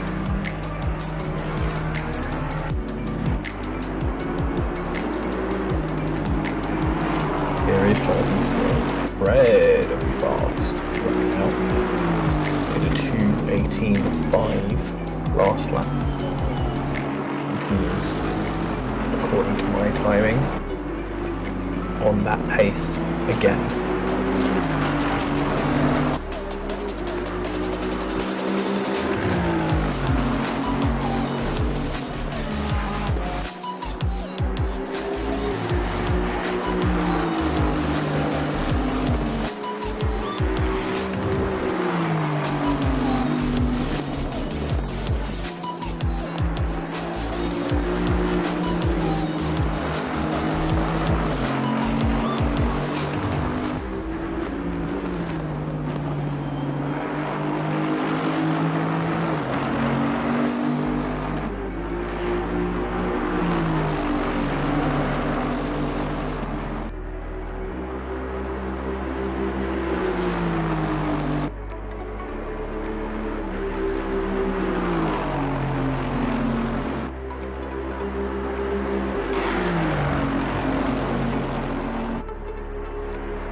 Really beautiful flash to Chris McKenna. Chris McKenna being nice and getting out of his way.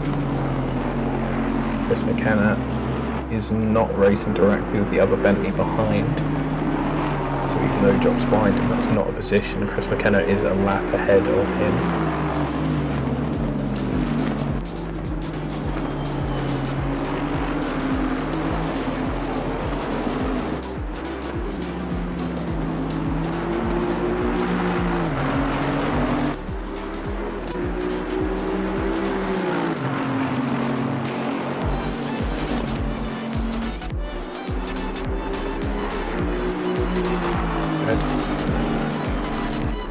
You want to do that, bud? It's a good idea.